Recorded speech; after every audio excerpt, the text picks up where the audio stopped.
So, as somebody that worked at Central State, you believe that there are things that happened there in the past that they really don't want to talk about and never really recorded? Yes. And you would definitely consider Central State to be haunted? Absolutely. Guaranteed. Something's wrong. Something happened. The stuff that went on there, people were getting killed, people were getting mistreated. When you were working there was cannibalism? Yes, a lot of cannibalism. There are at least 20,000 graves that are unmarked. Really, anywhere that you walk, you could very well be standing on someone's final resting place. All haunted places have a story to tell. It can be tragic, it can be scary, and it can be very dangerous. This is Colin Browen, and these are the Paranormal Files.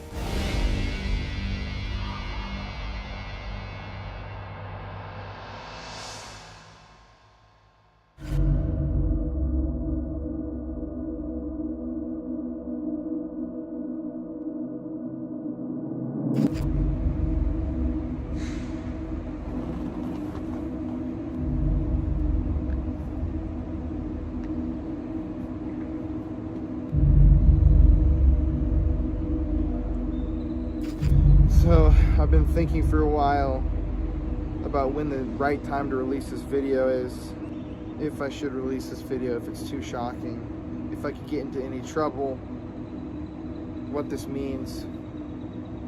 But the time has finally come. This is a scary video.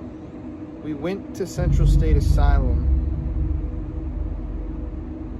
looking to ghost hunt, but in doing our ghost hunts, we have uncovered something much darker, much more troubling, something that the government, people in the town don't want you to know. Yeah, I think the time has finally come. This is a very dark one. I don't think you're gonna believe what you're seeing and hearing. I guess, let's just do this.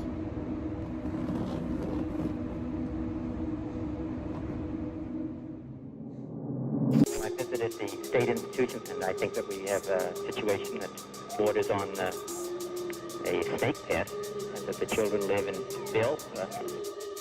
The doctor invited me to see the conditions he was talking about, so unannounced and unexpected by the school administration, we toured building number 6. The doctor had warned me that it would be bad. It was horrible.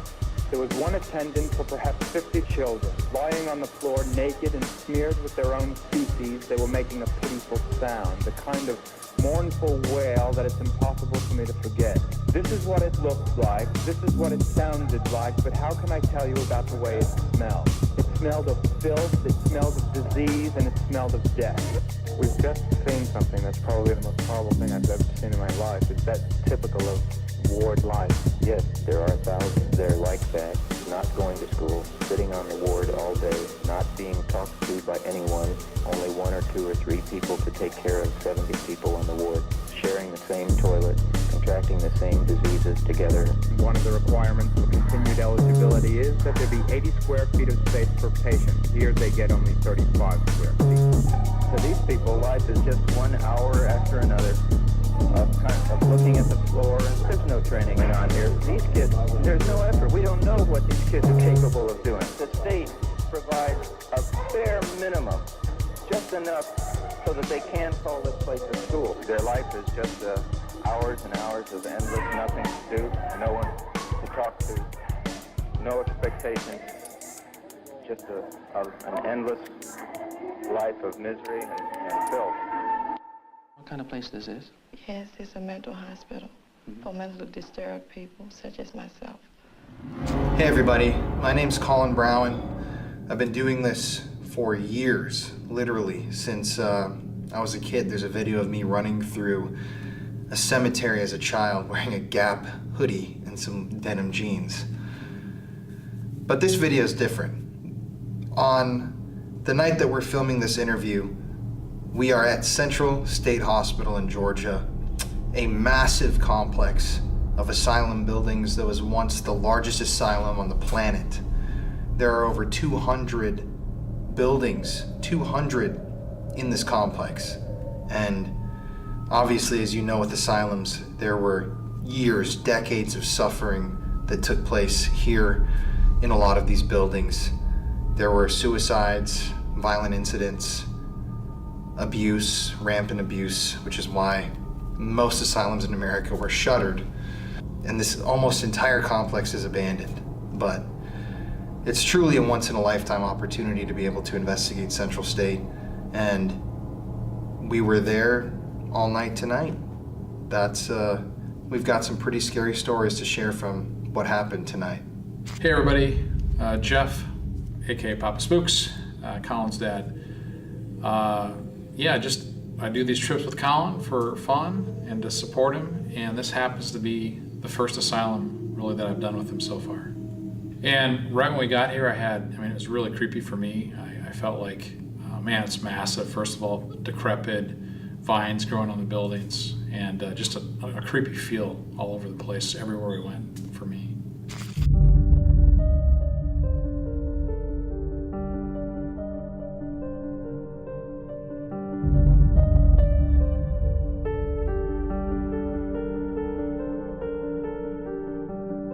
Is that it? There it is. Oh my You see that? gosh. Wow. So that has that big dome like that? Yep. It's gigantic, man. It's the largest asylum in the world. Literally the long road to insanity. Think of the old days when this was hopping, man. We're gonna stay, Right there. but we're gonna stay in one of the administrators' homes Yeah. while it was functioning. It's an Airbnb now. Wow. Wow. Oh my God. Holy shit, man. Wow, look at this. Wow. Oh my God. Wow, Look at dude. this campus, man. Oh my God. Look at these buildings.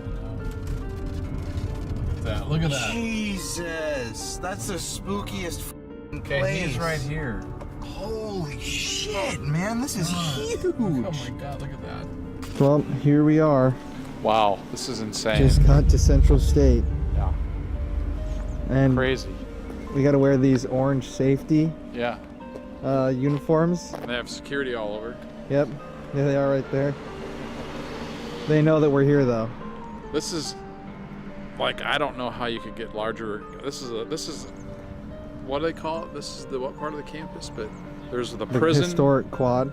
It's a city on its own, It really, water tower, police, fire department, everything. Yeah. And if you guys can imagine, it goes way back there, here, way all through all of this area. Yeah.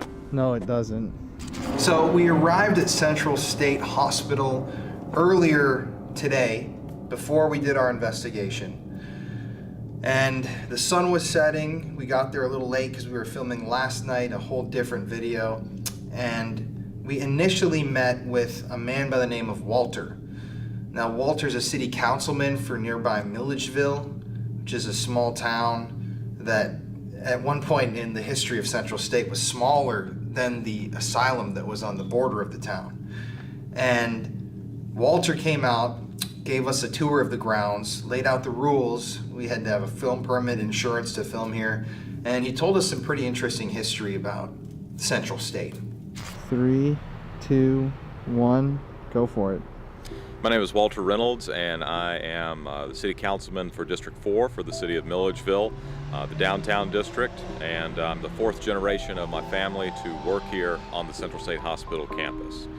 The state hospital has such a huge and vital role in the history of Milledgeville. First of all, it was, of course, one of the largest employers in the community, really a regional employer. Thousands and thousands of people worked here on this campus throughout its history, and brought many visitors from all over, not only the state, but the entire country and even the world to Milledgeville. The state hospital was founded in 1837.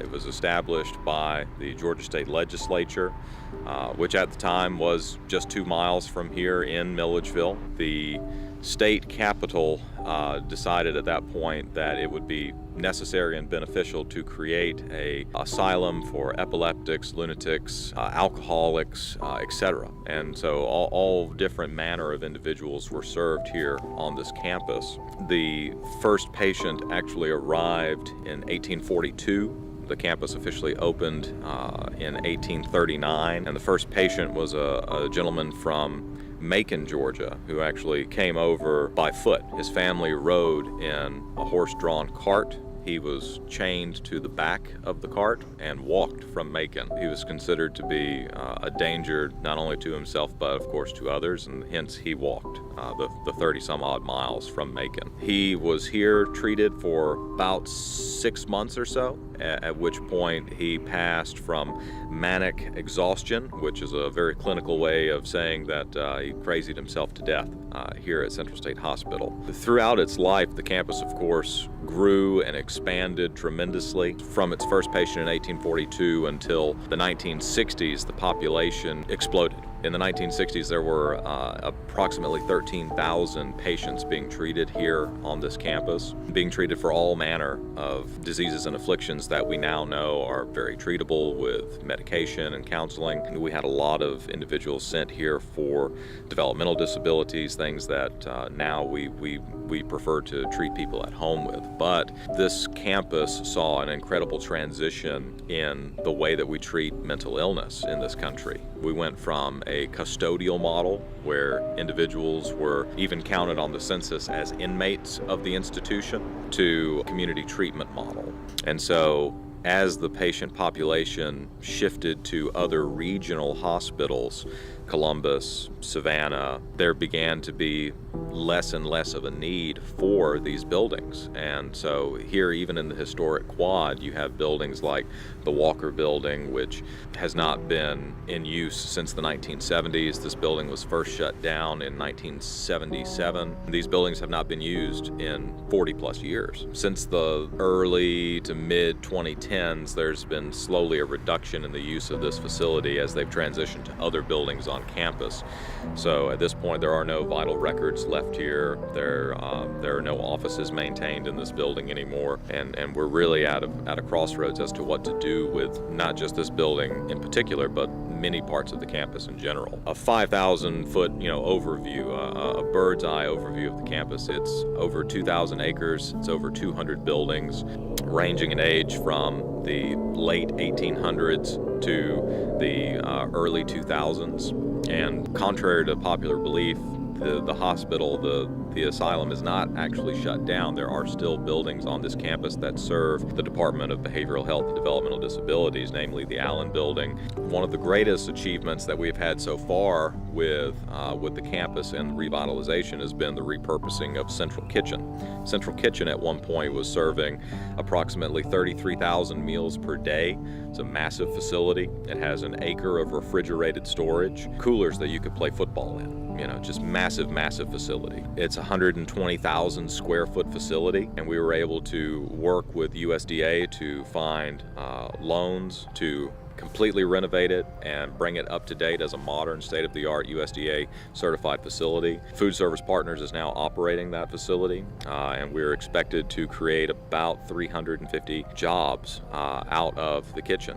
The Jones Building was the original medical surgical building. It was built in 1927, opened in 1928, and was in service until around 1976. The Jones Building would have been your traditional hospital. When you think of a hospital, this is where they would have done procedures. This is where they would have done any sort of operations or procedures necessary to the health of the individuals. Most of the client care, as far as psychological services, counseling, those would have been done in their own dorms, in their own buildings closer to where the patients were. But this would have been where you went if you had pneumonia or needed x-rays. That would have all been done in the Jones Building. One of the most unique things about the campus in regards to the construction and timeline of the campus is that it exists on such a wide backdrop of American social issues.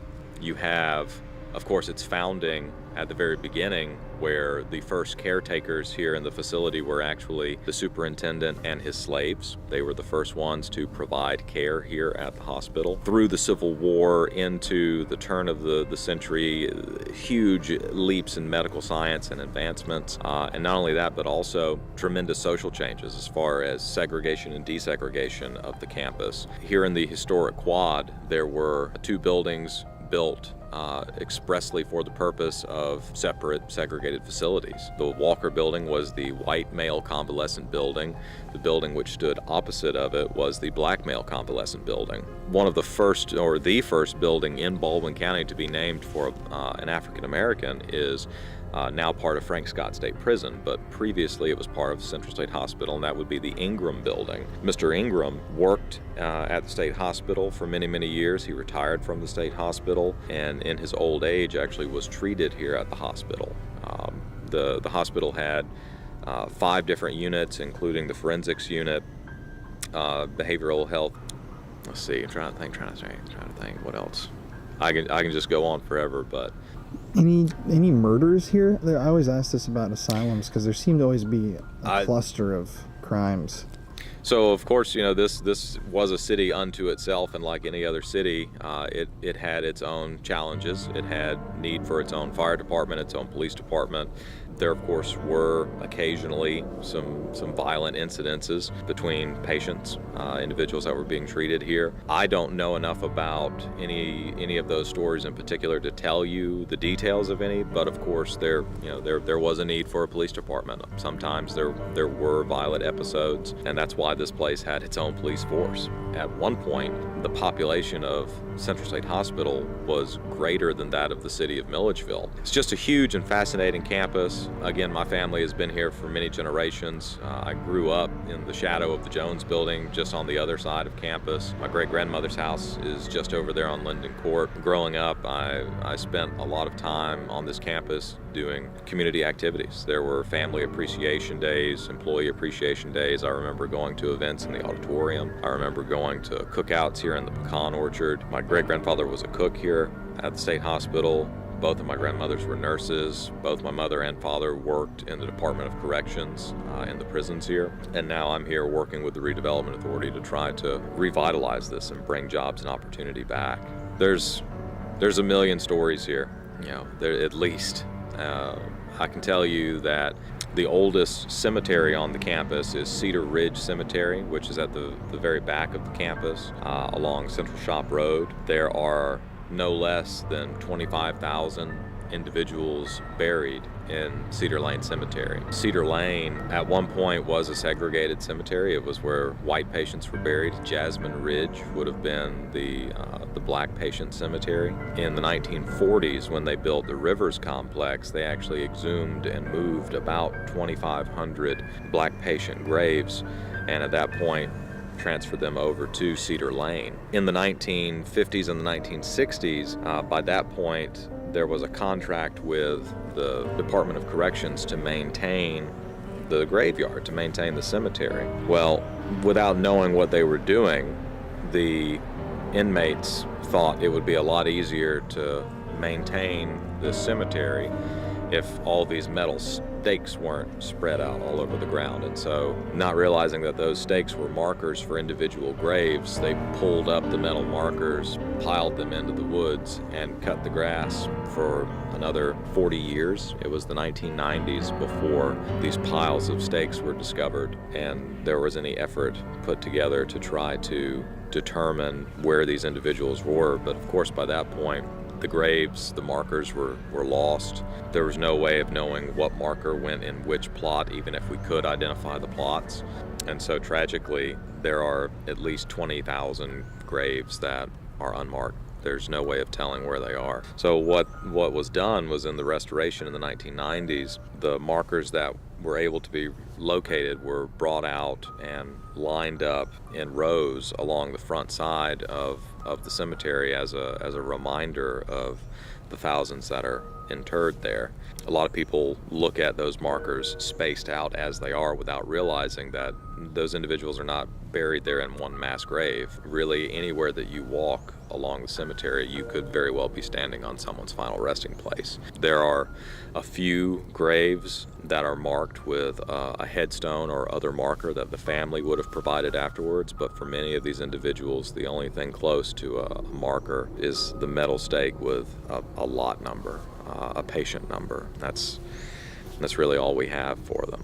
It was a consistent practice at Central State Hospital that anyone that was buried here, anyone that died here, was given a proper burial. They would have had a pastor or a priest or a rabbi to oversee their funeral service. There would have been a nurse. There would have been somebody that would have attended their funeral. Everyone here was buried with dignity and somebody to look over them. It's unfortunate that there were so many that their own families would not claim their body after their passing, but everyone that was served here was buried with dignity if they passed here. There are plenty of strange and interesting stories from around the campus, but none of them revolve around ghosts. Now, oftentimes we do get a lot of visitors here. There being 3 colleges here in Milledgeville, there's no shortage of young men and young women who like to come out here on a weekend, late night, Thursday or Friday, and try to make their way into a building and end up scaring themselves. You hear lots of stories about things like that, but I've been here for several years now and have never experienced anything of the paranormal. There have been times where I've been in a building on a security check and have psyched myself out. You hear a noise or you hear what sounds like a door opening or closing in a building that you know you're the only person there, and it's very easy to psych yourself out, but anything that was just beyond explanation, anything that was just had to be a ghost, nothing of the sort, nothing like that. It's individuals looking for ghosts that create the most noises and disturbances, but never have I ever run across anything that was inexplicable. And I just want people to come and visit and keep a sense of respect about the campus. This is not a place to come to spook yourself out and be weirded out. Are there strange things? Yes. Again, most of them explained by people, but it's a place where there was more good work done than bad. There's a lot of good work done here by people that really cared a lot.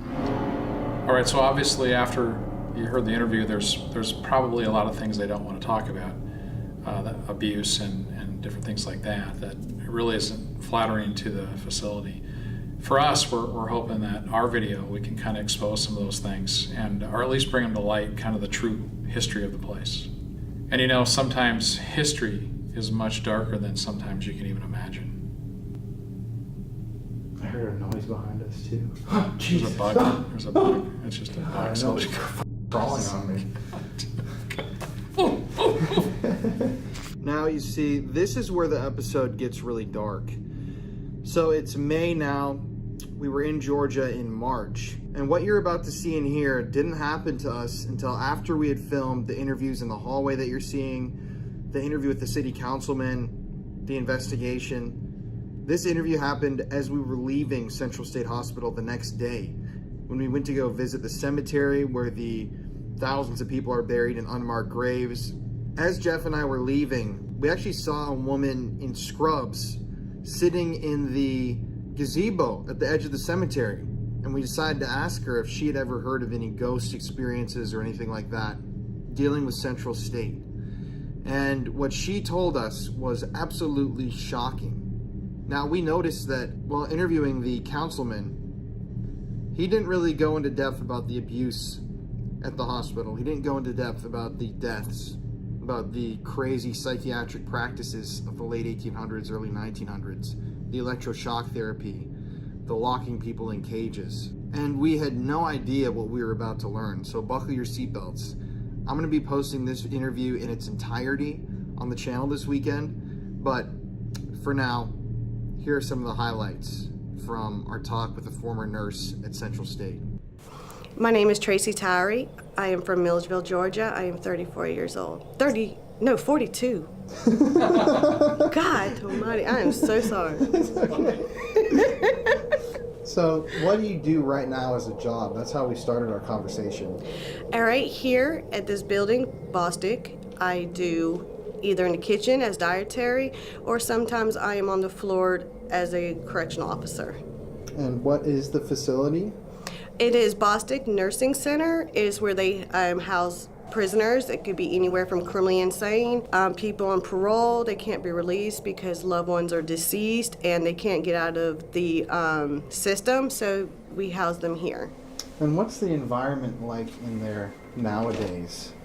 With the coronavirus, everybody is on lockdown. They are no longer to have visitors. They can't leave the building. Normally their curfew is about 12, so everybody stays on their own ward. Some days are good, some days are bad because they're cooped up. I mean, it could be anywhere from a smell to a noise to another resident fighting, and they just all get into it. Kind of high stress? Yes, very. It really is, because nobody could go anywhere. They are in a long hallway. That's all they have. You told us before also that you used to work at Central State in some of the buildings? Yes, I worked at Central State. I was in the Craig Center. That's for children. It could be from an accident where they choked on something. Some of them, the littler children, there was one in there that the mom put bleach in the milk and thought it would kill the baby because she was 16, but they're usually a vegetable. So the Craig Center is mostly children. I was in the Allen building. That's criminally insane. Anywhere from, they could be in a room with just a slot for the trays, or they could actually be in a cage where they could be watched. And what did it feel like in those buildings before they were shut down? What was like the general kind of energy? Yes, the higher the floors you get, the more like chill bumps you'll get. You'll be paranoid. You think you're being watched. It's really not very comfortable. You totally always have to watch your back. Really couldn't even have pens or pencils. You couldn't have anything on you. It was high security. So it was a very intense.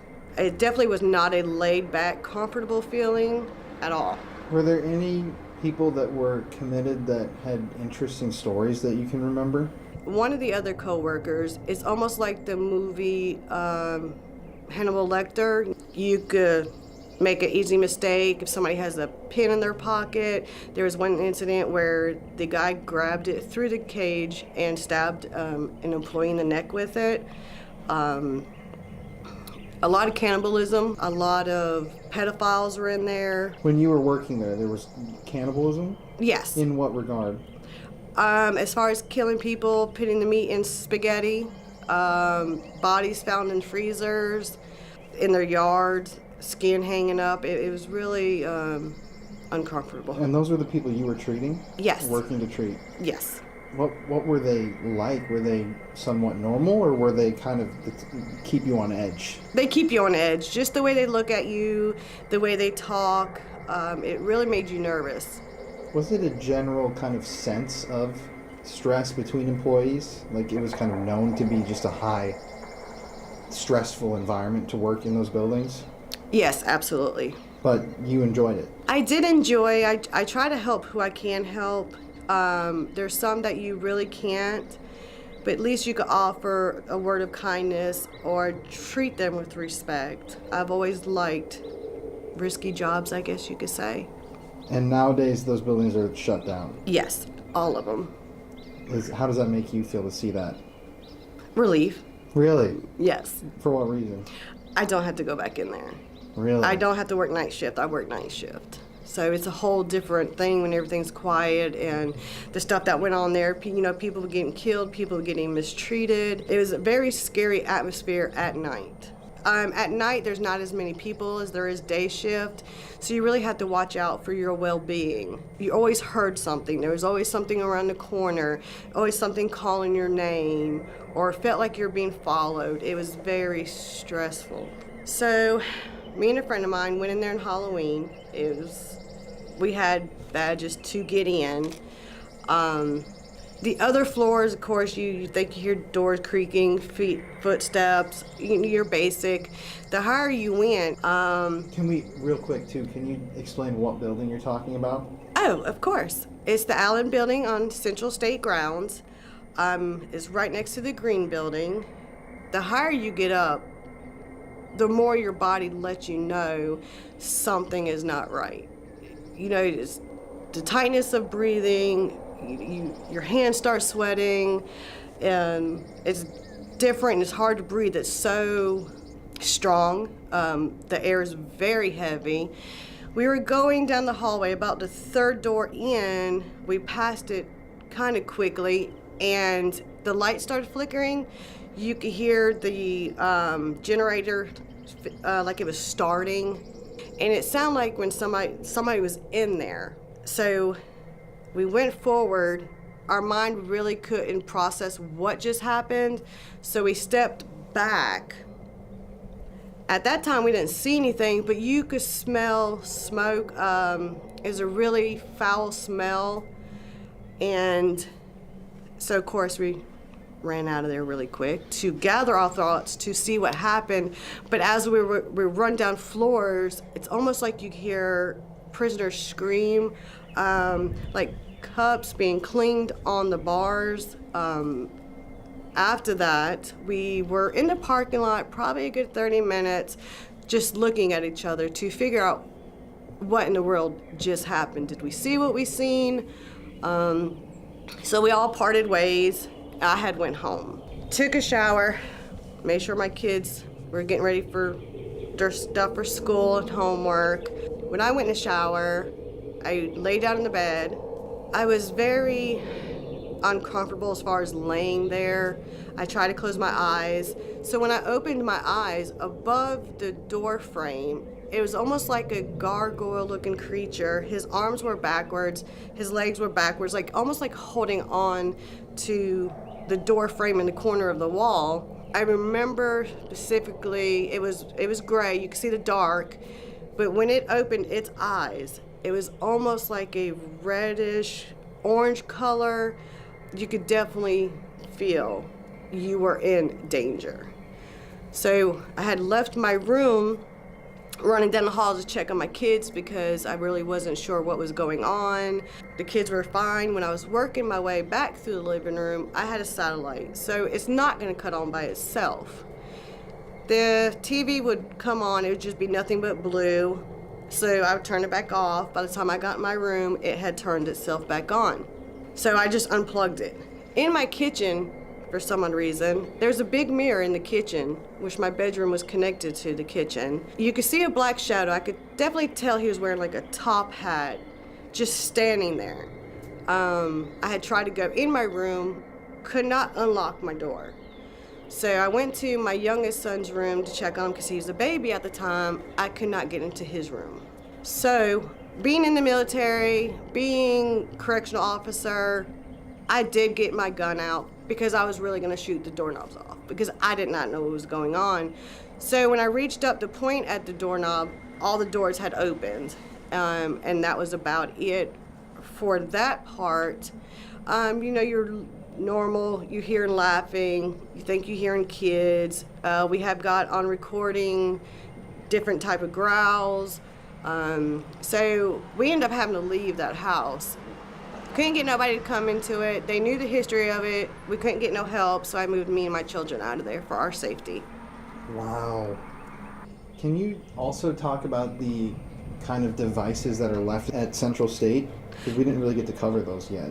Okay, sure. Nobody really understood mental illness back then.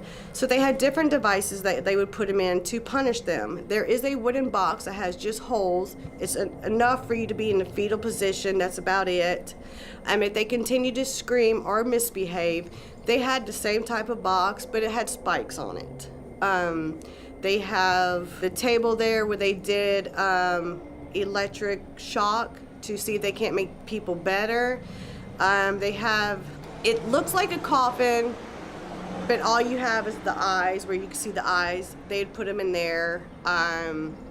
In that building, it's alone. The only really thing you get is like the smell of urine and feces because they were left in there for, days or maybe a couple of hours. A lot of them didn't really have clothing on. They was just in halls. I mean, it was really sad. They didn't understand mental illness, and they tried to torture them to see if they could get them to be better. They would really abuse them and hit them. They would punish them by not feeding them. It really was sad. And did you ever hear of any abuse when you worked there? Nobody really talks about it. Everybody's hush-hush and under the table. Nobody really says anything. But you do see it. I've always reported it. They said they would take care of it, but it was really never taken care of. And this was, what years did you work there? I worked there from, 1997 till 2005. But at the end of the day, you worked with a lot of good people too, and there was you would say, an actual attempt to help people? Yes, there was another nurse that worked there. She really put a lot of effort into it. She really cared about them. We always made sure that they were dressed nice, their hair was brushed, taught with respect. Not every shift was like that. And what's your best memory from working there? What's like a really positive thing you have to say about the experience? The excitement that not only does the adults have, but the children. They recognize, they might not communicate to you, but they recognize you when they see you. Their hands will be hitting. If they're in wheelchairs, they get excited. They'll jump around, they'll hit the tables. Some of them will point because they know you're there to help them.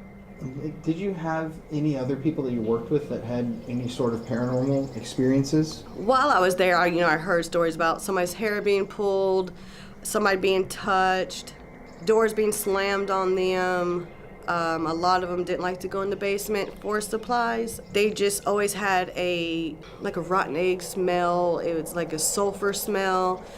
So that's where a lot of the neglect come in because everybody was scared to go get the supplies they needed. But majority of us being touched, hair pulled, or hear their name being called and nobody being there. And this was when the building was active? Yes. People were having a lot of activity consistently? Yes.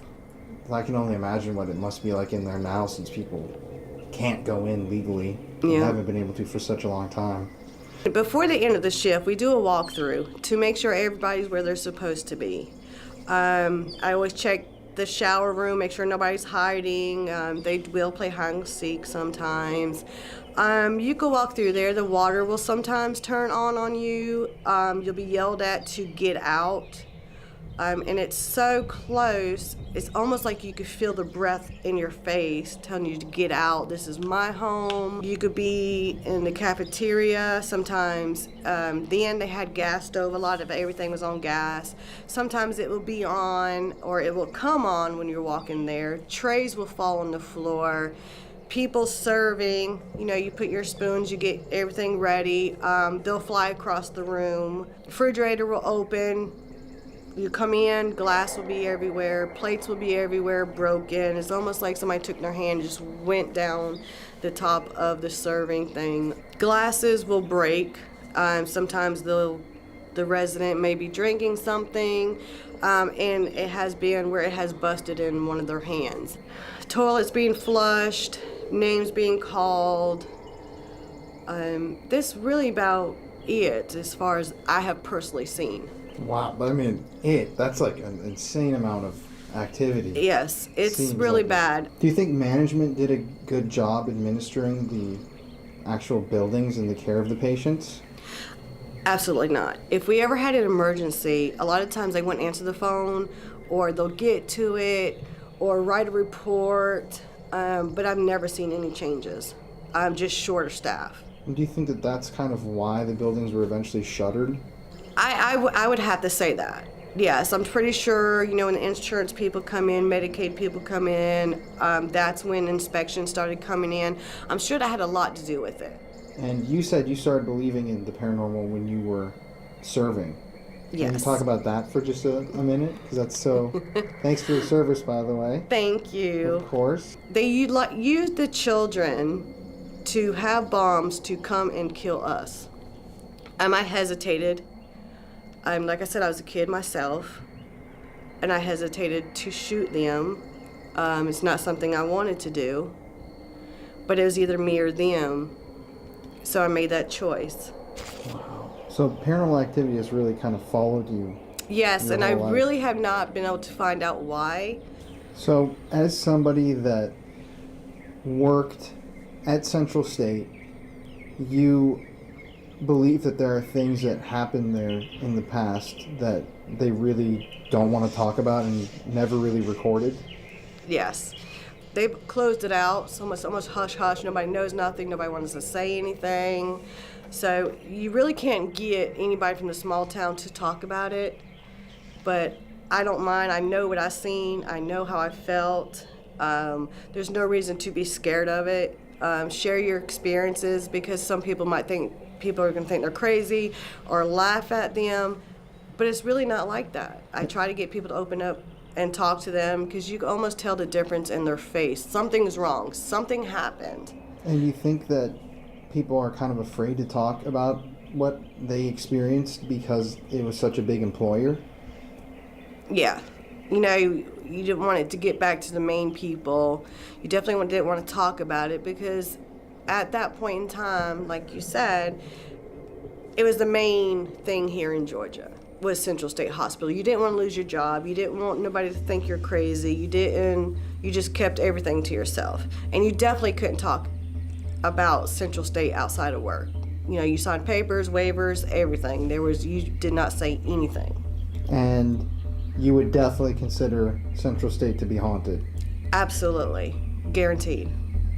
Well, great. Is there anything else you'd like to add? That's... My hand is literally going numb. That was such a good interview. Wow.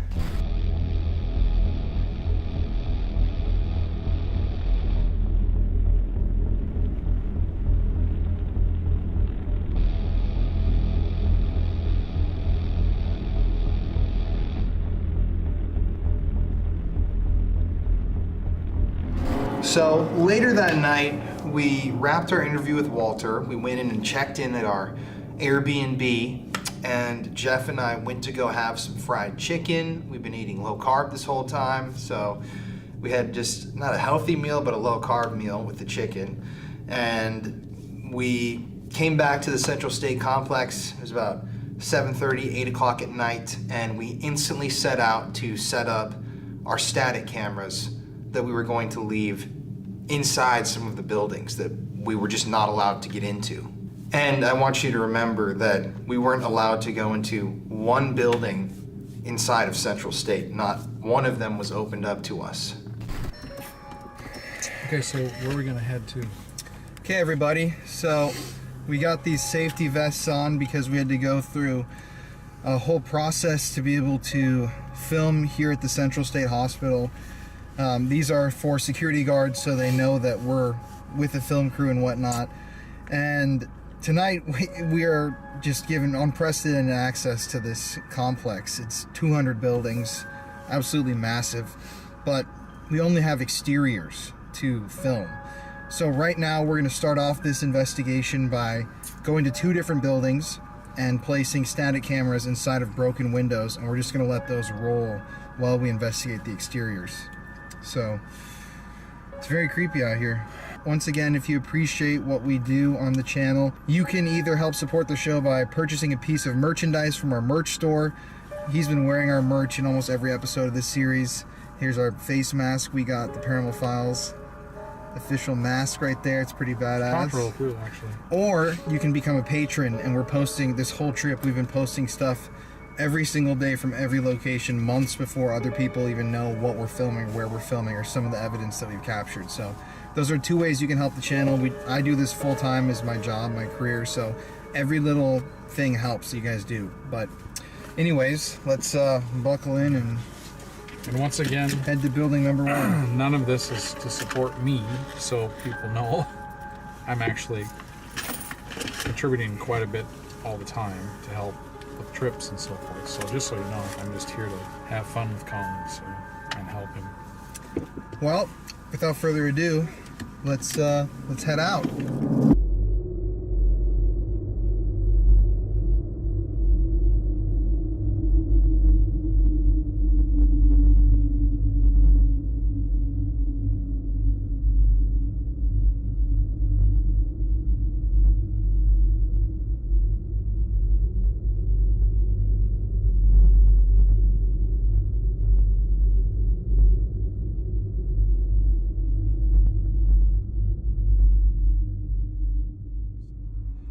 should we stop Yeah. and go look? There's a window. You want to leave that running? Here's a flashlight.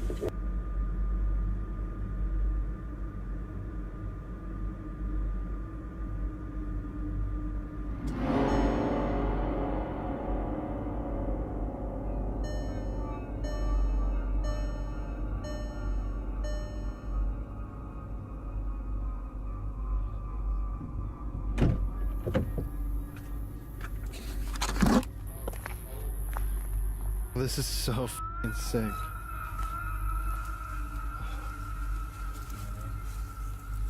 Oh man. Oh yeah, you can really feel that cold air, man. Let's go over to that doorway. Man, this has got very, I think we could get murdered here vibes. Oh yeah. Oh, gee, this is kind of nice. Stairwell? Yeah. This would be a great place for a static camera. Is there a way that we can somehow, we can't really reach a REM pod now, can we? No. Let's go look at the front real quick, and then we can decide to put one here or in the front, because there's a really, we've got really... two. We should leave a REM pod at one of them. That's a good one to leave there, I think. Same, I agree. That would be a fucking total... And these are on bright. Okay, let's go.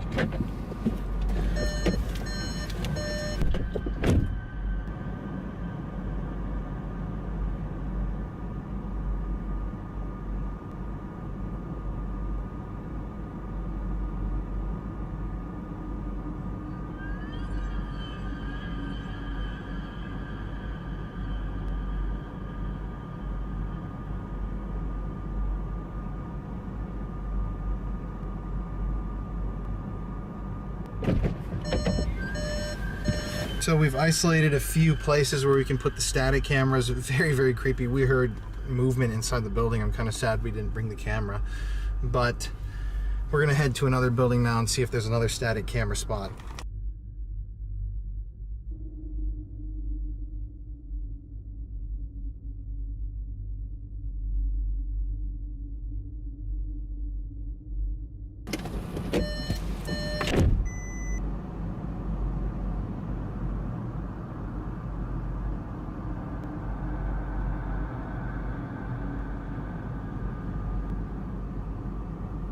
So we left the camera in the car, but we did find this massive opening right here in the building. We're trying to decide. Well, it's obviously boarded down. We can't go in. Yeah. Obviously, we're under the agreement that we don't do any inside entry, which we're not going to.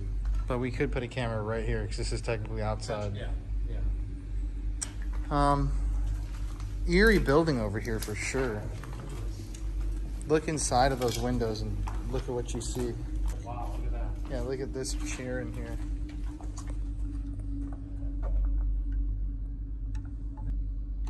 Oh, a chair there too. Interesting. Yeah. Possible. We could put a REM pod right here. Yeah. That's an option. Go. We could also put a REM pod in that other hallway. Over there? Yeah. Yeah, I mean, I think that's really cool. Grab it when we start investigating over Okay, here. it should be sitting right here so we can shoot in here.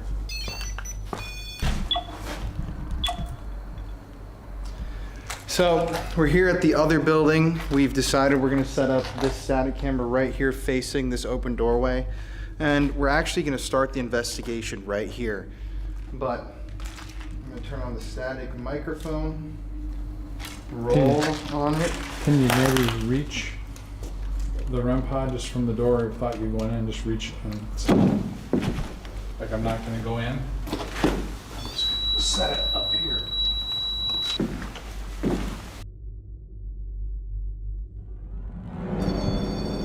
Look what it's done. I mean, it was doing nothing. Is that you in there? What the heck? I mean, what would that be? Can you stop? Can you stop? Man. Can you stop? Please stop and show us that you're there. Are there many of you there? Oh my God. Okay, what? Focus. Dude, I mean, it's kind of crazy. I mean, I just approached it and started to go off like that. Just randomly. So what? Look at what is. Can you stop? What if we walk away a little bit? Walk. Dude. What? Okay, we're gonna walk. We're gonna walk away.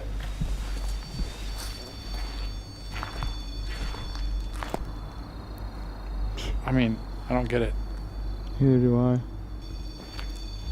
I mean, it wasn't doing that. It was already on when I walked up there. Okay. Wow. We're gonna just start off by investigating this whole building as a whole. This is the closest that we can get. Is there anybody here in this building? Can you make a noise if you're in there?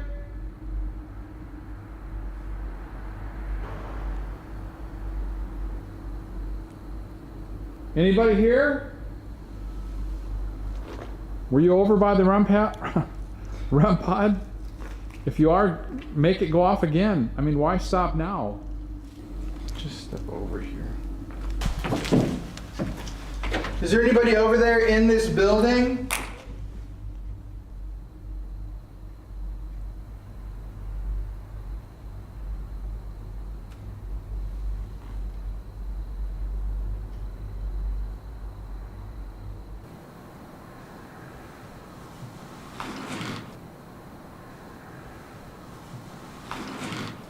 Is there somebody in here?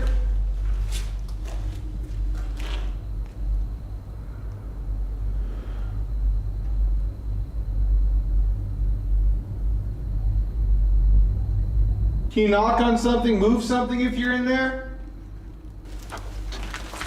Let's move over here. How about over here? Is there anybody over here in this building? Anybody in here? Make a noise.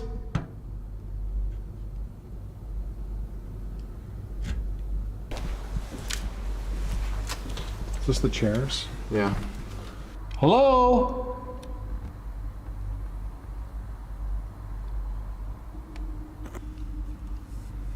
That was a good shot. Can you grab my hand?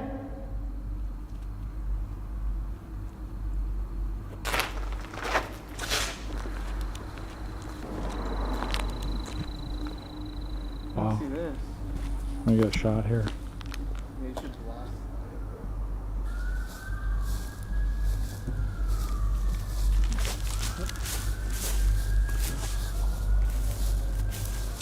Oh, we didn't really even go back here. What the hell is all those police sirens? We don't have anything else. This is really... Hello?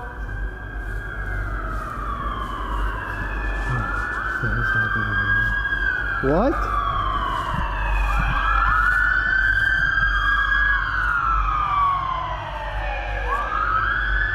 What the hell? It's like a police chase. It's really like a police chase going on over there. There's a car. They're chasing a car. No way. Oh, there's 3 cops. It's a police chase caught on camera. What the hell? Is there anybody in any of these buildings?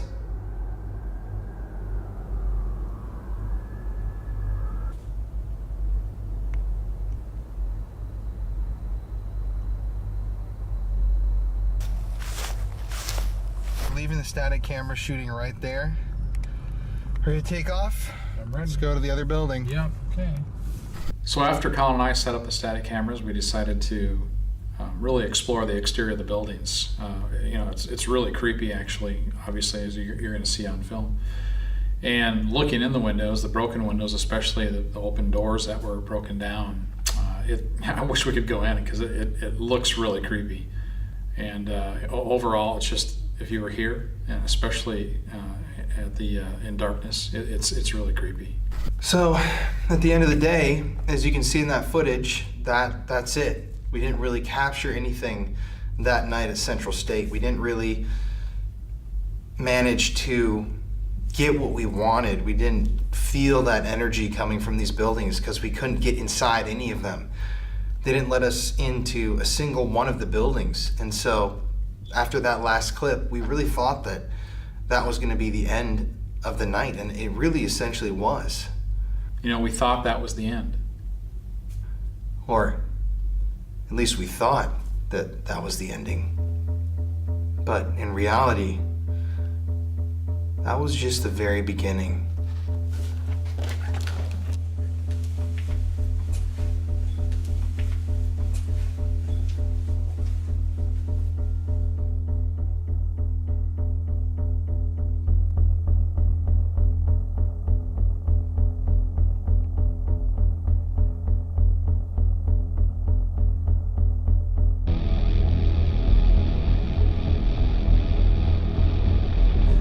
Okay guys, so we actually just shot those interviews. We didn't think that we were gonna have access all day to a building. We're actually inside of the chapel right now. There were tons of funerals that took place in here. Wow. So you think something followed you home from this specific place right here? It's never happened to me before, ever in my life. Is there anybody here with us? Can you let us know where you are? Boy, kill. Walk towards the sound of my voice.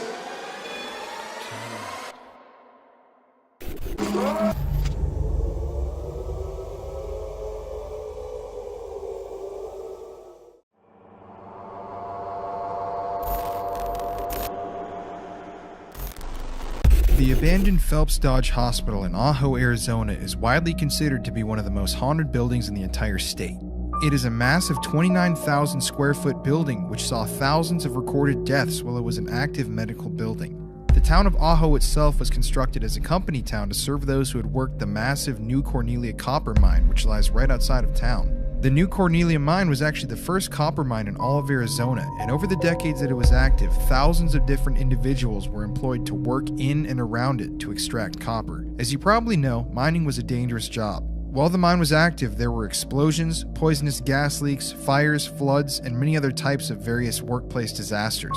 Because of this, thousands of miners and others who lived in the town of Ajo were sent to the Phelps Dodge Hospital atop the hill to seek treatment for their wounds and ailments. Many who entered the doors of the hospital never left. It is believed that the spirits of those who died agonizing deaths inside of the building still roam its hallways. People have reported seeing shadow figures, hearing phantom voices, being violently attacked in the building, and even being choked out to the point of passing out. We spent a night alone inside of this abandoned hospital and captured paranormal activity on camera that would stick with us forever. Welcome to the Paranormal Files. All haunted places have a story to tell. It can be tragic, it can be scary, and it can be very dangerous. This is Colin Browen, and these are the Paranormal Files.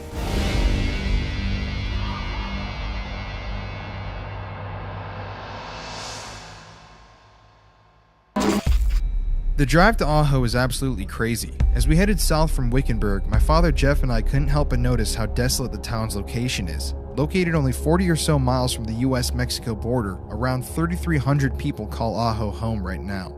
It's a quaint little town with an extremely rough and dirty past. Driving down to Ajo, I couldn't help but notice the extreme amount of abandoned buildings which littered the sides of the highway that we were on. There is an extreme sense of isolation in this part of Arizona, something that I hadn't really felt before. We were very disconnected. However, I had no idea just how alone I would feel once we stepped foot in the abandoned Phelps Dodge Hospital.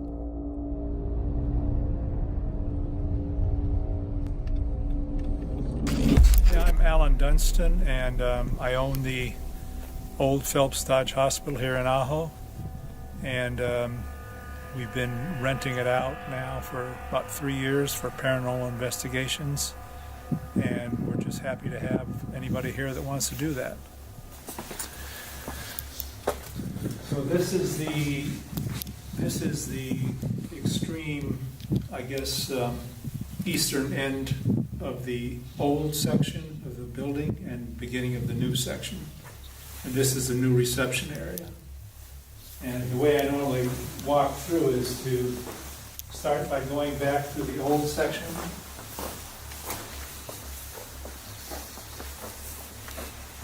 And so this pretty much here is the end of the old building, which I believe was built in like the 1930s.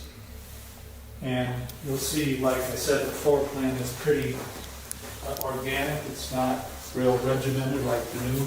Okay. And this actually, on this side is actually the newer section again. Okay. And you see with the wide doors, this was where they brought emergency patients. Oh, wow. When we come back around, we'll see what the emergency entrance really was. So now here, this is the old reception area. Old reception. Okay. So, Ellen, then this side, this one kind of a little disoriented. East is that way. Eastern end. That's west. West. That's what I was thinking. Yeah. When you said eastern, I was like, okay, that was. So that's the farthest western end. Yeah, and the way that the old and the new sort of join together, at this point, they're kind of opposite each other. Now from this point here, we go forward. This is the old section on both sides. Oh, okay. Come back to the stairs here to go upstairs. Okay. Here's the kitchen. The one thing that, the only real problem as far as the building itself is the fact that the roof was never maintained after the mine closed. So you'll see a lot of peeling paint and so forth. That's the only.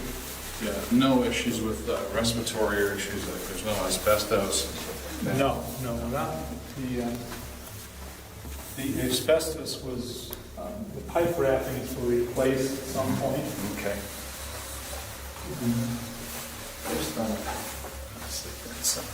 We do have a bat population here. Oh, okay. Which, last time I saw them, they were in this area here. Okay.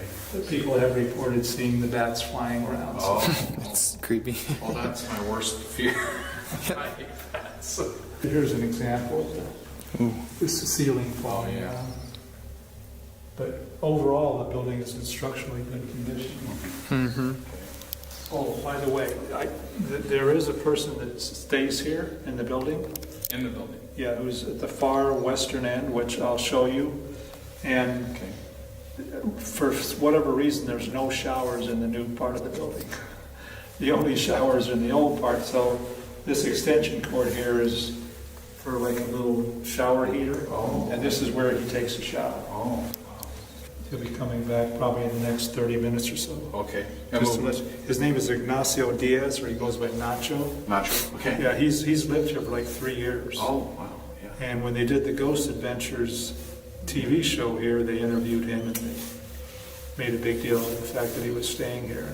Right. Yeah, that's interesting. Although I'm a little curious on the bat. I mean, he does work for me, and he gets up early. Oh, okay. Yeah. So if you want to talk to him, well, you can talk to him in the morning too if you want. Mm-hmm. Yeah, that would be perfectly fine. I could be happy to arrange that. That would be awesome. You're concerned about the bat?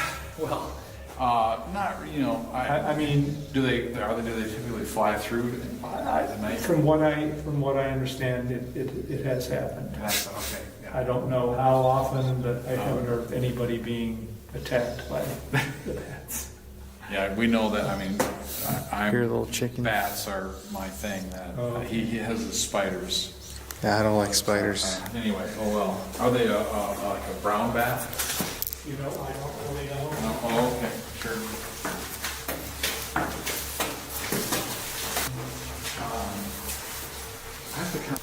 I appreciate the idea that we can maybe come back with some night vision. Yes. But I would have bought another camera if I could. This area, this whole wing back here is related to birth. I mean, nursery. Maternity, yeah. This, I think it says, there's some signs on these things. At one point I had a tour through here, so I put signs up and everything. Gotcha. So that's the women's ward. Okay. And here we actually have twin delivery rooms.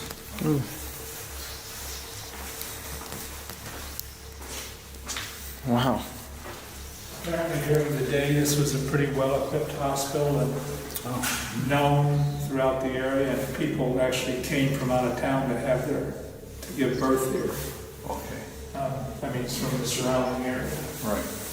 One thing here is, this is a steam sterilizing unit, Oh, which I think is pretty cool with the spider gears. That's very cool. Yeah. Oh, yeah. Like some autoclave place or cleaning all the instruments. Like a submarine. Sterile. That's very cool.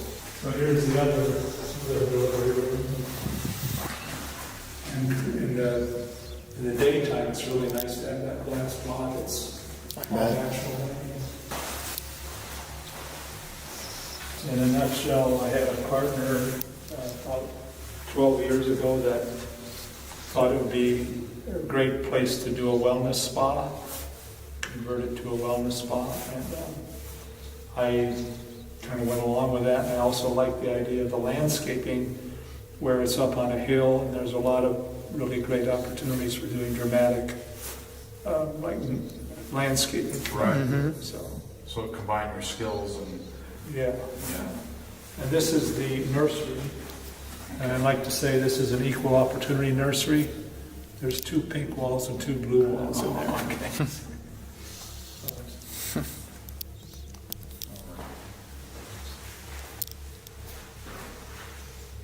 And that little prop, I think, was left by the Ghost Adventures people. And I remember this ball. Do you? Colin. Yes. Okay. I do, because it moved, the claim it moved, you know. So, Okay. Of course, all that's labeled in your drawing. Okay.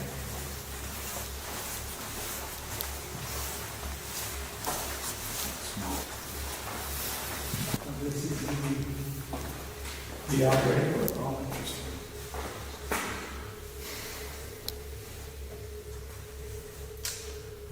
We did have a bee colony in here at one point. They're all dead now. And I don't know what killed them. We didn't spray or poison. Okay. I don't believe in killing bees. Yeah, no, we need our bees. Kind of interesting how they did the actual walls with this, you know, for an operating room. Yeah, they don't use glass block anymore for whatever reason. Yeah. And this was where the X-ray machine actually was. Okay. You can see the little window that Oh, yeah. the operator looked through, and there was lead on all these walls, and we took it off and salvaged it. Okay. That makes sense to have the X-ray here and then operating right across. That's an X-ray. This is just the end of the hallway here. And Okay. that door is closed, but if you go out, there's a walkway going down to where we entered the building. So where was the morgue area? The morgue area is not really, we can't really get to it because it's just, the only entrance is from the outside. And it really wasn't a morgue as such, it was just the basement floor where the elevator went down. Kind of a holding area. Kind of a holding area. From the partition. And there is the main thing down there is a boiler room, and everything's kind of packaged, but there is some asbestos there. Ooh, So, don't want to go down there. yeah. Yeah. Okay, so now if we go this way, see, that's where we came from, the reception.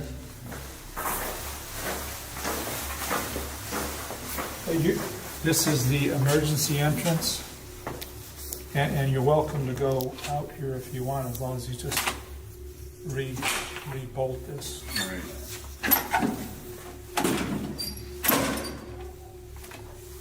Oh, wow. Yeah. Emergency entrance. Right. Yeah. What's the closest community that might? Thank you. I'm going to go ahead and close this, but you're welcome to. Cool. Yeah. So we've got a deadbolt in on the wall. Okay, so this is that long, new wing, which I think was built in the 1960s. And there is some power available. There's some power from the outlets available in the reception area there. Cool. Ooh. The only thing is, because of the rain and the bad ceiling, sometimes there's shorts in these lights, so Oh, yeah. just have to be careful. What's this camera up here? That's a security camera. Just the security that goes to. Yeah.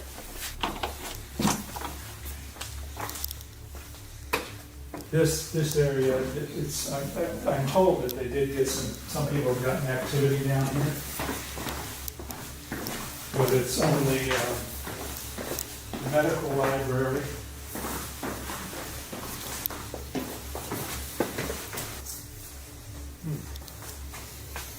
Yeah, so this is the medical library here. Once again.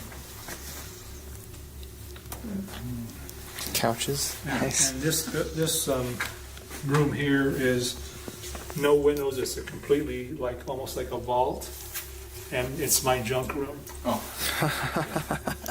So you're welcome to come down there if you want. There's a file. That room at the end of the hall was like a file room. Okay. Cool. It's definitely plenty dark without our light. Yep. And if you see anybody, you would say you can call out Nacho, and he should respond. If he doesn't, then we'll capture something. And it's Maybe we're one leaving. of the spirits that you're. The only area we didn't walk through was this out here, which is this is the laboratory,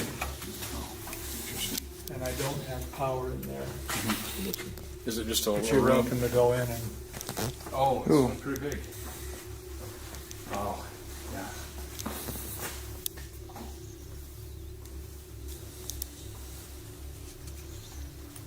Pretty dark.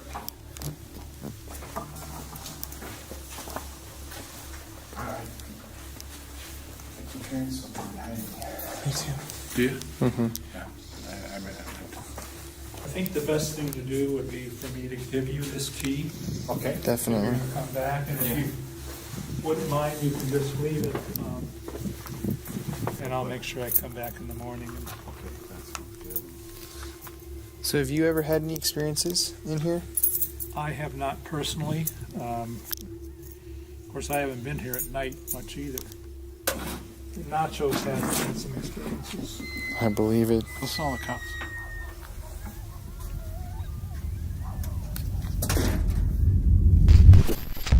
Okay, well this lighting looks really bizarre. It's 9:48 right now. We're here in Ajo, Arizona, but we're driving up right now to the Phelps Dodge Hospital. At this point, I will have given you guys some history on the building.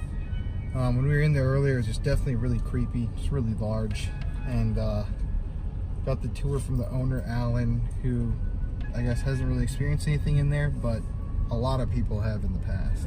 We're pulling up to the hospital now, and it was very ominous. Ooh, this is it.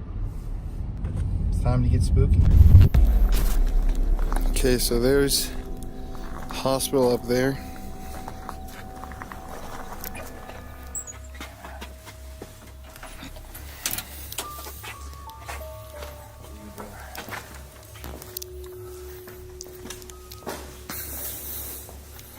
I never noticed this model. All of us. I don't remember that being there. That wasn't there. This is all open. That's what I I thought. must have put it out there. Creepy. Yeah, no doubt. Should I wear this head thing? Yeah, you can if you want. I think I'm going to. It might create a weird shine in the camera. Listen, did you hear that?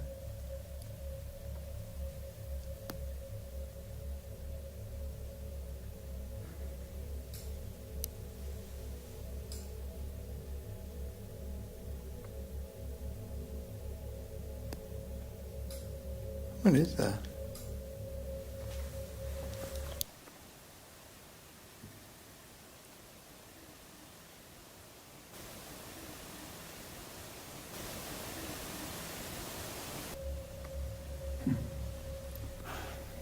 Okay. Well, that's weird. It didn't happen again. Right when we walked away. Is it a motion sensor? I think it must be. We're kind of like being watched, I think. Yeah, it's every time I shine the light. Yeah. Oh, yeah. I think it's a sensor. Yeah. It is. Can I have you hold this just for a second? I'm just holding your hand. Did you hear that? No. Just holding your hand is gonna look weird on the camera. Really? Yeah. But it's so easy to click it on to hold everything. So Jeff's got the millimeter. Yeah, just hold down the power button.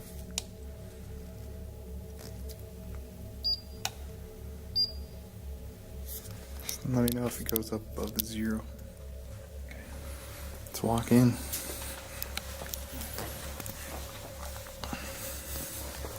we'll allow it on camera.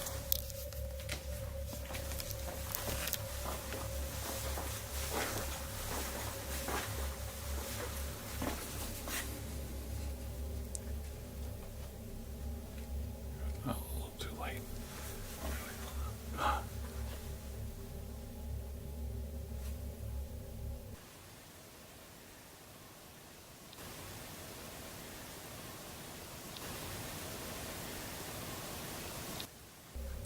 Let's go over here.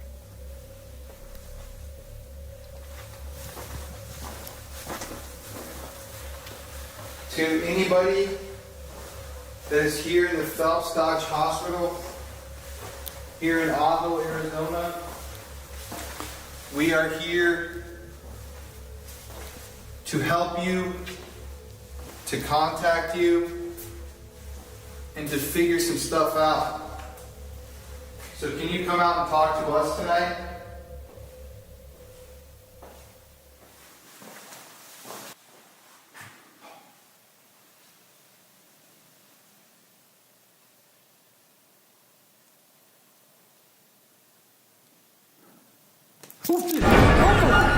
Just what the... Okay. I hate that bat went right by my head, man. Dude, that was a bat. Holy shit. If I slow down the footage right here, you can actually see 2 bats fly right by me, with one literally flying only inches from my head. It's definitely spooky to look back at this and think about what would have happened if I had moved a bit faster or had been standing a little further in the wrong direction. Just what the... Okay. I can't do bats, dude. I'm not kidding you. I can't take that. My God. Holy shit, dude. Jesus, that went right by my ear. I could feel it on my hair, dude. I heard something coming down the hall. Me too. Wanna go upstairs? God damn. It's at a point 1. It's like our energy is fueling the meter. Look at point 2. 0. Where'd that little f***er go? Okay, we need a... Well, he said the colony of bats is down there, right? I don't know. Okay. Christ.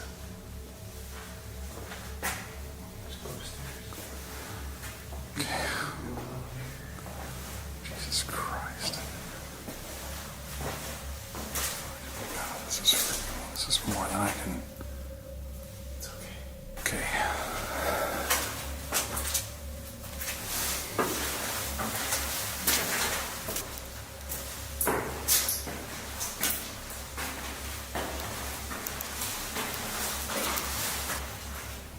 What the hell is that? Oh, okay.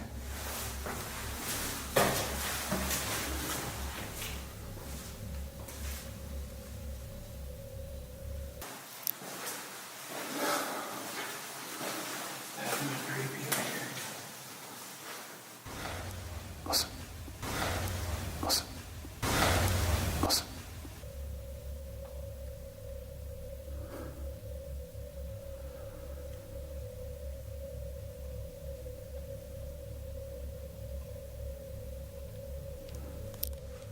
Is there anybody here in the hospital with us?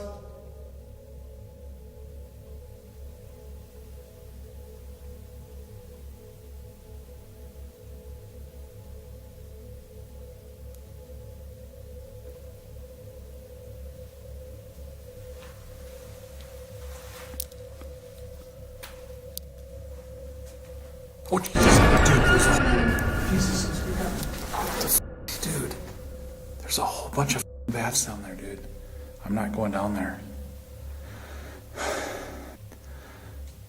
You okay? Yeah, but I'm not going to go. I'm not going to do it.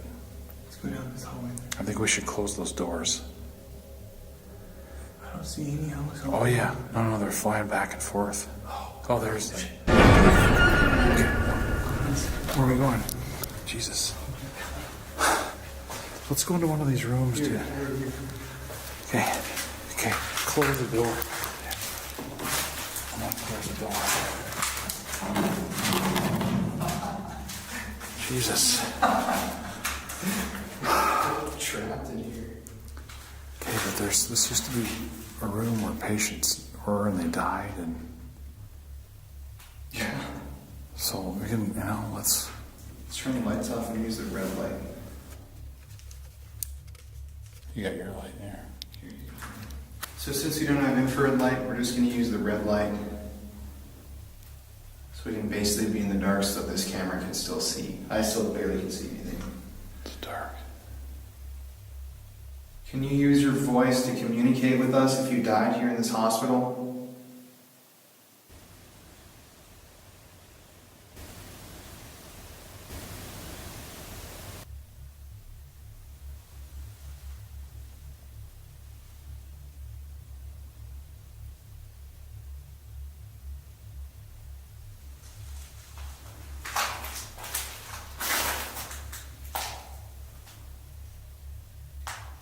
Is there anybody with us in this hospital?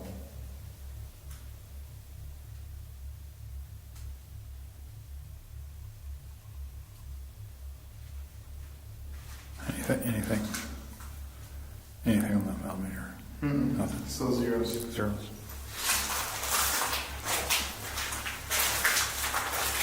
Let's get the windows open. Oh, where's that? There's room. Oh, there's a bathtub, dude.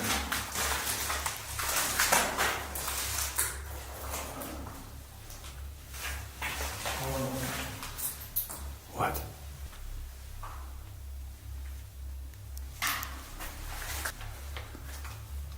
Can you give us an idea of where you are in the hospital?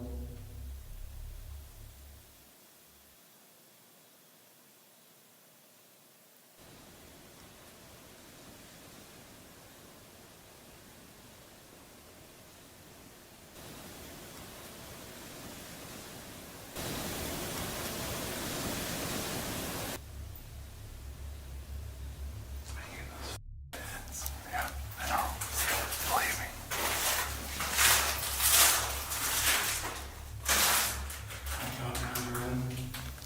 Yep. So there are bats everywhere in this hospital that we didn't know about. So we're kind of having to hop room to room haphazardly. Ready? Yep. I saw her whisper.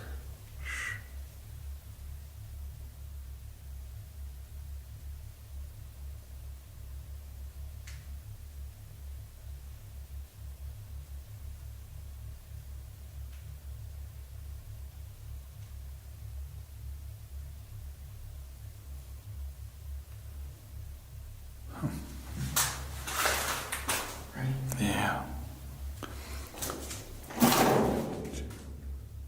Surgery room? Yeah. Damn friggin' bats, man.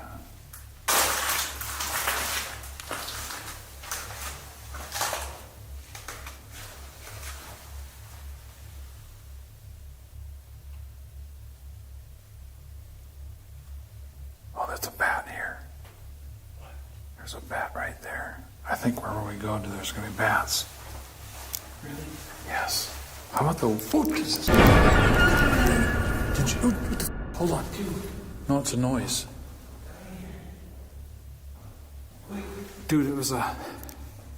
It was like a door.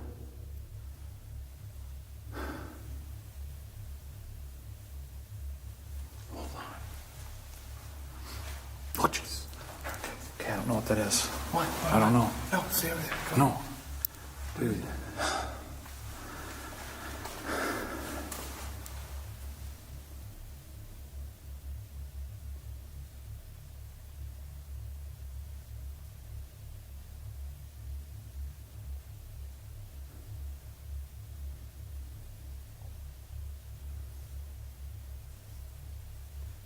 Can you knock on something or shut one of these doors if you're here with us?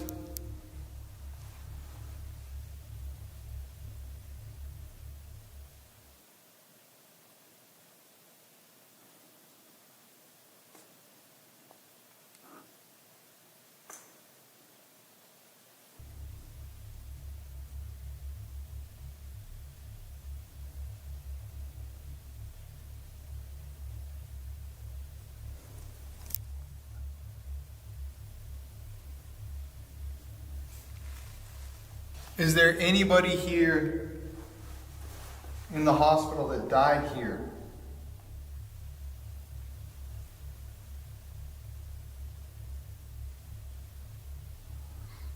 And can you tell us your name?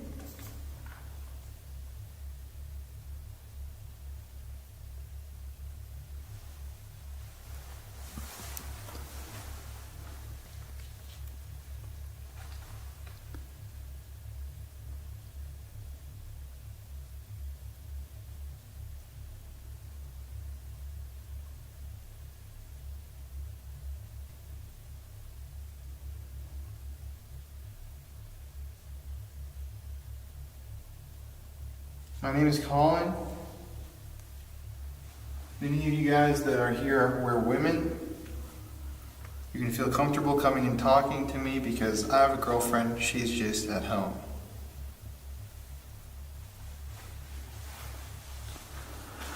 So I'm not trying to hit on you. And you ghostly women. Kissing this. Let's get that ball. Okay. As we, I'm gonna close this. as we saw earlier, everyone touches the balls. There's like a window. Out.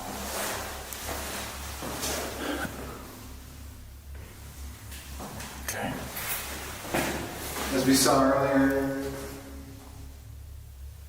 this is the infirmary. This would have been where the babies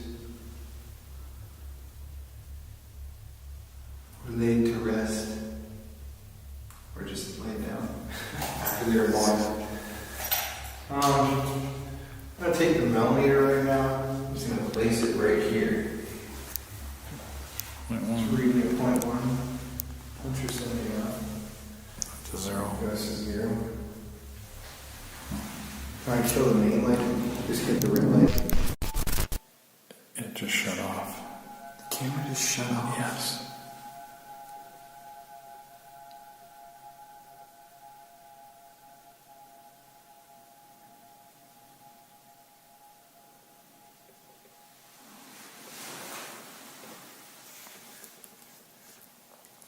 Do you hear those noises? Yes.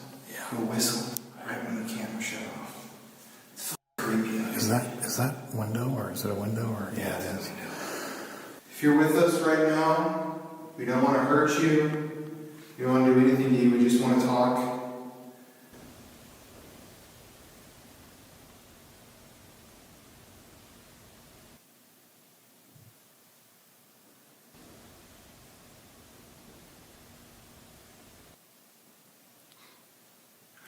Oh, no, you just tapped right when you started to talk.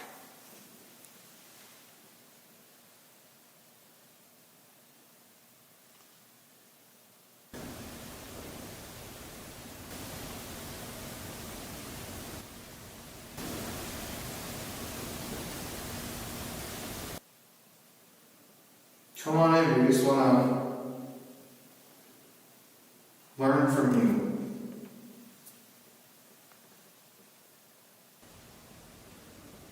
Come on in, we just wanna. Come on in, we just wanna. Come on in, we just wanna. Learn from you. Look at that door, it's too creepy. I know. I think that window right there, something's gonna pop up. How about, Can you move this ball if you're here with us? even just a little bit?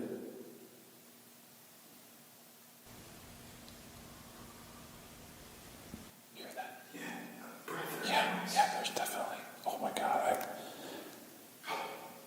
my whole body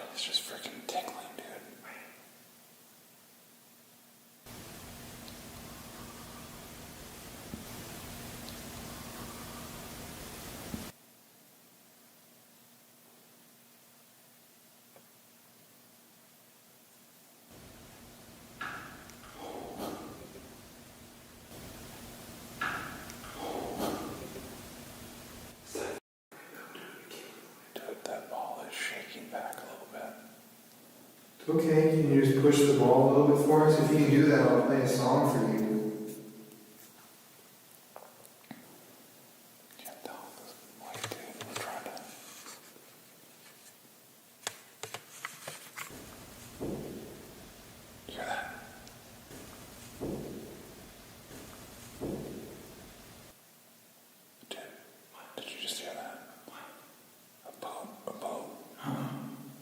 Dude, I feel like something's like touching my leg. Dude, my pants are like closing in on itself. Dude, this is really weird, Dad. What are you feeling? It's this whole leg right here. It's like the pants are just getting closer to my leg, like a 360. Maybe it's... Let's try an experiment. I'm going to come back here with this just for a second. Yeah, I'm not seeing it. You can hold that if you want. Any of you guys know this song? Why don't you sing along with me? Dude, are you not hearing that pain? Oh, Jesus. Dude, it's 7. Oh my God, it went to 7. Look at... Oh my God, it went to 7, dude. Still? Colin. 4.2. Well, make sure you don't... 4, look at... I'm 10. It was back here, dude. Wait, really? Yes, hold Hold it on. by the camera here? That's what I had it. Oh, dude, it was. It just hit a 10. 10.2 is 7. Okay, see if someone's here. You were playing that song. It's already dropped from 75. That's right when you played that song, it spiked. Okay, 3.1, dude. 1. I can't see. Farther away. 7.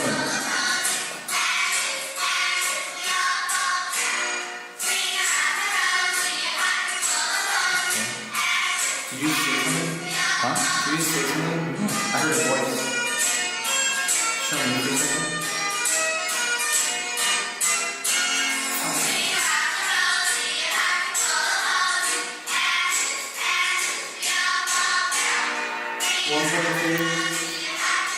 You recognize this song? We all fall down.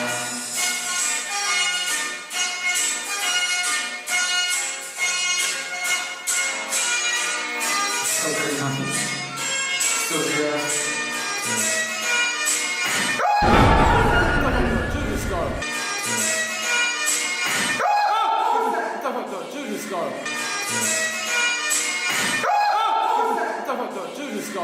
Hold it together. 0.2. That was a creepy song, man. I'm telling you. Okay, now it's your turn. You want to play this? Yep. Okay. Invite the children to come talk to you. Okay. Children, this is freaking cool.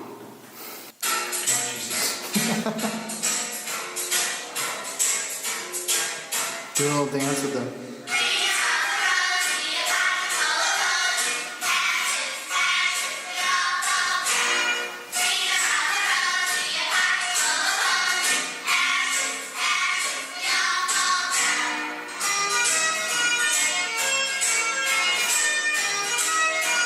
Can you move that ball?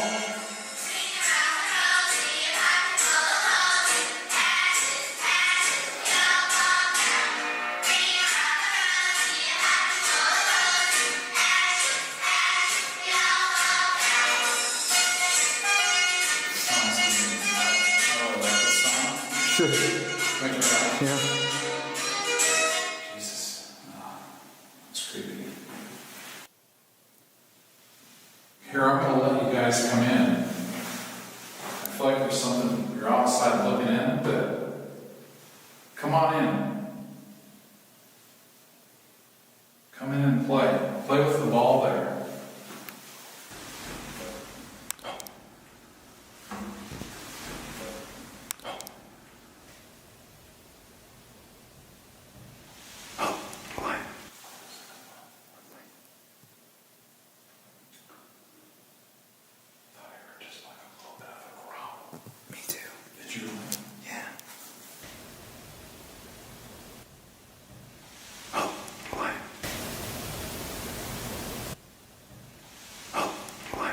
Are you out in the hallway right now?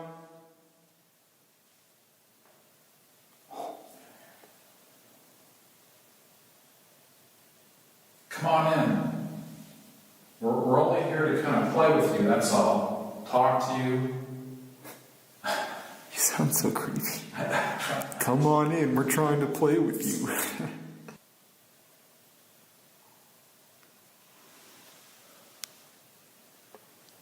Can you knock again if that was you?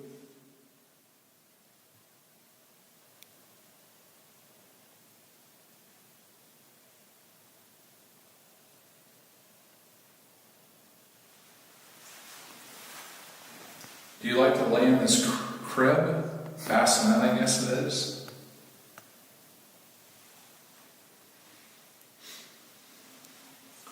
Oh, what was that? Did you hear that? Yeah.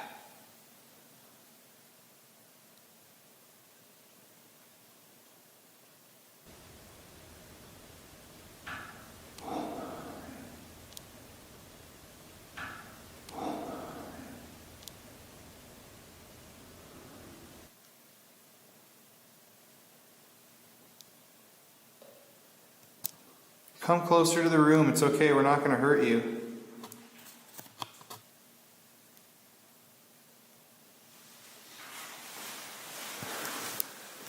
I'm going to open the door all the way. Why don't you just tell us who you are? You guys come in.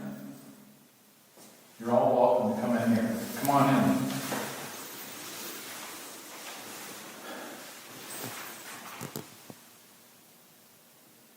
Well, one of you guys just kind of kick that ball a little bit. I know you want to. It's just a ball. Kick it to Colin. That's me, by the way. Yeah. Colin is a nice guy. He's my son. How about this? You guys want to play with that?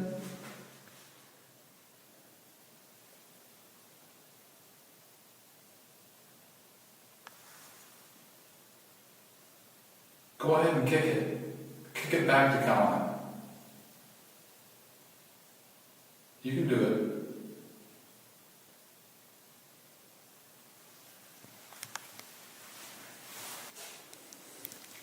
Why do you guys choose to stay here in this hospital?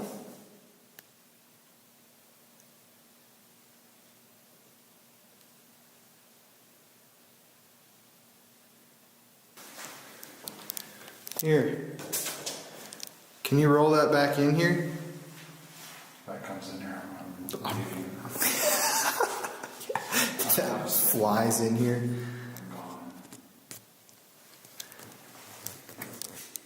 Give it like one. I think there was something in here. 710.2. It's kind of gone. Mm-hmm. Should we go? 1 second.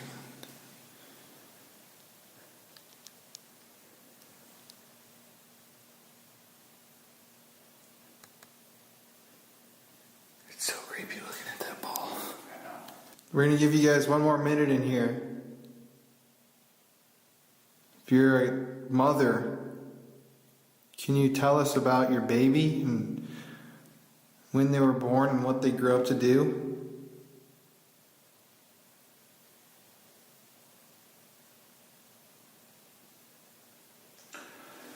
I'm having a really hard time breathing. Really? Yeah. Any anxiety? I don't think so. I mean,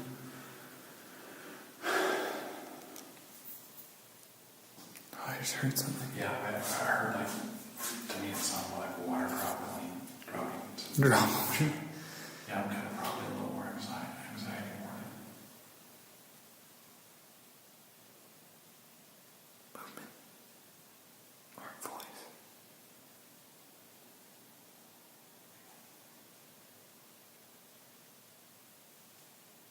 Yeah, that can show me. I'm feeling like my whole body is tingling again. Shit. Are you by me?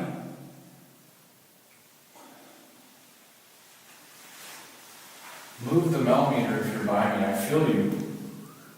Wow.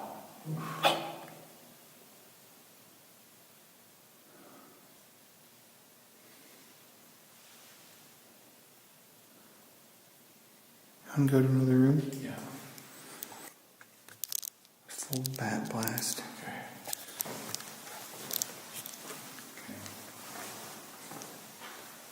Not here.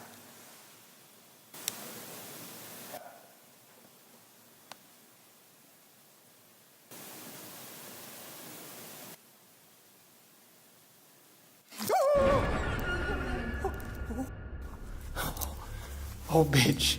Get back in the infirmary. What is that? Oh, shut the door. That little bastard. How do we get out of here? Jesus Christ. I hate bats. It's on my phone. Oh, Jesus. What one? Dude, it's like it's reading our fear. Every time that we freak out about the bats, it jolts up. It's almost like it's trying to keep us in this room. I know. Let's open this door. Oh, there's a door out in the hallway. Oh, shit. Should I close it? Do you think Mr. Batty's out there? 1G a bat.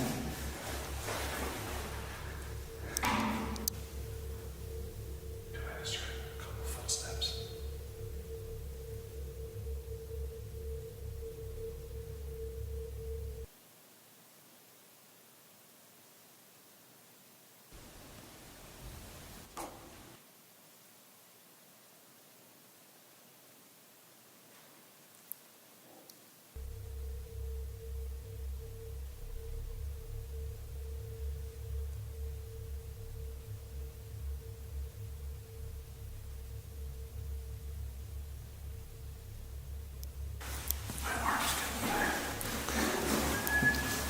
Whoa, do that again. Was that you? No, was that this? Oh, okay, good. Dude, this is just one little part of this place. I know. We've got to go to the surgery. I know, we gotta get out of here. Going, man. We just gotta go without the bats. But I think, you know, it's like wanting us to stand here or something too. It's like, it's not how to keep us here. Yeah, you ready? Okay. That's just when we go for it, though. Where do you want to? Which room do you want to go? We gotta make a game plan so the bats Did can. you hear that? What was it? A knock. If that was you knocking, could you knock again?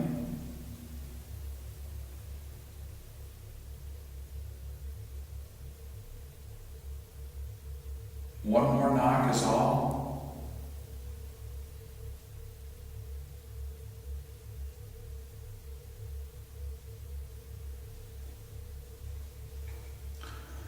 Should we go? Okay. Which room?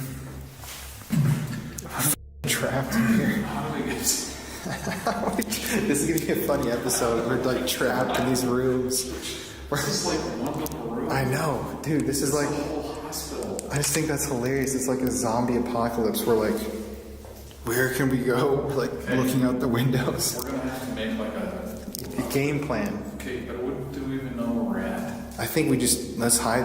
Where did he say that bat colony was? Didn't? Oh shit! I have no idea. Did he say it was at the end of this hall? I want to go all the way to that room at the end and shut the doors. Just so we don't shut in a bat with us. Oh yeah, that's what I'm saying. If there's a bat, we run. Ready?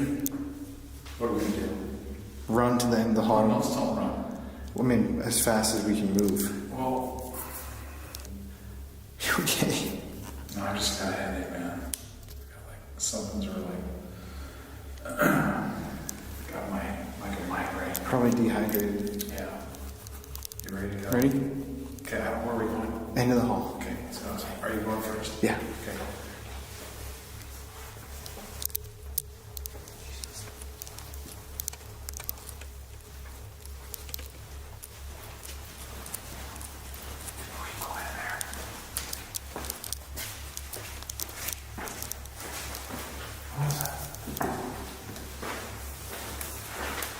Here's this thing. What's it?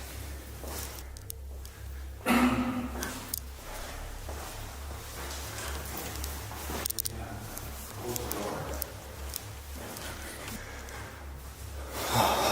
Here, look at this thing. Okay, we're barricaded in here now. You can check this thing out. Look at that thing.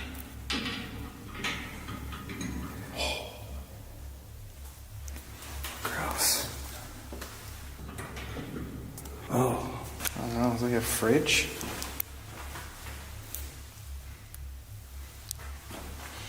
A bat just flies. Yeah, I know. That's what I was thinking. Okay, we're going lights out. Okay, we're now in the delivery rooms. Is there anybody here with us? Can you please knock on something or use your voice so we can talk to you about how it felt to give birth to your child?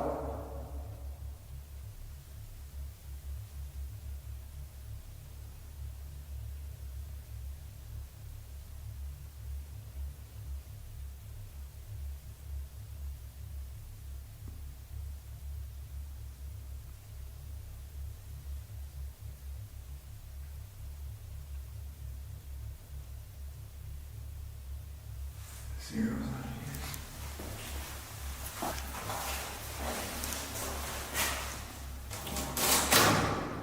Jesus. Sounds like it goes into a bigger cavity. No, it's just a cabinet. Just see what's in there. Anything?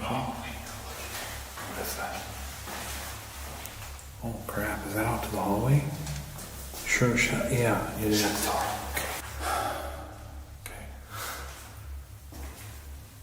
There's like a... There's like a... Did you smell anything? In here? Something just... Maybe that door opened. Something released. It smells kind of cherry-ish or something. Yeah, it does. Yeah, it does. It's like sweet. What would that be? You know?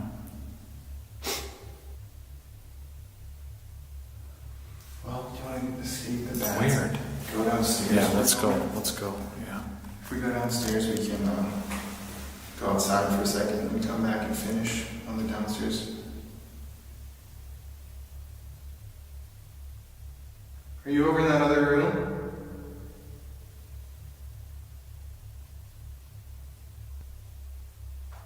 It's so still. Yeah.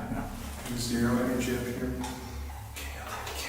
Okay, so plan is let's just open doors and run screaming for the hall, for the stairs, because we gotta make it to the stairs. Do you remember where they are on the left? I don't. No. Goodness. Hurry up. Oh, that's creepy. Weird. Ooh. Do you want to say your final words? No. I don't want to say final words. I'll say just a beginning word. Let's go. Okay. Okay. It's okay. No bats yet. Yes. Where's the reception area? Right here. Okay, what's it? Are we down there? Yeah. We gotta go all the way down there to the left. Where? Come on.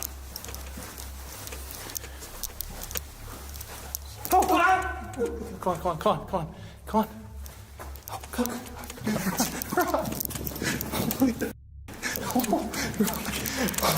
Oh my god. Shut the door. Oh my dude. Are you okay? Yeah, I'm just like...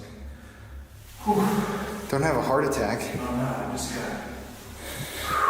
They're flying in and out of those rooms. We gotta get out of We here. gotta like go kind of slower because I'm like kind of freaked out. And just, you know, it's a bats. I mean, you know. So I think... It's a bats, you know. What I'm just saying is I think part of it is that these bats, I'm kind of like a little bit afraid they keep pushing us back here. I know. They keep coming back. Every time we go out there, they swarm us. Did you hear something? Is that you? No.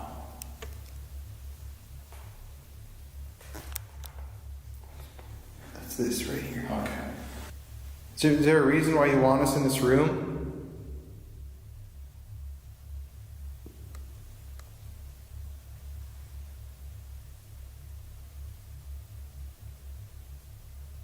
Let's just go. I kind of feel like we gotta get out of here. Okay. Okay, let's just.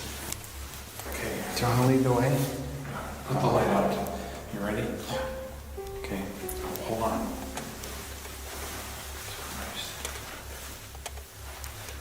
There's a creepy ass handprint on the wall. Did you hit that? Was that ball? Did you hit that ball? No.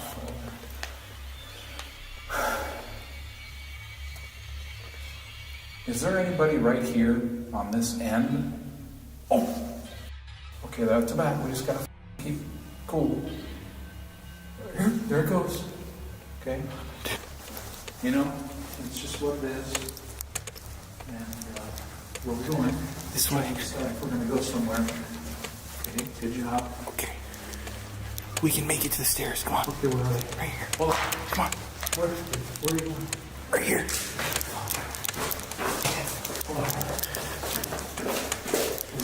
Remember, there were bats in this room too, so let's just go. Hold on. Come on. Second. Hold on. Come on. Oh, dude, the light just fell. This way.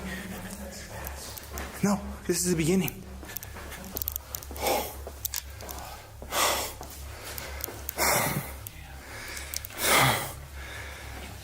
We made it. How do you feel? Wow. That's crazy. That's just like a whole bad something. Hey, I didn't hate bats, but now I really hate bats. Oh, I'm gonna protect my neck at least here. This thing will do enough. Yeah, let's use that. You know, that was like a. Yeah, I wasn't rolling and there was like a door closing. Yeah, like, yeah. Hello?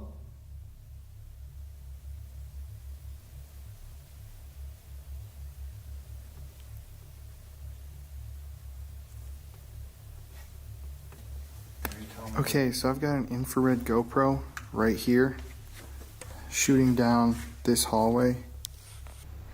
So I've been loading this camera all day in the car and charging the battery, and we're just going to leave it here instead of splitting up tonight because A, we lost the camera today, and B, there are bats everywhere in this hospital. So we're just going to film it shooting at this doorway over here to see if we capture any activity. So there the GoPro's rolling. You know what, this doesn't come on now. There it can. And Jeff, what do you have right now? I've got the Connect SLS. SLS device. So we're going to use it in some of these rooms and just see if we can detect any figures. It's trying to come on. We didn't really capture anything on the GoPro camera, aside from this black orb type anomaly, which I simply figured was a bug. I have to note, however, that the audio on the GoPro didn't record any insect noises, and we didn't see any bugs in the hospital that night. I did notice, however, that towards the end of the clip, the hospital's hallway seems to grow darker, and it appears as if the shadows actually stretch towards the GoPro from down the hallway. I don't know if this is a simple optical illusion, if the flashlight was dying, or just what was happening here, but it's still kind of strange to watch. It was almost as if the energy in the hospital was growing darker by the minute. Okay, so we're going to go down this hallway. You want to lead? Okay, and then if it goes, then I hit record. No, if it goes, just let me come over and film it. That's fine. Okay, is anybody here?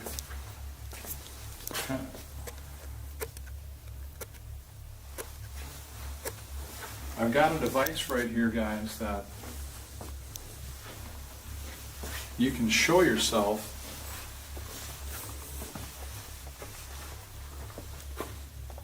come out if you're there.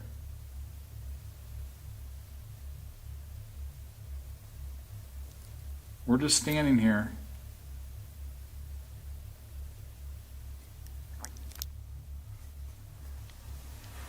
Let's go down here. Are you here in any of these rooms?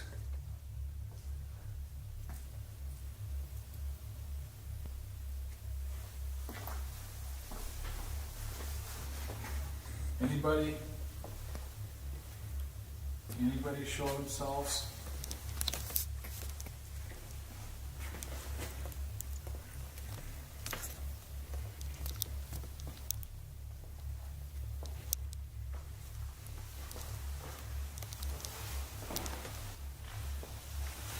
Come in here. Show what's in here. Yeah. There's a lot of stuff in here. People could be in here. Is there anybody in this room? There's like places to sit.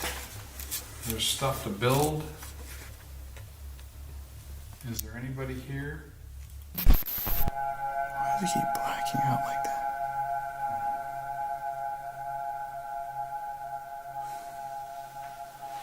No. Be careful once again of beds. Because that's the area where they were. Really? Remember the first one? Remember the first one came flying out? Here's the bathroom.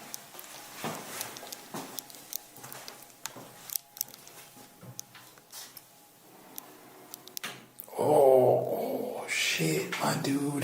That's disgusting. Dude, they mapped out. You're mapped out. Well, how would I get on? I can record it. Stand on the door. You're facing me. I don't want to. Oh, I'm facing me. There, stop. If somebody's there in the bathroom, can you like sit on Colin's shoulders? Or maybe if you're smaller, you can grab his leg.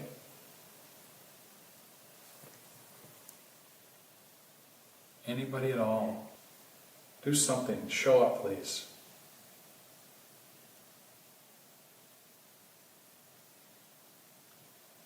I don't like standing there. Okay, I'm not that's gonna do something that. I thought that was, that's why I asked you to. It's creeping me out back there. Okay, should I just turn this off? Dude, What? There's a figure. Where? Right here. Ooh, Okay. it's huge. Dude, Jesus. See, I knew there was something right here on this wall. Oh, I feel.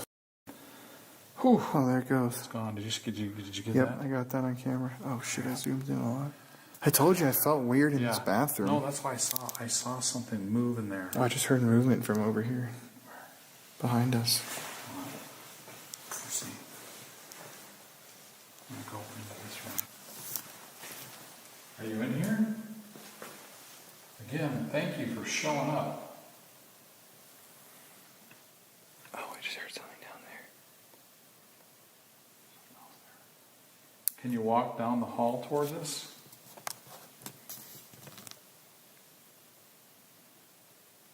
Crawl on the ground anywhere?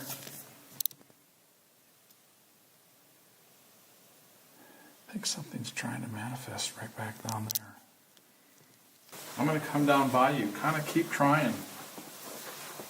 I see you right there in the hallway. It's okay.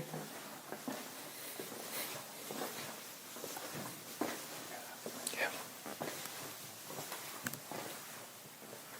Okay, why don't we wait?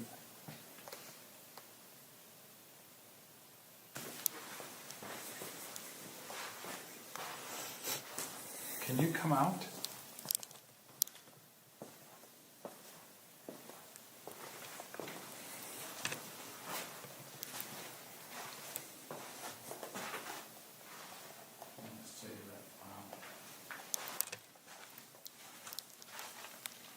Cockroach.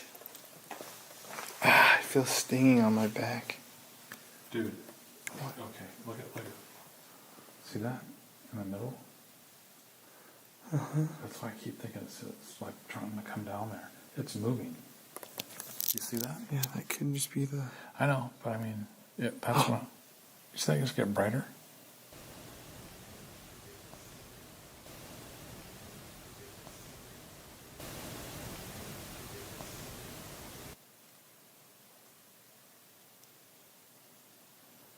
Dude, I'm like really cold. I'm like feel shivery.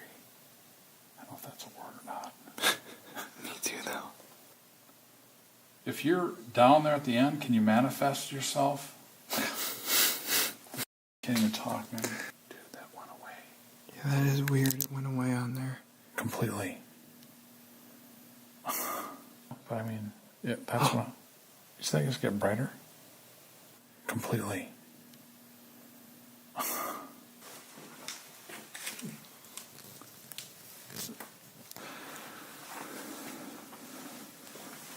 You think this thing wouldn't have a bat?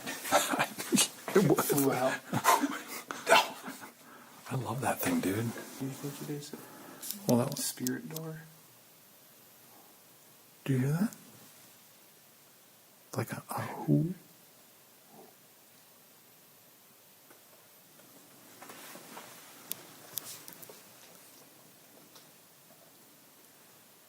Are you back down here in this hallway?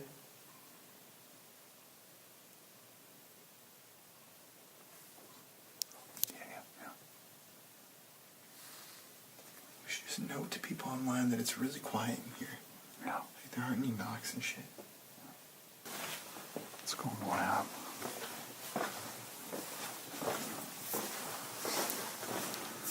I'll get a drink. Yeah. Drink would be nice. Okay. Okay, so this is the laboratory in the hospital where people studied and whatnot and tested out things. Ooh, definitely. Strong odor. Of what? Mold? It smells like alcohol. I'm trying to light here and make some Definitely. baddie friends. Yeah. I don't think there's any bud.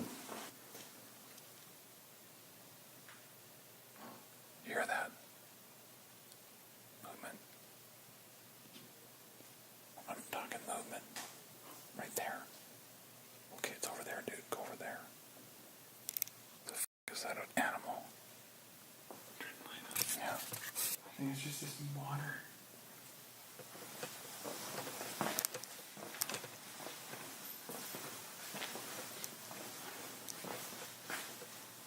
Shine the light over here. Is that mold or shit? Yeah, it has like a... Let's get out of here. This is creepy, man. Yeah, I don't even like that sound. That was good. I think? Yes, definitely. Honestly, it's kind of hard to investigate this building because of bats. Yeah. You know? But you know, it's pretty calm down here. I mean, I feel definitely more. The upstairs was terrible.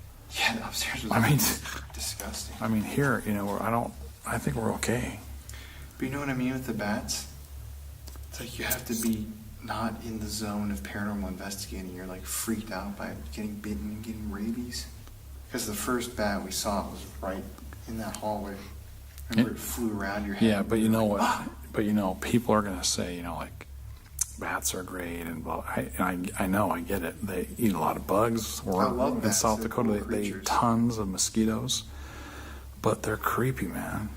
I mean, little teeth. Have you ever really looked at one? Dude, Like the difference is you don't want to be in an enclosed hallway with like 20 bats. No.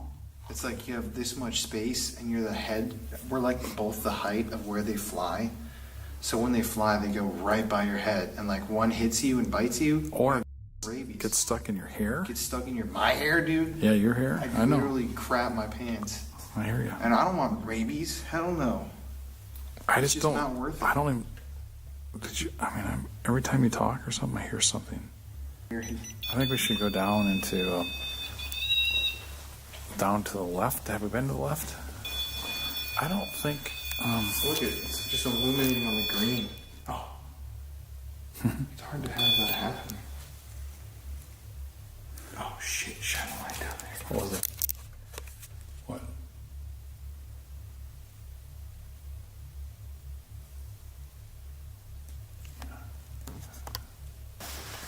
Oh, okay.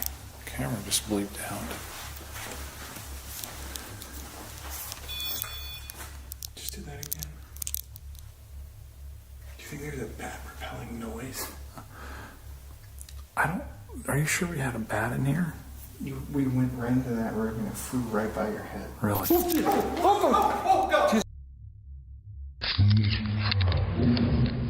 Upstairs. Look at it. Why is it doing that? I don't know. Oh, let's see you turn it. There you go. Let's go set it somewhere though. Okay, well, just come with me over here. I know, I am. Don't, I mean, what is this room? Maybe he's gone batty. Should we try and make it into the hallway? Here, I'm gonna this. I'm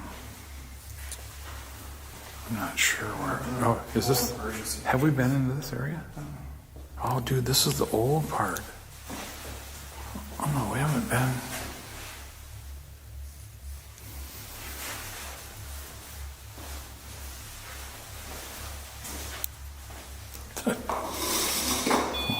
Oh God, Jesus! Out here, bud. If there's anybody in this hospital,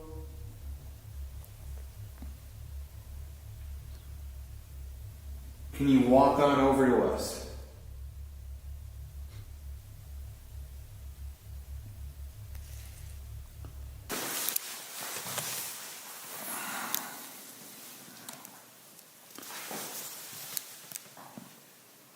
Can you knock if you were a man?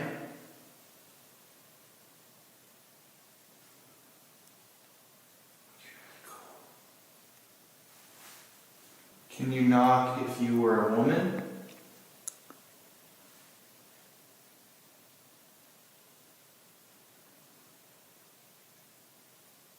Mess with that REM pod a little bit.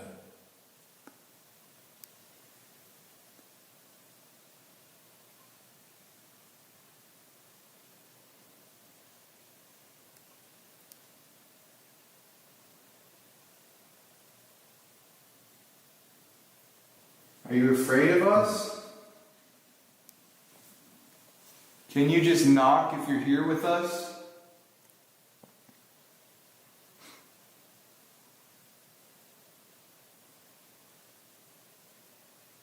It's so still here. I feel Just like it's so dead. it's just. Can you stand up? I'm like, There's nothing in here, guys. Truly. Don't you? well, I feel like it's just not very powerful or something. yeah. I'm trying to figure out what it reminds me of. Because you can't force it to happen. No. Yeah, it kind of reminds me. Well, like the Orpheum Theater, man. I mean, I could feel like a lot of stuff there. Mm-hmm. That was crazy, you know. Mm-hmm. And I think there's like just a few things here. Like I think. Last night was really thick. The board Right. was like, Yeah. hello. But like the SLS, though, I mean, we did. I think there was something you felt that Oh, there. yeah. You know, there's a little bit, but not like. You know, it's really still. Yeah, nothing crazy. Not what people online are expecting it to be. You know. Yeah. I mean, look, we're in a huge hospital building, and it's like, it's just, no, I'm not scared at all. If there weren't bats, I Yeah. could No. walk room Right. to room in Right. the dark with Exactly. no fear. Yeah. I'm just afraid of rabies, because I don't want to be in a real hospital. Yeah, nothing against the hospital. I think it's probably just they're not really wanting to come out tonight, you know? Yeah. Not feeling it. Sometimes the bats were definitely scary, though. Yeah, that's scary. Got some good reactions from us. And pushing us back into that little room. That was, I think, maybe something, I don't know. You want to go back up there? No. You know? If that REM pod would go off like nuts, I'd feel a lot better. But it's just, It's like, I mean, it's dead quiet, like not even any knocks or anything in the building. Hello? I mean, we're gonna leave. Like, if you really want to talk to us or let us know you're here, it's like now's the time. I mean, you're here all the time, it sounds like, so why not just come out?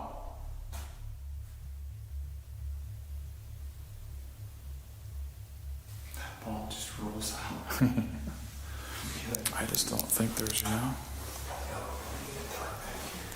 Oh. Unless, you know, some people capture stuff on the camera or. That bad footage is going to be absolutely hilarious. I mean, I think we got the. You know, what do you think, man? wimps. Yeah. But I'm serious. Look at this area that I'm standing in right now. Yeah. This is like the average size of a hallway. Fucking bat is like my height. It goes. Yeah. What if it's just flying so fast it hits me right here? And we've had bats like caught in our carpet. Remember at our house? Remember? They're creepy. And that they get stuck in your head. It's just like. And your rabies. It's yeah. Well, I mean, at least you have to get tested if you can. I mean. I'm gonna walk back. Just send them to Ozzy Osbourne for testing.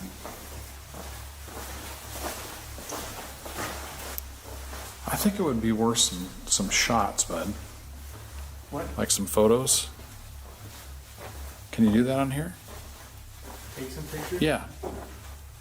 I think just some camera, just some photos down the halls.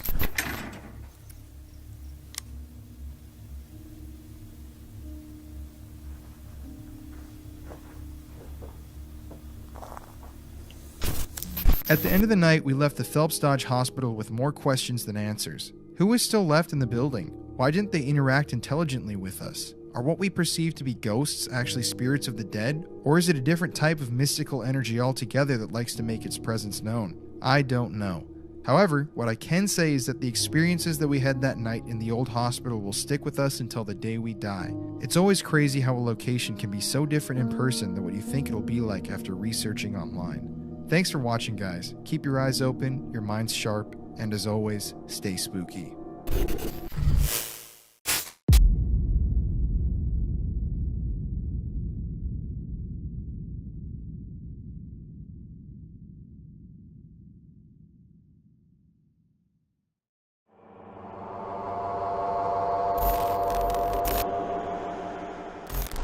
And when the man, I usually see the feature sometime of him.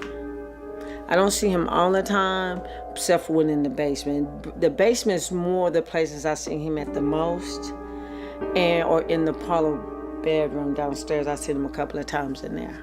And so you wouldn't spend the night in here alone in the dark? No. No. I don't even think I want to stay here if she was here. I wouldn't want to stay here. All haunted places have a story to tell. It can be tragic, it can be scary, and it can be very dangerous. This is Colin Browen, and these are the Paranormal Files.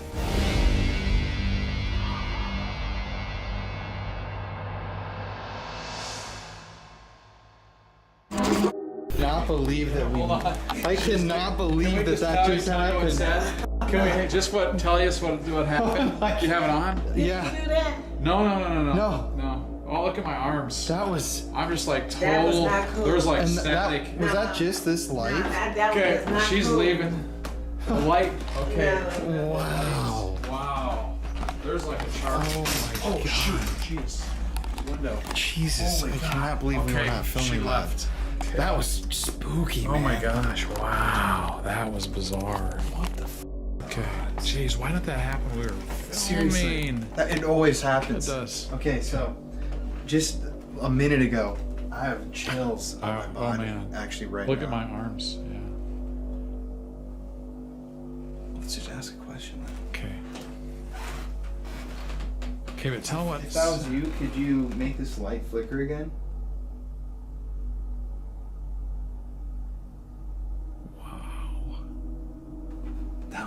That was insane.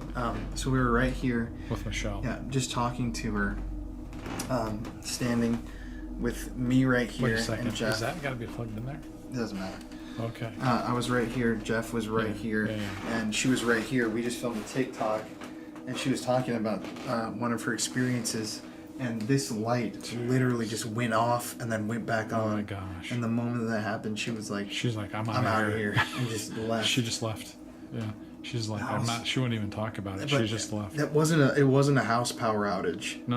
And I'm so mad that we weren't. There's filming lights that. on here. That's the only light that went out. And that's right so there. annoying because you just said, "Wish we got this on film." Because she was telling us a different story. Man. But then she just quit and just left. This light literally just flickered on and off. I tried to get her to stay just outside, out here on the stairs, just to stay here, to catch her as she was leaving down, and she just left. I don't know. Okay, we better go down there. Yeah. Okay. Let's go. If you are here in this room, that came from upstairs. Really? Above you? Oh, thanks. Okay, just a second. Dude, this is crazy.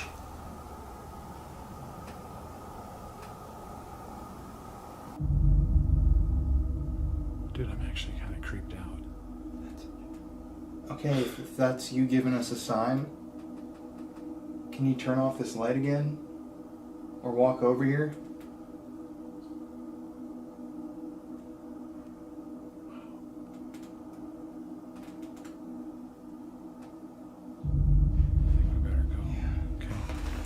We're gonna go say goodbye to Michelle. But that literally right there was movement above us, like knocking her footsteps. I think we're gonna have to get rolling. Yeah, we haven't even shot both interviews yet. Okay, ready? This is the most active spot in the house, is up here. And they will frequently... What the? Did that light just, do you see that? Huh. That light just came off. That light to the left just turned off. What was that? Oh my God, it did. What? Did we unplug that? Or that plug goes to... That light literally just turned off on camera. It did. No, that goes to this piece of equipment. Huh. That is insane. I just filmed. I got that on camera. So this is where the children would play. Yes, and they actually had a trapeze, and they had a pommel horse, and they had a bowling alley, like right here. And what experiences, I guess, do people have up here? Why is this the most haunted part of the house? They just come up here and they've had all kinds of experiences. They've had the doors opening and closing, which is something we hear often. And they hear a music box, but we don't know where it is because we never found it. But they have, they all have a different experience. Have you had anything happen to you up here? I really haven't. I was okay. I've had a bed here. The children had each an alcove, and I always felt like I was really protected up here. I always felt like it was a safe place. But people think that this is the most active. They think this is the most haunted. Yeah. I have to tell you, these kids had a great childhood. I've read records that they have recorded for, and they do recordings, of people who have lived in the old days and stuff. They had a great childhood. Their mother was very kind. She was very sweet to them. They all got educated. They all were offered college, and most of them went to college and went to further on. One of them worked for NASA one of the grandchildren, and they'd had a great childhood. Yeah. And I guess they're still here. Yeah. My other question would be, what do people think is the scariest part of the house? What's the creepiest energy?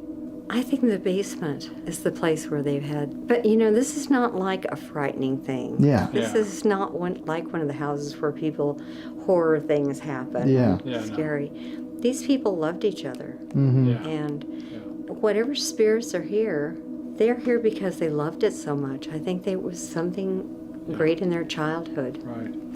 It's going to be an interesting night tonight. Yeah, when the light went off, and when you guys were just walking there, I kind of like Michelle, you were talking about from the peripheral vision. I kind of saw a little, I don't even know what to explain it. If it was a small shadow dart, kind of but I don't know. I never know, Yeah.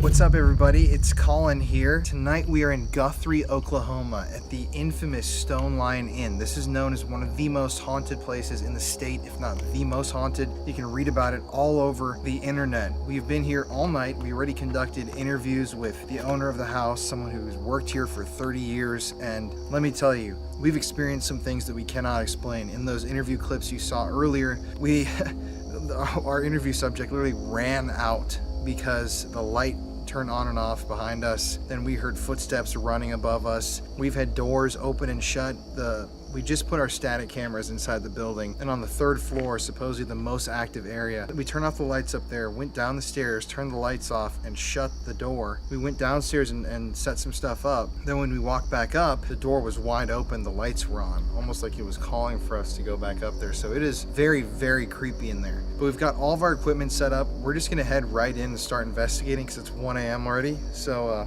you ready? I'm ready. Let's do it. We got a surprise treat for you. It's got 2 doors.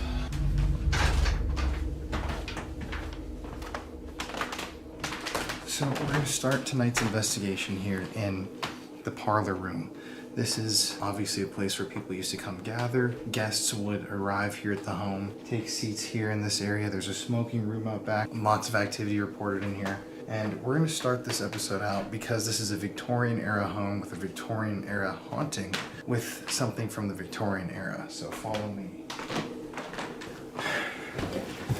So as you guys online know, supposedly if you create your own Ouija board, it's supposed to be a lot more effective and it's supposed to be more, I guess, dangerous. So we wanted to buy a Ouija board today because we didn't bring one with, but couldn't find one, so we went to Walmart and got this, and we're gonna add something special to it. Because back in the Victorian era, a lot of seances were done. That was the era of the Ouija. So maybe the spirits here will recognize this form of communication, and even though we're not gonna do a full-on session, we're gonna just use this to open a portal. And I'm gonna add, along with Jeff, using our diabetes kit, a drop of blood to the board before we open the portal, because a lot of different people involved with different forms of witchcraft, brujeria, stuff like that, believe that the human blood actually contains a lot of energy and is a key and is essential in a lot of ceremonies. So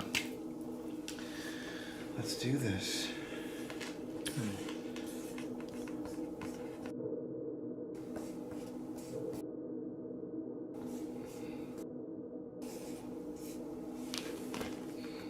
So, almost looks like a Stranger Things piece of art there. Here comes the real important part. So, this is diabetes supplies. Don't try this at home. When I am shedding this blood, I am giving the power to this board and to this portal from myself, my own soul, my own energy.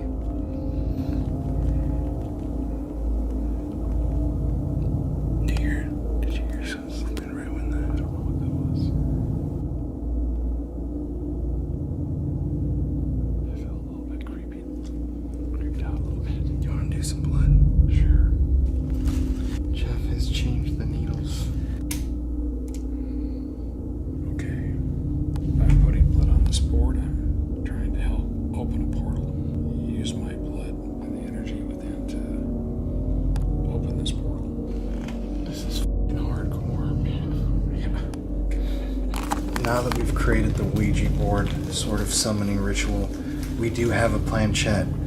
Jeff is going to light a candle. I am going to operate the planchette, say some words, attempt to open the portal, and we're going to screw this camera in over there, film on another camera that's over here, and do an Estes method as soon as we do this.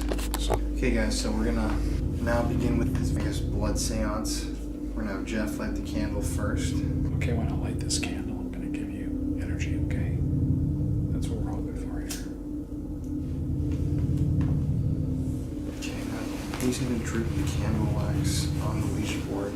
If there's anybody in this house, we are politely asking you to come out tonight and speak with us. If you've seen a Ouija board, okay, once again, lighting. Try it out. Whether you died here or you just decided to come over here, whether you're happy here, whether you're angry, it doesn't matter. We're opening a portal for any and every spirit to come through tonight and speak with us. So we're just going to leave the portal open. We're inviting you to come speak with us and to interact with us tonight. Follow the sound of our voices. Okay, we're done. I hope the nuns from my grade school are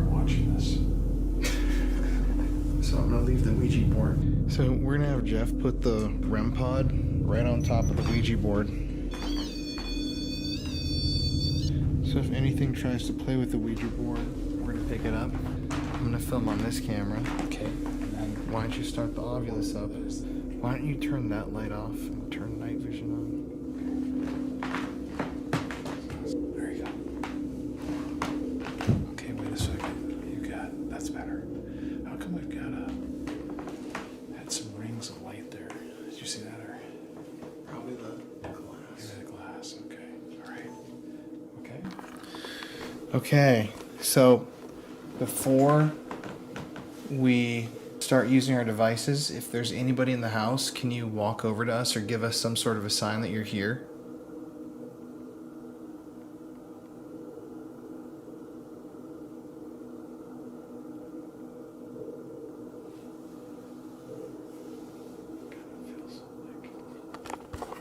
It's kind of heavy in here. Okay, my name's Jeff. Again, this is Colin. We're here just to try to interact with you.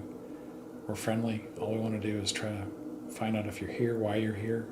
So if you would, give us any kind of sign that you're here. Work with our instrument we have over there that's not going to harm you. Go touch it. Give us a sound. Anything.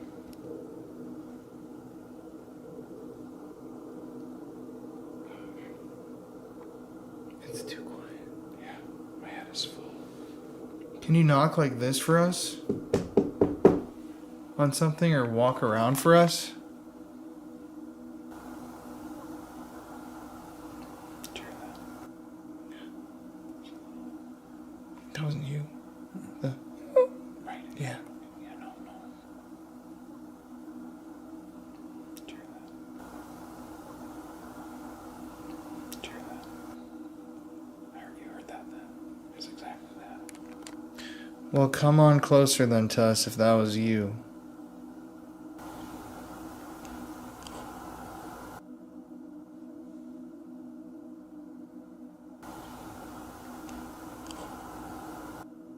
Can you come over and make that device go off over by Colin on the Ouija board?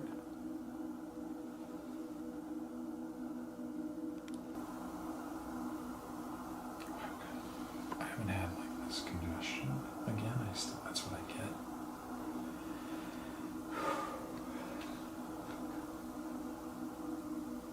Like heavy. Mm-hmm. Could you just let us know that you are here in some way? Am I imagining something, or is it those crystals moving?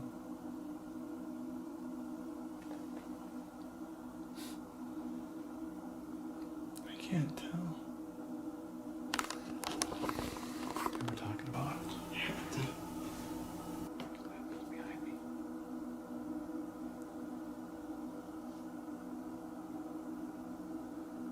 If that was you, come over here. I'm not here to harm you. We just want to have a talk.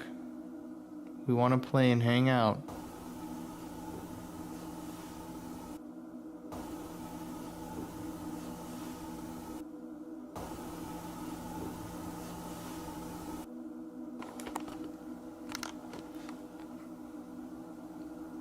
If that is you, like I said, we're not mean. We're just here to hang out.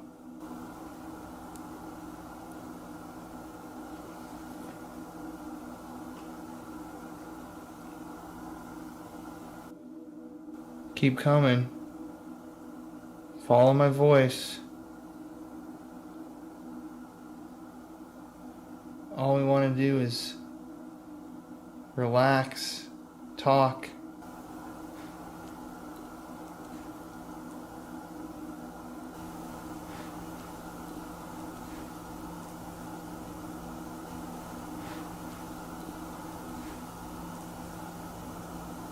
Come on, come over here. Just play. We want to play some games. All we want to do is talk to you. Maybe I should set the REM pod back there. I feel like it. Can I have it? It's almost literally like responding to what I'm saying. I'm gonna put this a little down. Okay, Colin was talking to you behind us. come into this room if you would. And we're here just to communicate with you. Maybe touch that little box I have laying on the floor.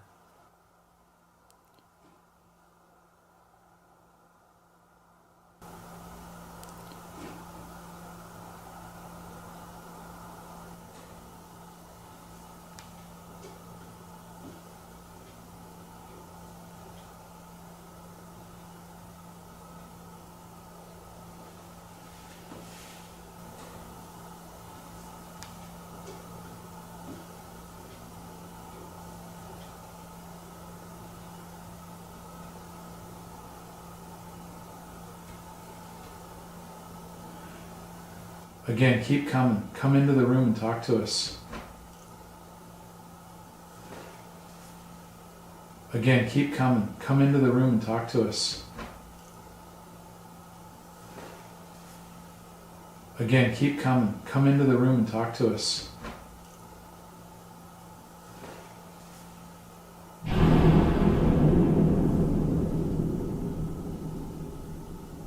You're welcome to come in and sit with us inside here. Come on in.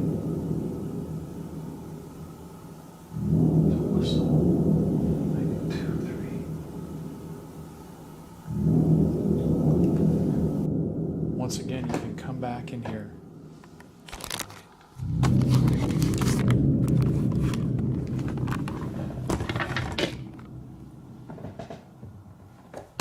Okay, can you come back in here?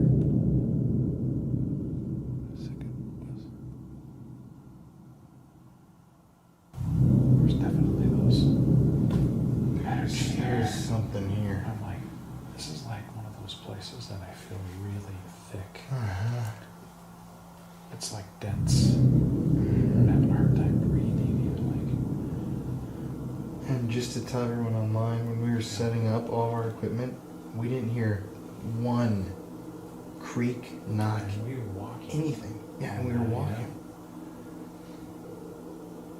Yeah. If you can hear the sound of our voices, can you please just let us know that you can hear us somehow? Maybe move something in the room, turn the lights on and off for us. Can we turn on the Ovilus? I think we should try it.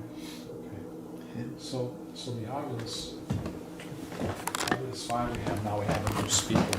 We're just going to turn it on. We've never done it before with the speaker, so I'm not sure how loud it is. Let's just turn it on. Okay, do you want to say anything, Colin? If anybody is here with us, once again, we're going to be walking throughout this house. But for now, come over here and talk with us. We just want to find out who you are so we can have more fun together. Ready? Mm-hmm. Okay. Since. Wow. Since wow. Shoulder.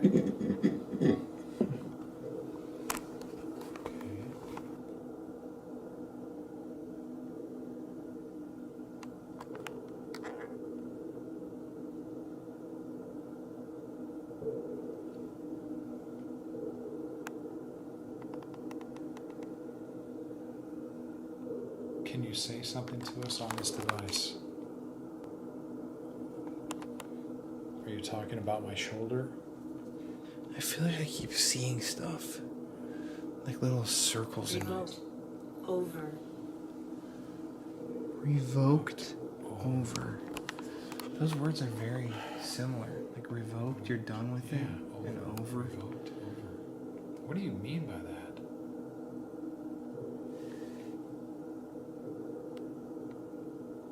What's over? Okay, and again, once we have a couple of EM pumps, like kind of like a feeding trough for a spirit, and we're going to set it on each side of the Ovilus and see if this lets him take up some food or energy and try to talk to us a little bit better. Burn. Pattern. Burn. Is it Vern, the guy that she was talking about? Wait a second. Vern. We gotta remember that. Vern. Okay, we're gonna give you some energy here. Just put it on the floor. Will. Alter. Okay, will alter. The pattern will alter. The pattern will alter. Vern's pattern will alter. Cycle. Wow, maybe we're getting something here. Zinc. Just keep talking. If you're using this energy. Jog.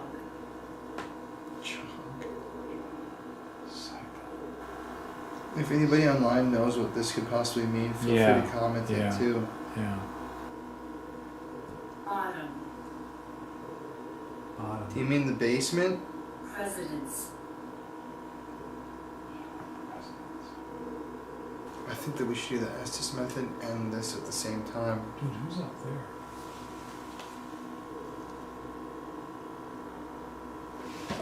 Bottom. Look on the bottom somewhere. That's Bach. That's the composers. Okay, everybody, so we're now going to try the Estes method once again. We've moved the camera angles. That's the area where we're hearing the noises from. We've got 2 EM pumps running. We've got the Ovilus running. And if you don't know what the Estes method is, you basically put headphones on and listen to a spirit box and read out any responses you hear while wearing a blindfold for sensory deprivation. But I'm going to take this one step further. I'm going to actually lay back on top of the Ouija board. And Jeff is going to be the one asking the questions. Plan. What did it say? Plan. Yeah, that is the plan. Do you want us out of here? Discernment. Discernment. Discerning spirits. I talked about that all week. Cell. Discernment. Character. Heart. Wow. Holy Sell your character in your heart? moly. Cell, character, and heart. Discernment. Huh. God, it's almost like, discerning spirits we talked about being good and evil. Mm-hmm. It's like sell your character, your heart. Mm-hmm. What do you mean by that? Remember. Daddy. This is my father, yes. Are you looking for your dad? Oh, are you the 7-year-old girl? Are you the 7-year-old girl who died in here? You can come and talk to us if it's you. I'm not your daddy. I'm his daddy. But we'd like to talk to you. Don't be afraid.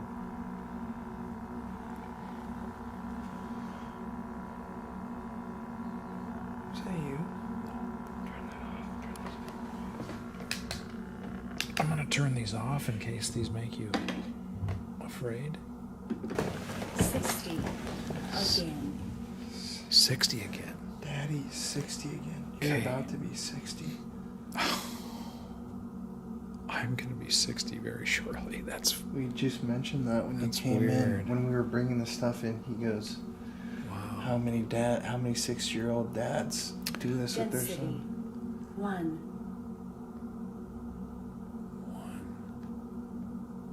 Are you here with us in the house? Can you give us a sign?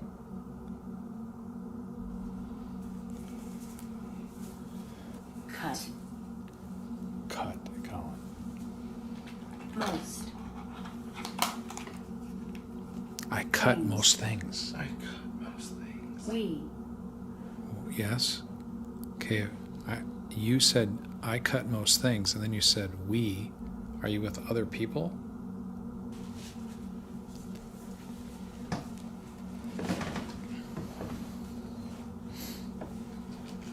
Can you tell Colin your name? No. How come? Are you afraid? Who are you afraid of? Tell me. You.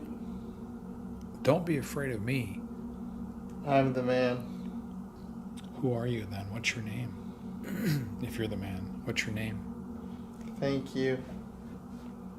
Tell Colin. No. Bill. Design. 50. Okay. Bill. I think this is good. 12. Look at me. Or look at the door. Oh man, wow, there's some energy charge in here. Okay, why do you want me to look at the door? Who is there? There's 2 doors back here that you can... There's 2 doors back here that you can... There's 2 doors back here that you can... Having a blast. Oh, those are my plans. It almost sounds like there's 2 spirits. Well, we had Vern and Bill. Are they men or women? Tell me if they're men or women, the 2 spirits. Can you tell Colin? Yeah. Yeah, okay, yep. Use your energy and tell Colin your name through that device. Loser. How about, again, right now, how many spirits are here? How many are here with us? 17. 17 spirits? Through the years. Through the years? 17 people? There's 17 of you here? What are you doing right now? Peace. After. Okay. Something just scared me. I feel like I got touched on my foot. Peace after. It seems like you're using your energy for this box to form like a sentence. Peace after. Someone. Okay, yeah. Sorry. Sure. Maybe that was the person apologizing to me. It just said sorry. Oh, it's the big toe. It just said that. Did you just touch Colin's toe? Tell Colin again your name. Just if there's 17. Do they have to? Yes. If there's 17 of you here, one of you can say your name. Say your name. Mm-mm. Oh yeah, come on, show some courage. Okay, would one of you please say your name? I'm being respectful. I'm getting a little bit irritated because you definitely can do that. Aggression. Yeah, I am being more aggressive. I apologize. Please tell Colin your name, one of you, please, or say it on this box. Mm-mm. Wow. Why not? I kind of feel like we need to go into the animal room. Are you awake, bud? Mm-hmm. Okay, you're not really communicating. I was just not really getting that much. Really? Mm-mm. Okay, it's been talking a lot on here. I asked a couple of times, you know. I just wanted to avoid. Can you please tell me your name? And they right away would say no. And said, animal. Dude, look at animal. Guy. Okay, this is the deal. It's come back to hunt animal. I think we have to go in that room with the animals. Okay. Over there? Yeah. Okay, we're gonna go over to the room with the taxidermied animals.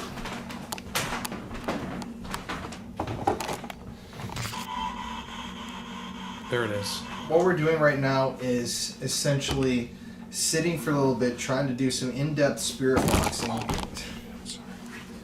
Jeez, it's just pitch black in here. So what we're trying to do here is some in-depth spirit boxing, and after this we're gonna head to the basement, which is where all the poltergeist activity really focuses, and then go up to the 3rd floor, which is supposedly the scariest part of this whole place.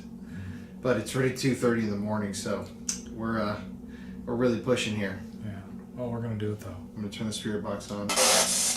Okay, would you say one of your names that you said out there, why you wanted us to come in here? Who said that? What was your name?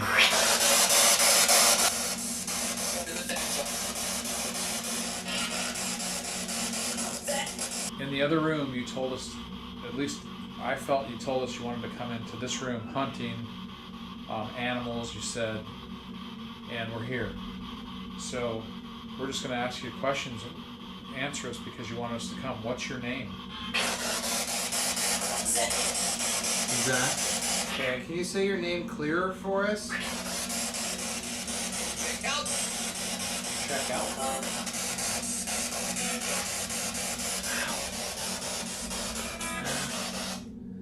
just got a shooting pain. In your arm? In my right here. Oh. Can you turn the light on?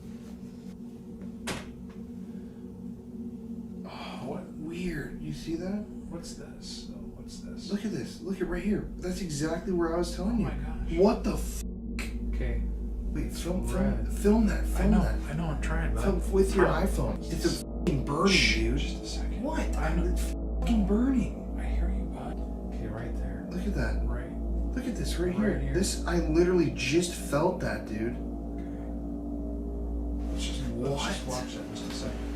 Look at that. From here, you can really see the Dude, redness. I'm telling you, that's burning on me. Okay. You can watch that footage. Okay.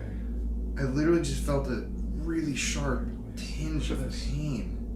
Okay, wait a second. I'm sorry. There, hold. I think you can see it from right here the best. Okay, you got a line right from here to here. Yeah, and it's really tender right there. Just to show my other arm too. Yeah, let me see. There's nothing. Second, the light's changing. Okay, let me see here. Look at that. Hold still. Put that back, your wrists next to each other. Right here. Right there. Okay. Yeah, it literally goes Yeah. right here. But just a shot pain through my arm. Did you scratch Colin? Did you scratch me? Oh, that's it. Oh, I'm getting anxious all of a sudden. Okay, hold on. Did you just scratch me right now? Did you scratch me? John, okay, hold on. Oh, I'm having like fucking heart pain almost. Really? Chest pain right here. Desk. Okay. Metaphysics. Desk. A go. Are you sure? Tracked. Okay, I'm gonna turn this off. Okay, are you gonna feel okay? The side of my chest is like shooting pain. Do you wanna take a break? No. Well, let's call. I think we should leave this room because you're feeling, I think, overwhelmed here. Let's try one more spirit box. Really? Yeah. Why don't you ask? Are you causing me pain right now?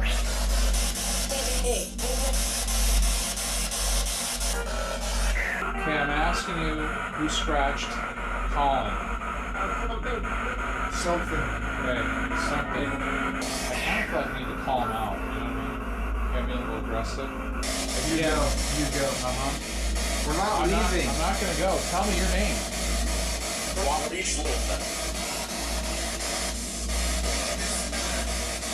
This time. Where are you in the house? Why did you scratch me?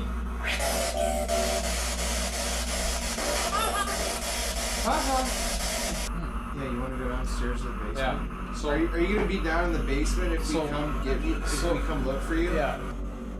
Look at it is kind of red. Do you see that? Doesn't this look kind of red to you? Can you take a photo so I can see what that looks like? Or just take a video of it? This is yours, bud. So just to document this is kind of going away. It just came. It's still pretty obvious, though. But I just was pointing out to Jeff on camera that this hurt and it's kind of red. You see that? I think if we could turn the light on a Like little right bit, here? I think you'd see it better. You know, you can see it from here. Okay. It's strange. This looks almost like it could be a fucking bite mark or Come back something. here. Over a little farther. Doesn't that? It appeared as we were looking. Yeah, and I You'll see it literally on- told you, I felt a shooting pain through my arm right there. And it's the same shit that's happening right here, under my spider. Weird. You know what? I never even thought about it. What? But, yeah, no. Why don't we get down to the basement? Okay, we're leaving. So, anything further to say to us? It's your last chance. I need to do something.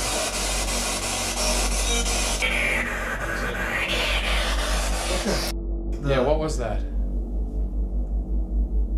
What was Something just happened with the night vision. With the It literally just dimmed. Whoa!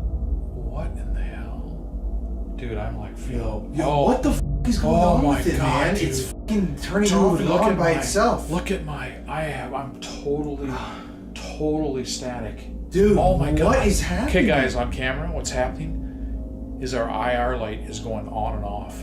Oh my God. Shoot, I'm Hold on. Hold on. Dude, I'm actually kind of afraid. I feel like I'm seeing shadows. Dude, it's like your heart's glowing right here.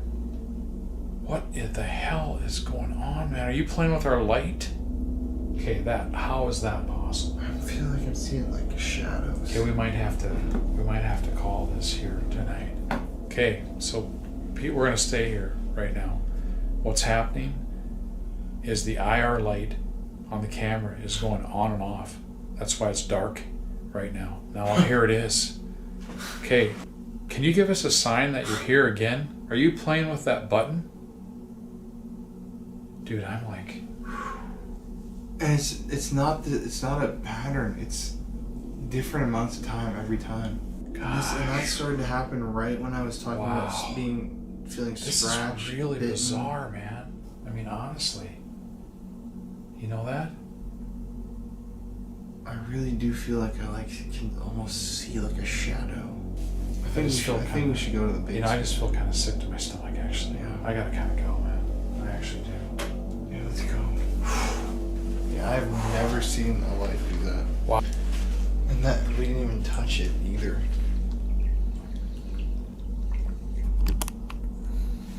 Look at how bright that is. Just do that. Okay, because there was an orb in here. Oh, jeez, what was that? Dude, what the fuck? That was a door behind me here. Did you hear that? Yeah. Wait. Hello? Dude, I'm truly... Is that camera still rolling? Yeah. Okay, because there was an orb in here. Oh, jeez, what was that? Okay, because there was an orb in here. Oh, jeez, what was that? That sound just came from this door right here to the parlor. To the parlor where the Ouija board is and everything. Okay, why don't we... Should we put it back here and leave it? Yeah. But you point it where? Oh, Set it right here. I've got like definitely in my head again. I'm getting my head. That was very spooky that never seen. Okay, that was very strange. Dude, the light's not good. I mean, this light is now it's constant.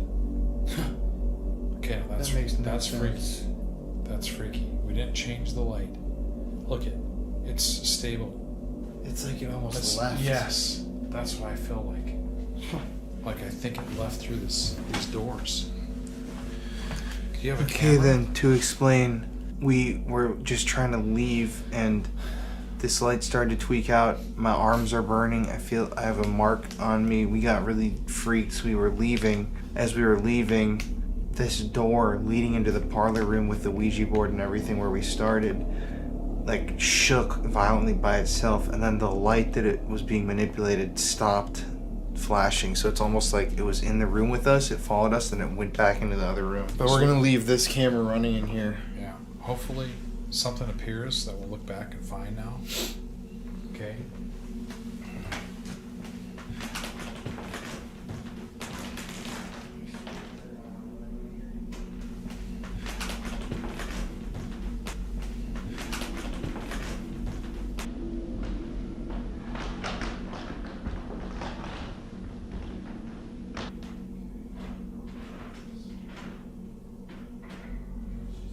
Okay, so we're going to now head down to the basement. We just walked out.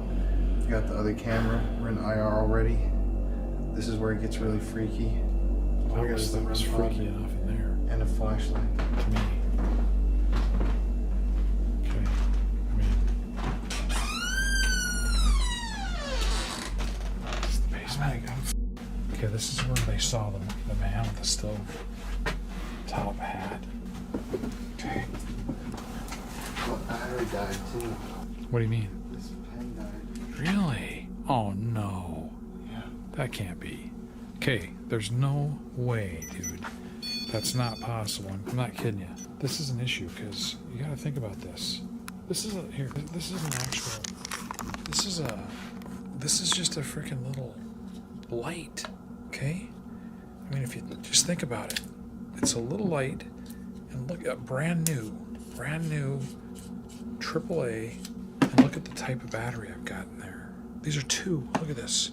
Two brand new No, batteries. but more importantly, bud, look. Okay, can you see what it is? Where's the name? Yeah, right there. Okay, what's it say? Ultimate lithium. Ultimate lithium. These things, two of them brand new ultimate lithium batteries. I mean, think about that. I mean, think about that. I mean, think about that. What the hell? Shit. What the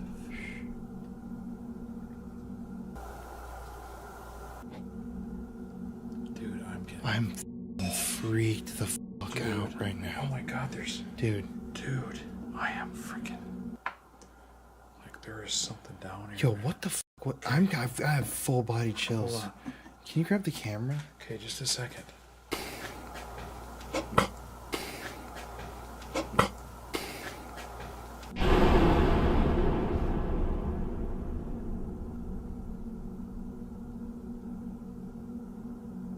Hello?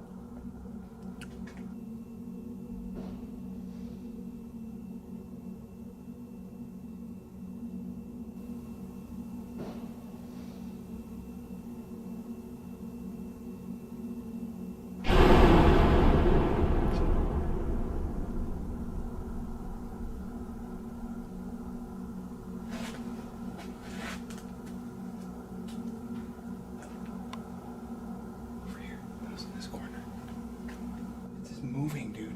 I know. That's what I'm saying. Something's circling us, maybe. Boy, I don't feel good down here, actually. Again, I don't think it's evil, but I just think there's something going on. My neck hurts. Okay, let's back up a little bit, bud. Okay, watch out for the camera. Okay, that light's still on. Do I have anything on my neck? Dude, this is crazy. Okay, no, that's Wait, not. are Are you you serious? What Well, is just it? Just hold on. It's a scratch, dude. Okay, I literally just felt Okay. my neck hurting. Let me see What is this. it? It's a scratch. Red. Can you at least flip the fucking thing so I can Look see at- it? Look at. Oh! Yes, I know, dude. What? Look at this. Shine. It's welted. It's welted. What the f? Yeah. Wait, no. There's no way that just happened. Look how thin that is. Dude, got like a. Let me look at How this could? a second. How is that so thin? Okay, it's like lines. I've never seen You know any. what? Have you ever seen anything like that? You know what? I just don't feel well. Me either. I don't know what's. Okay, hold on. Let me look. This is crazy, man. That. I mean, I guess. Do you think that could be for me with the Estes?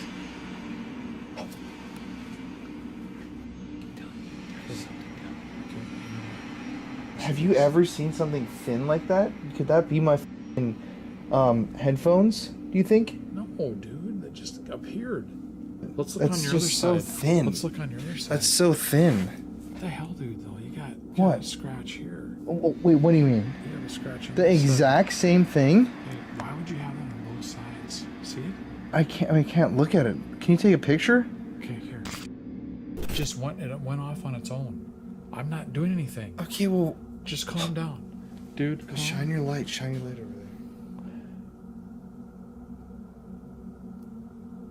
Okay, I think we're gonna move out of here. No. Okay, but Hey, let's at least okay, take a first. photo so we First, can let me see get this. it on camera. Pull your hair back. Let me see. I don't even want to sleep here tonight, man. Okay, on this side too. Wow, that's weird. What would you describe it as looking like? Okay, just let me look at it here. Can you take a photo Okay, of it so I yeah. can look at it? Okay. Because I'm kind of freaking out because I can't even see it. Here, you hold the camera. Let's let it roll. Hold the camera. Okay. Ready? Take a picture. I describe it more like a... Man, I feel like I'm gonna freak out right now. What the dude? Look at that. That's like... And look at it splits. And what's this shit too? That's on what the I'm saying. side of it. That's what I'm saying. Because that is trippy. That's your right side. I know, but look at... Oh. Dude, what? Dude. Shh. I know, but look at... Oh. I know, but look at... Oh.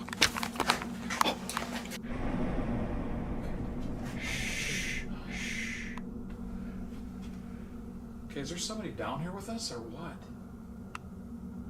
Dude, that was a shuffle. What the... This is very scary. Dude, this is the most... Somebody's living down here.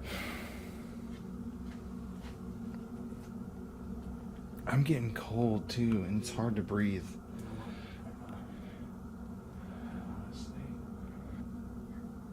What are those noises, dude? Okay, but I've got my ear is going completely deaf. My arm is still burning too. Do you think this has something to do with the Ouija? I know the blood ritual. I don't, I think we have to That somehow... is because that is straight up freaky about my neck. It is. How do you even... Okay, when you go back and hear that noise, though, that was like a major shuffle, like a box moving or something to me, okay? If you're down here with us, I don't know if you can scratch, but if you did... This is blurry as crap. Okay, there it came back. If you did scratch me, I need you to get out here right now. That is not okay. Where are you in this room?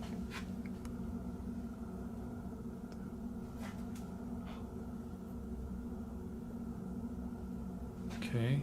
Do you want to bank that device? Come over by this device. Or make one of those balls go off right here in front of us. Dude, that's the only time. Oh my god. What was this it? Flashlight reflection over there. What's like? Yeah, this is some bad mojo down there. That is dude. very strange though. And okay, but remember, I was scratched at Ohio State Reformatory, right? Like that. Mm-hmm. Did you feel like it was like a burning? I literally just felt like kind of not a burning, just a tiny amount of like. Okay, so let's just think about it too, and we'll look at that and you put it on film. Even if you had fingernails, Colin doesn't. You don't have fingernails, dude. I mean, do you want to show it? Truthfully, you're not a fingernail guy. I have really bad anxiety, so I pick all my fingernails off. It's like, and I do too. Like, look at here. I'll even try to. Can you? I mean, I can't really see with this light, but yeah, I mean, there's no way. There's no way. Here, let me go to this real quick. There you go. That's trying my absolute best. How do you go back to up here, buddy? Let's look. That's trying my absolute hardest to scratch myself. I mean, it's just a big, thick red line. But your neck. Let me look at your neck with this light. It might be fading. Maybe it is. It is. Oh my god! I just saw a red. Hello.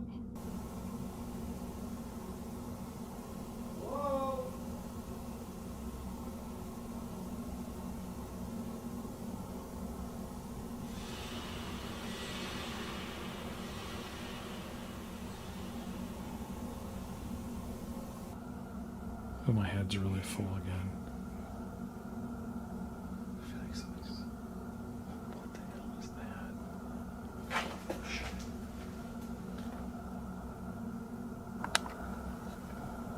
Oh, I've got like total chills again. I kind of feel like I don't want to leave, turn my back. Oh, there was an orb that went through here. Are you a bad spirit? Okay, dude, this thing is going around us. I don't know that I really actually want to sleep in here tonight. Especially being scratched. I don't like that idea.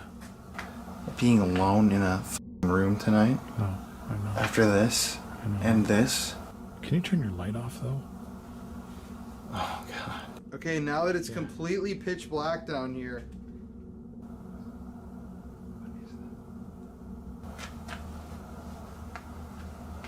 Oh my God, I'm so scared right now. I can't can't believe how much movement there's been down here. God, I saw something right beside you with my peripheral vision. I don't want to stay here tonight, man. I mean, I can, but this. It's like hard to breathe. Never felt my like throat this. is like closing up. But there's somebody down here. Are you the man in the stove top hat? This is a stove pipe. Where are you? Dude, if something moves, I'm out of here.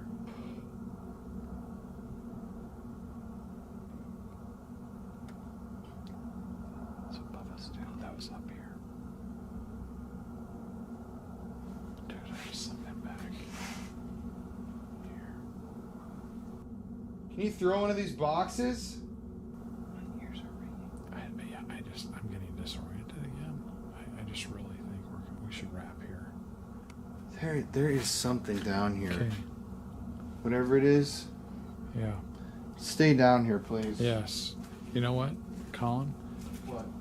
Imagine that circle of light around you, okay? Just visualize a circle of light, a protective light. And you're not allowed to come out of the basement. You can't follow us. Yo, something just threw a rock Dude, at that us. was a rock. That was a pebble.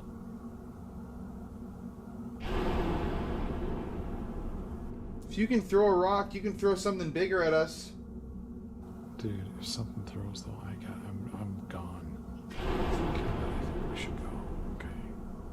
We've had enough. That's crazy though, We've had enough. That's the train. Right when we were leaving, a rock gets tossed over here? Yeah. What was that? I think it was over in here. Over in here. Let's go finish on the 3rd floor. It's gonna be interesting if there's anything on that static camera. Yeah. I really want to see that footage. You ready? Ready to go up? Let's go. Watch your second.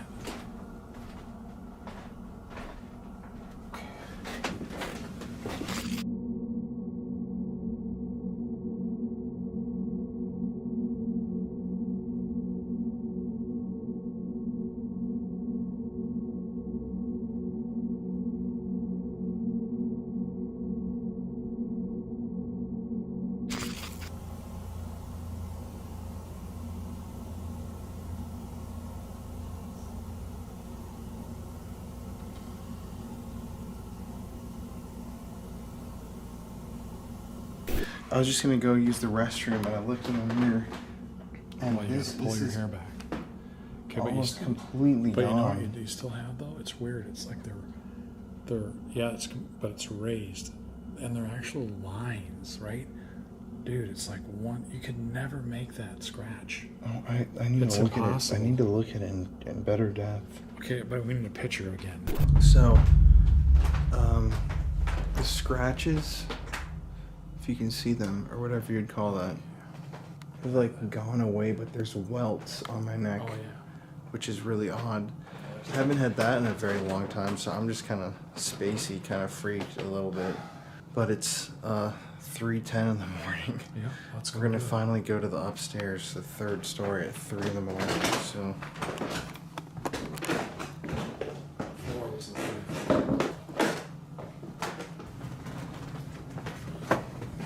So should I start this? Yeah. Let me get it going here. There we go.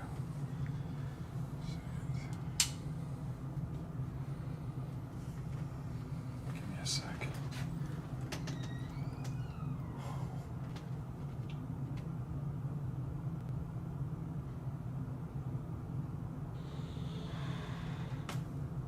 Hello?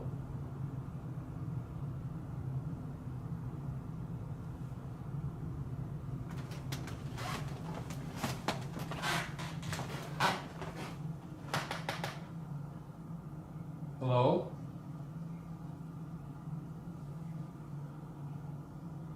So, a couple things. First of all, we looked through the whole home already.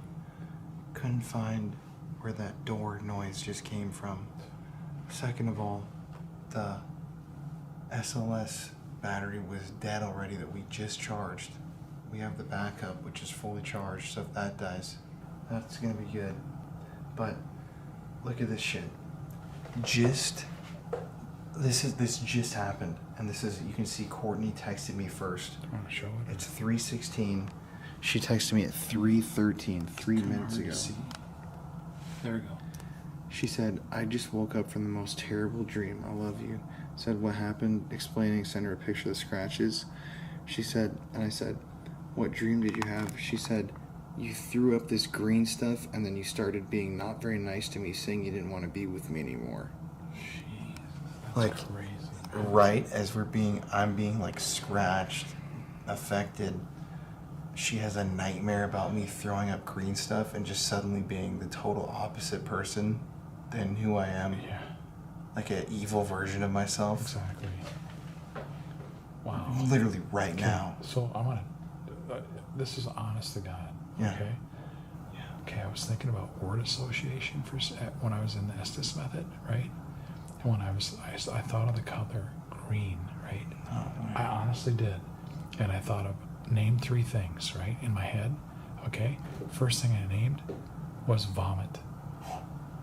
Second thing, for whatever reason, I said banana, but I was thinking of green bananas. And the third thing I said was money. I said money, which is weird. Yeah. And then that, vomit, and money. And then I have bananas. So I thought, when you were doing the essay, I was thinking green. And then I'm like, vomit, bananas, and money. That was the 3 That's things. insane. And what's crazy is she said Courtney said that was a terrible nightmare that was really scary, it was so scary that she woke up and texted me in the middle of the night. She probably thought that we were asleep already. Okay, but... Okay, let's go upstairs.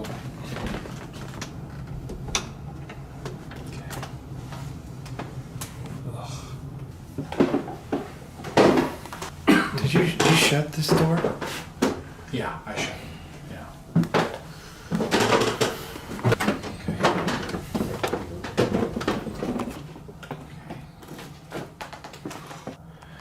So here we are, 3rd floor, supposedly the most haunted part of Stone Line Inn. It's 3:20 in the morning. You want to go infrared? Sure. To anybody that's up here, especially if you're kids, we don't want to hurt you. We're only here to play and have fun and just hang out. If you need a friend, we can be your friend, so come say hi to us.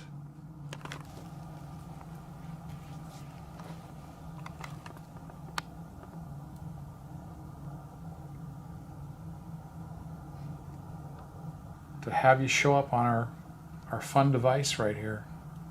It's like a toy. Just show up. We'll take your picture.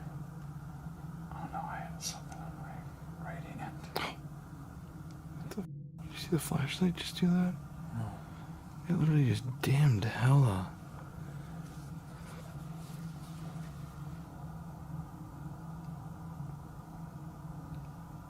Can you give us a sign that you're here? Can you knock or run around or...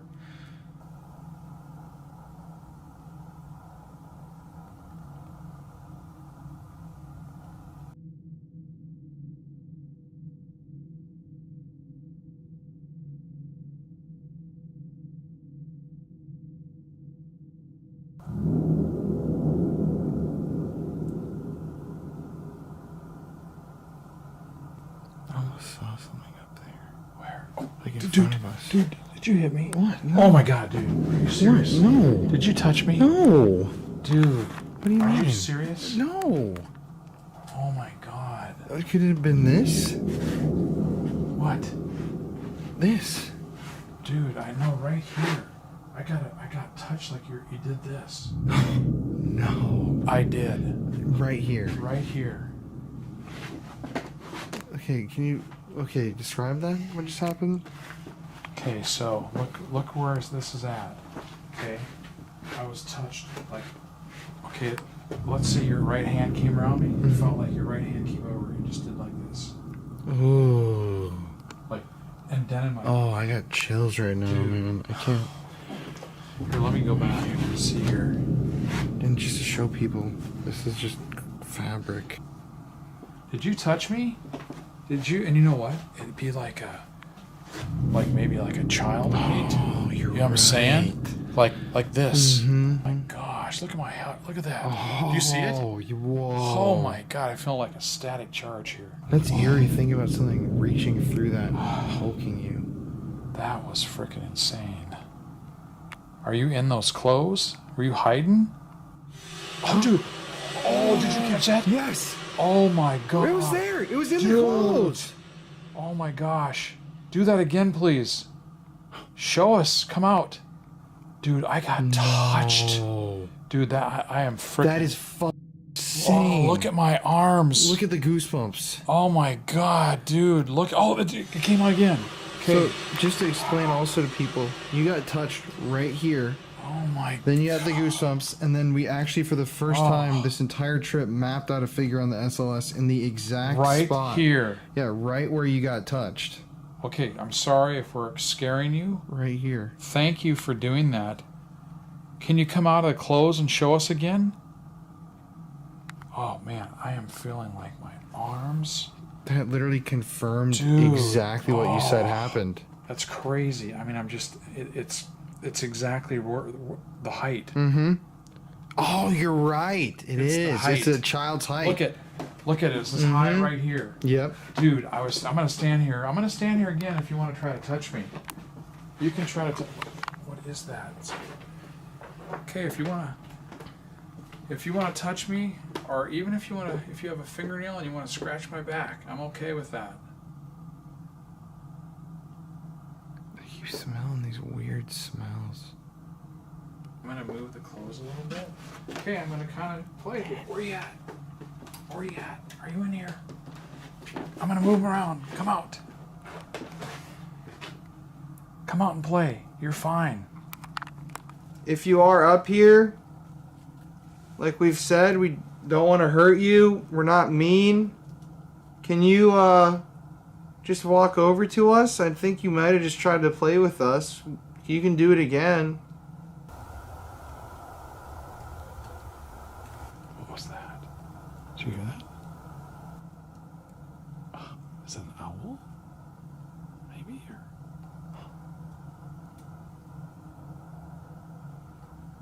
God, I'm exhausted, man. You know what my feeling is? I hate to say it, but I kind of feel like that guy in the basement is making this girl hide. That's just what's coming to my thoughts, you know? I'm trying to clear my thoughts, because I don't feel good. I don't either. Okay guys, well, we're going to do an official wrap-up tomorrow and talk more about what's happened tonight, because it's a lot to process. But it's almost 4 a.m. We were up last night filming until past 1 a.m. And Dude, I got to bed at 3 a.m. Yeah, I went to bed at 4, got up at 9. And we have to be an hour and a half away from here tomorrow at 3. So, we're going to discuss what happened tonight, but... I want to kind of get out of here. Yeah, we're going to wrap this, but, good night.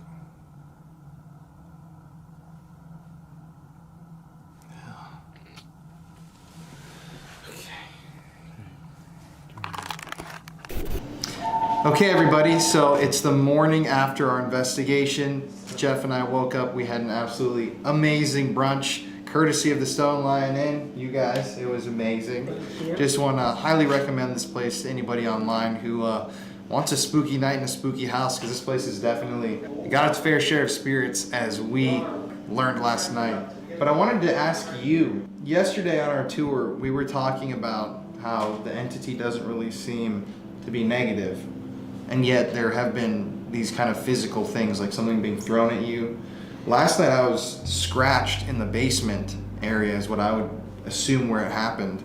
And also over in the gentleman's smoking room on my wrist it appeared before our light started flickering. Has that ever happened to anybody here? When Ghost Hunters was here, we had one of those sticks down there. We had a lot of material down there for building. And it was a piece of trim board came out from the slot that it was in and hit one of the guys. But I have no idea. There's just another element to the mystery of why there would be that aggressiveness. And particularly in the basement. Because we felt fine upstairs, up here. On the third floor, we were more than good, but downstairs it was just kind of very loud movement, the scratches. And also my fiance texted me at around 3:30 in the morning and said that she had a dream where I was throwing up green liquid and cussing her out and being really mean to her. She texted me after the scratch happened and everything, and we were like, what? Like out of the blue, because she had gone to bed at 11 o'clock. She called it vomit. Yeah, vomit. Oh. But so you've never been scratched? No. I was almost scratched. I was hit with the board, but it didn't leave a scratch or anything, and it was kind of just glazed off of me, but it was really meant for one of the guys who was working on that crew. At the end of the day, though, you'd say that this place has a positive haunting. I've had some experiences here where I thought the house protected me. We were getting broken into for a while. Some kids probably going up and down the alley saw something in the window and they were breaking in, and actually it was liquor bottles. After our guests had finished a murder mystery, we had placed them back there on a buffet and the kids were breaking in, and I figured it's a bunch of teenage boys, and taking them. And it happened a few times, and then they broke in and stole some food, and I couldn't deny anybody food, so I didn't say anything.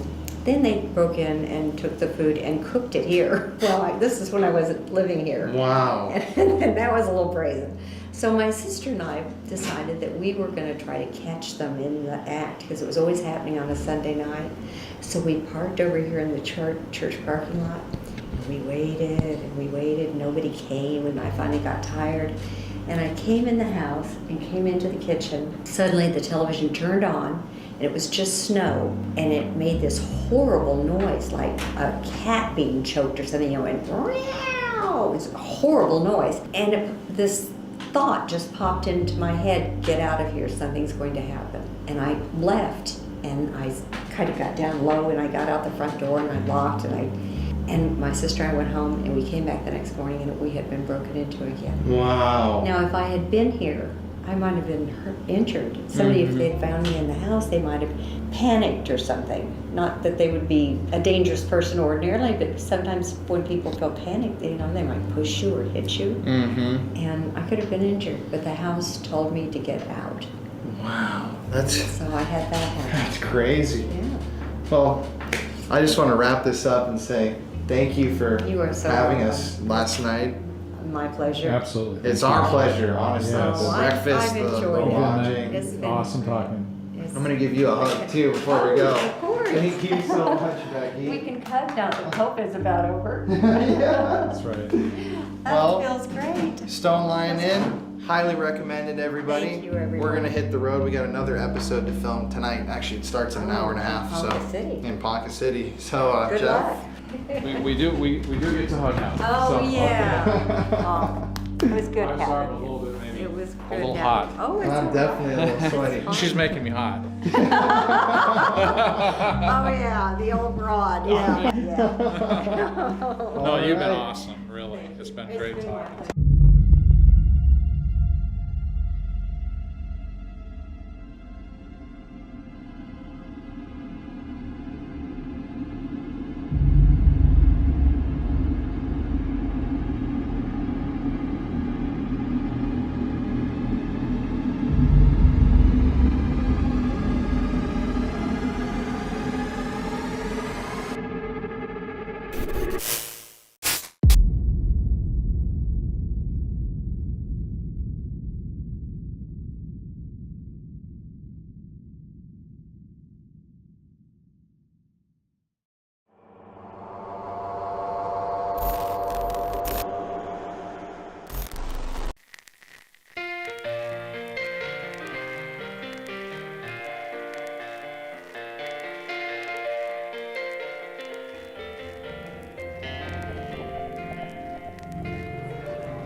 haunted places have a story to tell. It can be tragic, it can be scary, and it can be very dangerous. This is Colin Browen, and these are the Paranormal Files.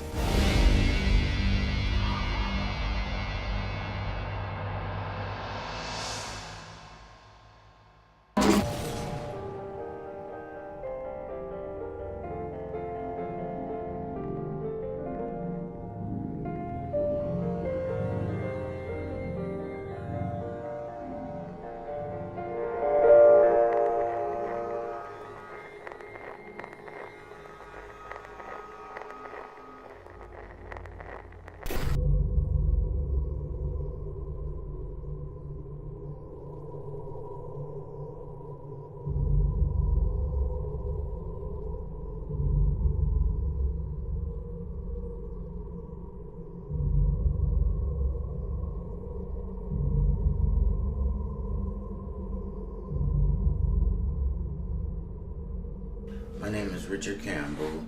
I work for the Brumber, and I do things like housekeeping, electrical work, whatever it is. I wear a lot of hats. But this particular day, I had to go clean the theater up. So I went down there and I cleaned it up.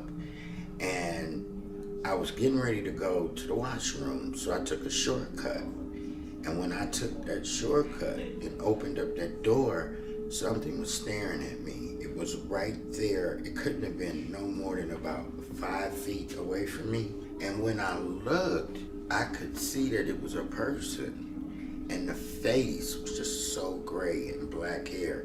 I didn't see no eyeballs or nothing like that. So I stood there and I closed my eyes for a minute and I opened them. And when I opened them, I actually were looking at the feet of this entity. And it did not have feet. It was just sitting there, hovering. Now, I'm a black man, and we don't believe in ghosts.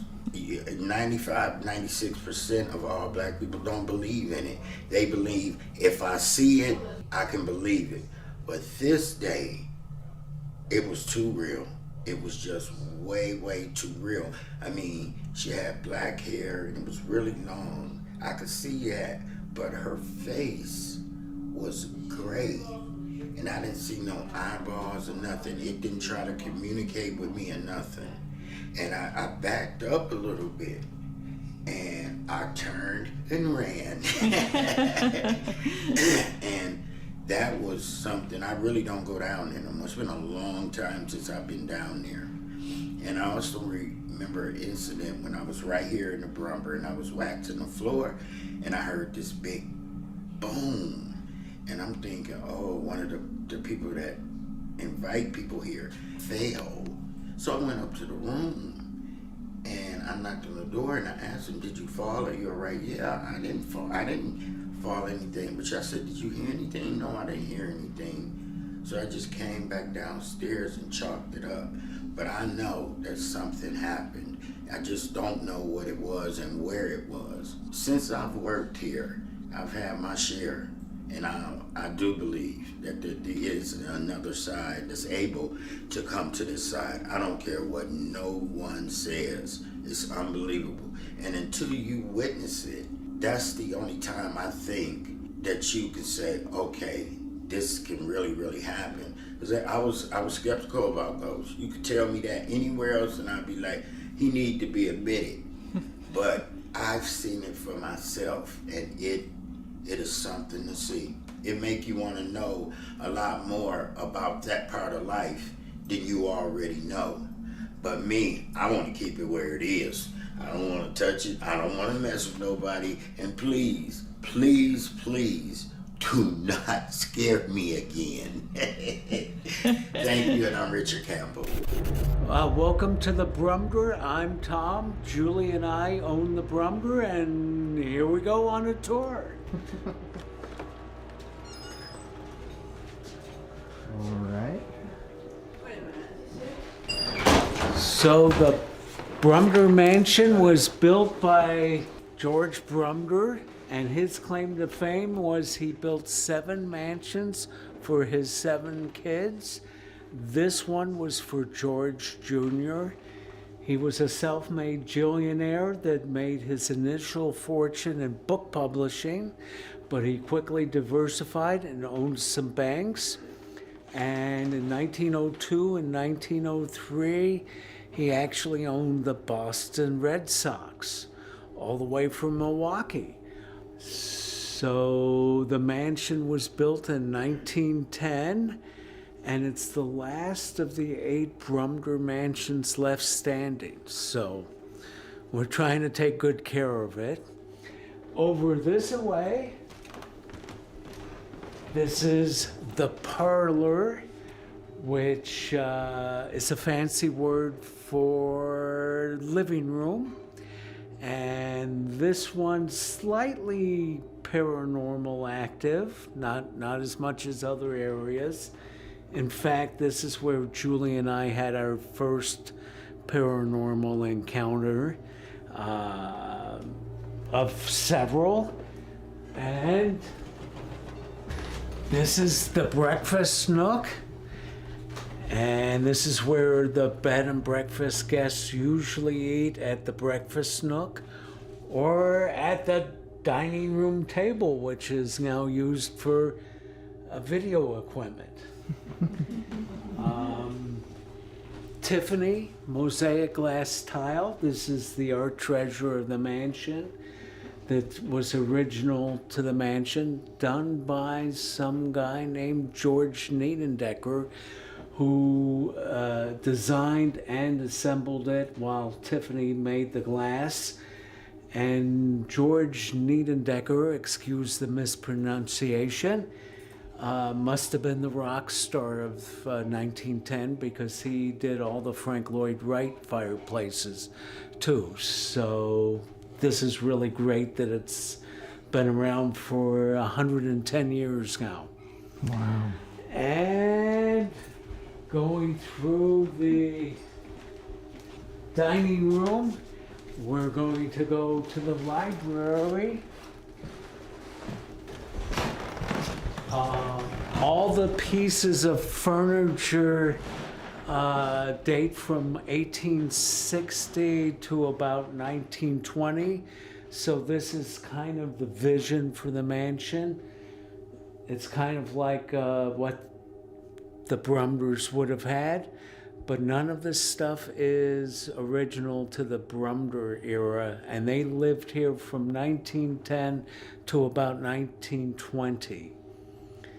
All the lamps are actual antique lamps, not reproductions, so they're the real deal. And this is what we call the library, and frequently the guests can sit here and play chess or read books. Then this staircase is very active. The legend has it that some lady from the Victorian era walks up and down in a Victorian kind of a dress, and numerous psychics have picked up on that, and some people say they occasionally see the lady, but we haven't. The most interesting aspect of the mansion is down here. The Brumders, instead of putting the Victorian ballroom on the top floor, the 3rd floor, they put it in the basement, which was very abnormal.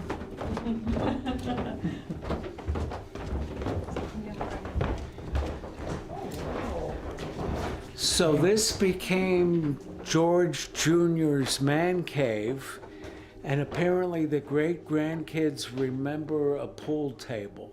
That's what they remember.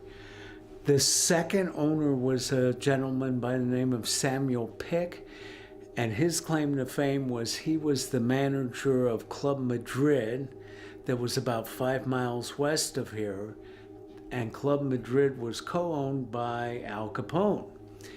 And so Al Capone came here one day and decided that this space should be a small speakeasy.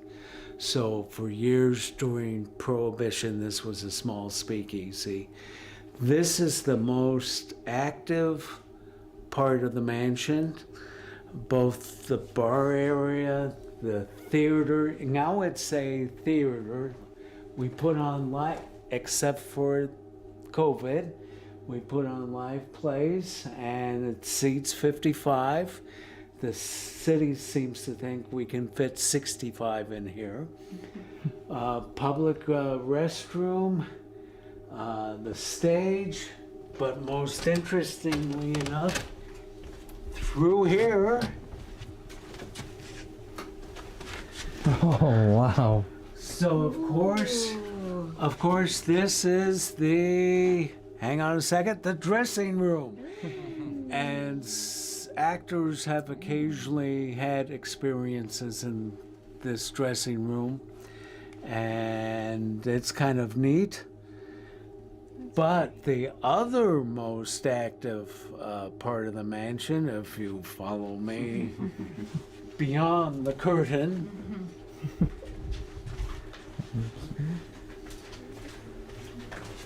and this is what we call the catacombs.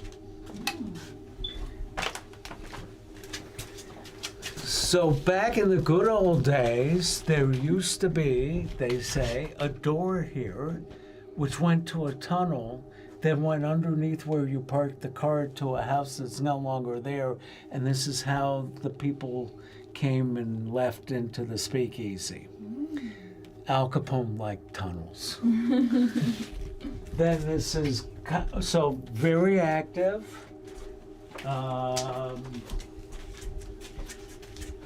Another dressing room, because sometimes we get more than 4 or 5 actors and actresses, so this is for the overflow. Kind of fun. And if we go this way, there we go. This is more of the catacombs, very active. And then here's the trick door. This gets really spooky. And so here we are. Oh, that's wow. Yeah. So let's go on upstairs before we need to reload the film. I always like to go all the way to the 3rd floor and then work our way down to the 2nd floor. The George Suite lately has been very active. Historically, the Gold Suite was the most active, but there hasn't been much for 5 years. The Emma Suite sometimes gets a little bit of activity, but we'll come back.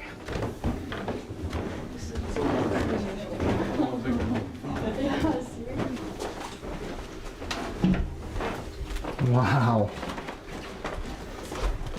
So this is the Gwyneth Suite, and it's about the 3rd most active room right now.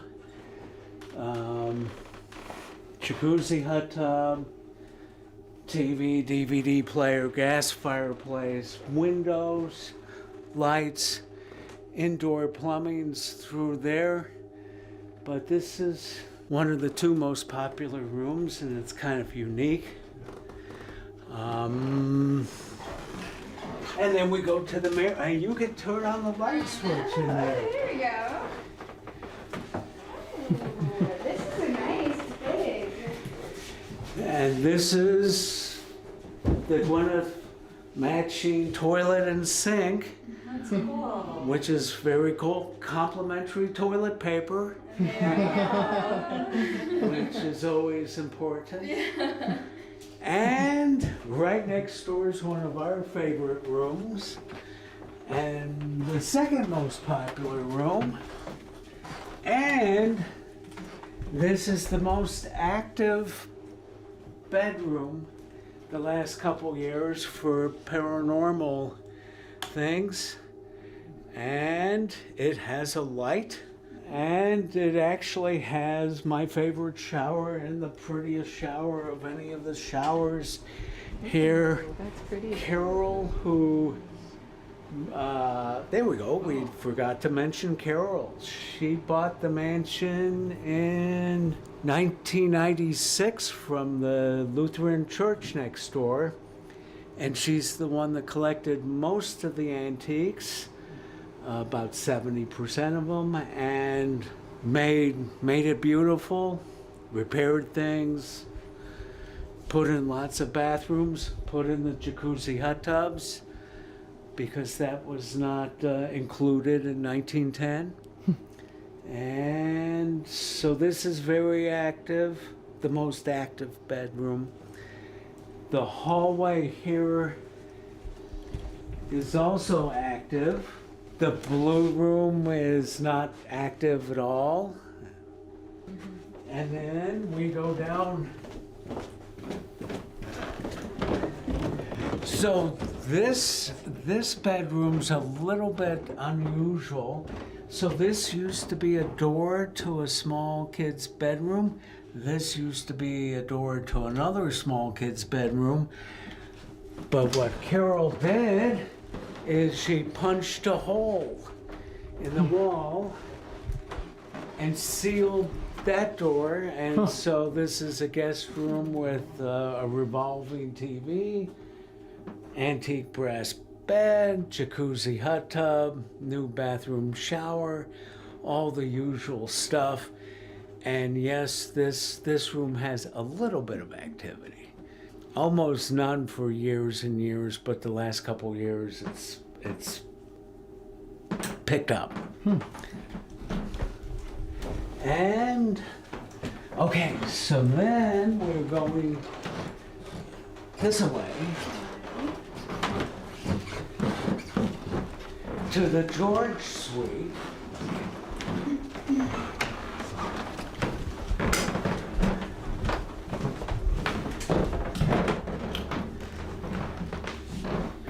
This is a unique room because it's two rooms in one.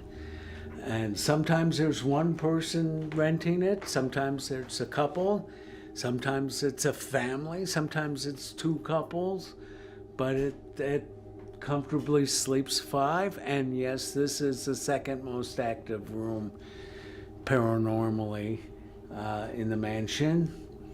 And it's our second favorite room. And this is the other part of the George Suite. And actually it comes with lights too. Sometimes. This is really interesting. I've never seen these jacuzzi hot tubs in the rooms before places. I like it. Yeah. That's cool. But anyway, I think that's the tour. All right. Nice. What's your favorite room? Hang on a second. The Marion on the 3rd floor. The one with the pretty shower. It's a beautiful room. Yeah. They're all so beautiful. Wow. Yeah. Okay, so why don't you introduce yourself? Hello there, I'm Julie Carr. I'm co-owner of Brothel Mansion with my husband Tom Carr. And why don't you just run through some of the history of the mansion really quickly? Okay, George Brumby Sr. built this wonderful house for his middle son, George Jr., who was the CEO of his German newspapers. And George Sr., he died before the house was finished, so George Jr. stepped up and finished the house. They lived here until like 1922 with, they had 3 kids, George, Edward, and Henriette. And so when his father died, the mother moved in also. The big old house, the mother and his younger sister, Emma. So they lived here and had a good time, and finally, like around 1922, after the mother died, they decided, we want to go down to Lakeshore and buy a house down there because that's where all our friends are going. So they sold the house to the Pick brothers, who looked very respectable. They had their pinstripe suits on, and he just loved the place. And George could tell that Sam was going to take really good care. Unfortunately, back then they did not have any kind of check up on people. They didn't have the internet. They didn't have so they didn't know that Sam Pick and his brother Ed were working for Al Capone, who wanted to set up a variety of speakeasies around Milwaukee. Because the people of Milwaukee wanted their beer, thank you very much, government. And so they set up various places around, and they thought this would be a fantastic place to try it out in the basement. And Sam brought along his friend Joe, big tall guy, and Mike, and a guy named Doug. That was his team downstairs. Joe was the enforcer. He did everything that was told of him, and then everything was going pretty well until Al Capone happened to die. And then Al Capone went to jail. That's what he went to jail. And Sam Pick had started his own nightclub, which is what he really wanted to do, was have a nightclub down there on Blue Mountain called Club Madrid. And that was his first love. So he's going to have to sell one of those places. So he decided to sell Brumder Mansion. When the mob closes down a speakeasy, they sometimes decide to eliminate everybody who worked here. And that's what happened, I think, to Mike and Joe and a couple other people that are down there. And Joe was extremely upset for a long time because he had done everything he was supposed to do, and yet they still shot him. So that's what caused some of the hauntings. And Mike won't leave Joe. Mike was a good friend, and so was Doug. And Doug is too busy to do. He doesn't have to think about what happened to him. He's got too much to do. So what if someone shot him? And Mike kind of thinks that, well, it's part of the job. He's a realist. And so they've been pretty active. Mike is now our head security guy. Any negative spirit comes in, he usually kicks them out. Like I had a negative spirit up there in the George Suite closet, and she kept trying to trip me, and she pushed the heater on my foot almost, and so then she was gone. So I think they protect us, and I can't help what he did when he was alive, but they had to pay their own price for that. But they're our friends, and keep it that way.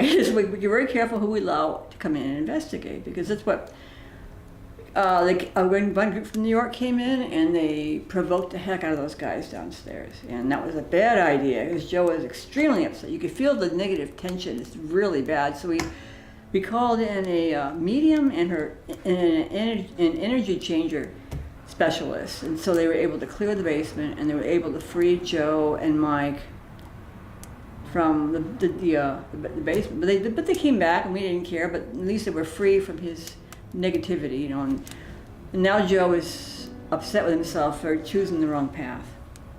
So he's come around, but he's working on it. I think all the spirits here are here for a reason. They're working on something. When they're ready, they go. So we have two house managers here. Suzanne. She's usually up in the gold suite, but she comes out and she's friendly with people she likes. And she keeps me in line.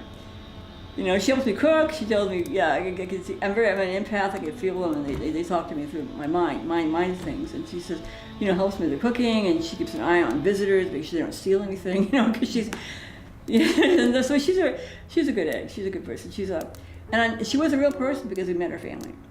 They came to a play, and they said, oh, our Aunt Suzanne used to work here, but she moved over with the Brumders, and so she had blonde hair, and she was a good house manager. The other house manager was for Sam Pick. You wouldn't want to mess with her. Her name was Lorraine.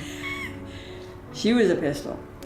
She ran a really tight ship, and she used to kick the drunks out of the speakeasy, that kind of thing. So she's been around, and she's we had the chest pieces set up in here.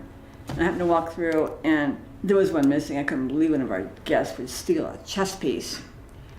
And I was coming over here like around 4 in the afternoon, and I happened to look in here, and I saw this short, dark black shadow walk toward the chest piece and put the chest piece down and walk out. And I thought it was Tanja, our innkeeper, but it wasn't. So she tries to be helpful. But not right now, she was in the admin room, now she's down in the basement with the fellows. Oh, Suzanne gets really annoyed with paranormal investigators. There's one little girl, young person on the team, she ran up, she was trying to do an investigation, you know, she's so scared.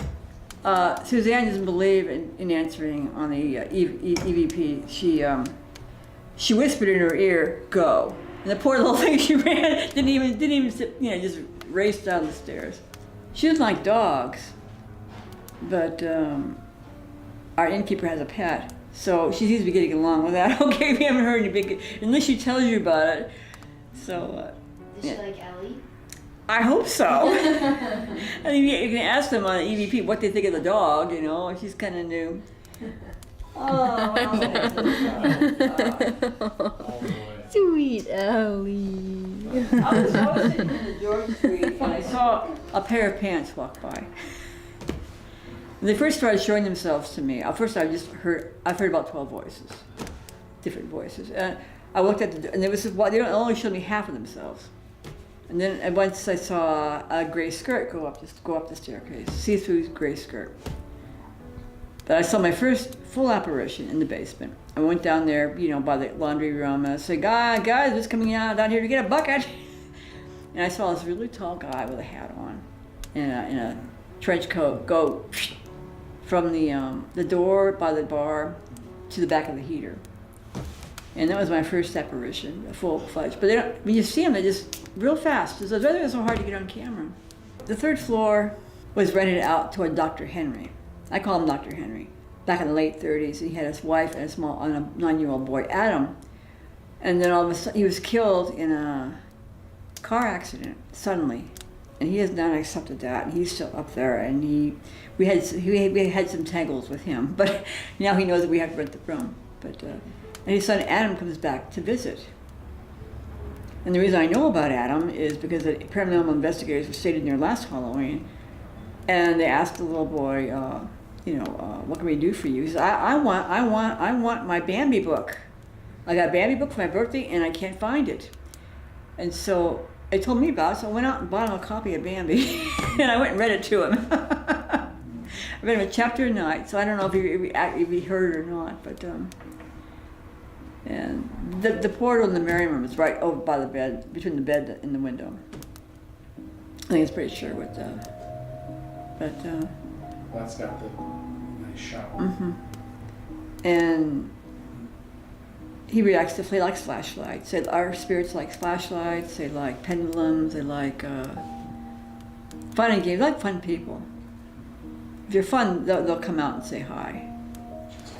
What they don't like are cameras. They don't like video cameras. They've been known to turn them off. There was a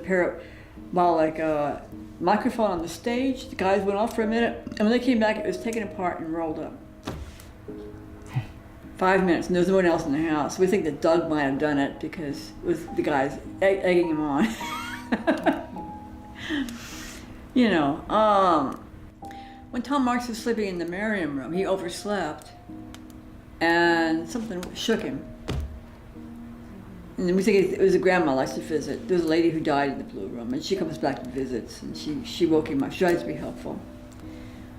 And then there's a kid, Sarah. Sarah's about 5 years old, and she died of scarlet fever. A medium told us. And she, we were in the Goldman for a little bit, and she would take my jewelry and hide it in the corners. Weird places. So finally, I said, if I get you some dolls, will you need to stop leaving my jewelry alone? So I gave her 2 of these little dollies, and she seemed to like that. Though she did follow home an investigator, so you got to tell her not to go. You know. So let me ask and interject here. So sure. Can we go through the deaths in the house? Anybody who's died historically? Historically, we think the speakeasy people were all shot to death downstairs, including Lorraine, because they all seem to be together. Is it 3 guys and then the 2 women? The 2 women, yeah. And there's Well, Suzanne didn't die there. She went over there, but she came back because she loved the place and thought we needed some help. Yeah, probably Doug and Mike and Joe were all shot, and probably Lorraine because she knew too much. It's what they did back then. You know, not fair, but it's what they did. Another spirit named Evelyn who hung out in the Kenneth room. She was the mother of Sarah, and I think she might have been married to Ed Pick, but I'm not sure. And her daughter died of scarlet fever, and then she was raped by the gardener, old gardener of George Brumder. The guy didn't take him with him, and so she had an illegal abortion and died in the bathroom in the Gold. And imagine knowing all that and not being able to tell anybody. So she started telling people her names. People in these investigations, before we knew to be more cautious, came in with her. She told them her name was Evelyn. And we had a sole meeting to say that her name was Evelyn. And then some guy reminded her of the guy who she tried to strangle him. But I told her, I went up there and I said, you can't do that. I'm gonna, the blood of Jesus, you better not do that anymore. And I read her some Bible, how she could go home because God never stops loving her. And we sort of became friends, I think. She seems to like me. I heard her voice outside to remind me to put a coat on or something. You must think I'm nuts, but that's what happened. It happens, but it's my reality anyway. And then and then we had a medium and another guy named Dave Olson. Lori got in the bathtub with her and asked her what happened. And she said that she had died from an illegal abortion, that she had been raped. So she got her story out, and it was on. And Dave Olson got a tape on it. But the other guys other spirits would not let her leave. And so finally another group came in, and they had somebody who could help people go find the light. So they helped her escape, and she hasn't come back. Evelyn's gone. Yeah, Evelyn's gone, which is fun. Because she had terrible experiences here. See, who else can I tell you about? Let's see, there's a lot of stories. Robert stays in the closet upstairs. He's the protector. He likes the closet, and he protects us from other people who might want to come in. Like he started being in there and George Brumder sometimes comes back to visit. He likes that closet too. They seem to all be very, very, they like the closets. Which closet? Up there upstairs, the George suite, the good big. George. Another lady likes the bathroom there. Sometimes when Sam wanted to get our attention, he would come up and wiggle things around or walk around the bed, or do something like that. Because he didn't like the first script we did for our theater was called, what was it called? It was about Murder in the Brumder. Murder in the Brumder. It was a speakeasy downstairs, and in the prologue, in the introduction, it said that Sam Pick was a mobster, and he didn't want to be thought of that way. We found this out because a psychic investigator came through with his team, and he talked to him downstairs, and he said, was not a murderer. I'm just he thought him as a businessman. He tried to distance himself from that. Anyway, we found out what we were doing wrong. You could inadvertently get them upset and not know it. It's nice to have mediums and people come through, and if they tell you something, please pass that on so we can do better. But yeah. Any or accidental deaths, anything like that? Oh, we don't know what happened to Timmy. Timmy is a little boy, about 3 years old. He's attached to Mike, who's the big guy downstairs right now. He's the one who runs things, who keeps everybody under control. And he's about 3 years old. And he told somebody that he didn't hide well enough in the closet, in the Guinness room. So someone might have murdered him. I don't know. A lot of kids died all over the place because of the lack of shots and things. And so several children died here. And the Brumders had a big Christmas party. One of the little boys, William's little boy, died. And they kept his body in the basement. So he might still be down there. We're trying to get him to come out. And other people had I don't know if there's any But there's one showgirl told the police, one of the prostitutes told the police that she was killed. And that's when Sam moved down to the Club Madrid most of his time, and things got kind of ugly here. And another man died of a heart attack downstairs at the gaming table, and so they kept him in the beer. And you know where the storage is? The storage, in the back, the storage. Mm-hmm. They used to keep ice and beer back there, so they just put his body on ice until they could sneak him out. That's the dressing room. Yeah, yeah. So was there a lot of violence in the speakeasy days? Well, you know what? I mean, everything in the mob is violence. There's pain, there's suffering, and there's violence. A lot of people had a good time, but you know, I don't know how Evelyn died. I mean, I didn't know how Evelyn died, and some of the other prostitutes, who knows?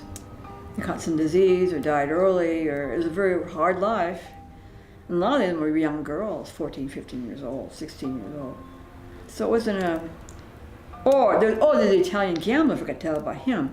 He tried to cheat in a mob-run card game. You don't do that. So he got shot in the coal room. You know, it wasn't right, but Joe shot him there because that's what they did. It was very strict. And there's no mercy in the mob-run thing. So for a while there, he was really unhappy. You know, and then he started to enjoy the shows. So that kind of, you know. He's down there as well. He might be. He might have left. I don't know. A medium talked to him. You know, all the people who killed you are gone, so you know you can go on now. It's safe for you to go on. But who knows? We're not quite sure who's here, but usually Mike's around, and some of them come and go. But hopefully they'll want to come out and play today. Just a short question. What do you think would have happened to the bodies of those people who, like Joe, who were shot down there? Well, they're probably buried in the yard somewhere. You know? You think That's so? my ultimate nightmare. Because they're fixing our driveway. They're going to dig it up a body, and I'm going to be mortified because the police are going to come and dig up the whole yard, you know, or something. There is a body.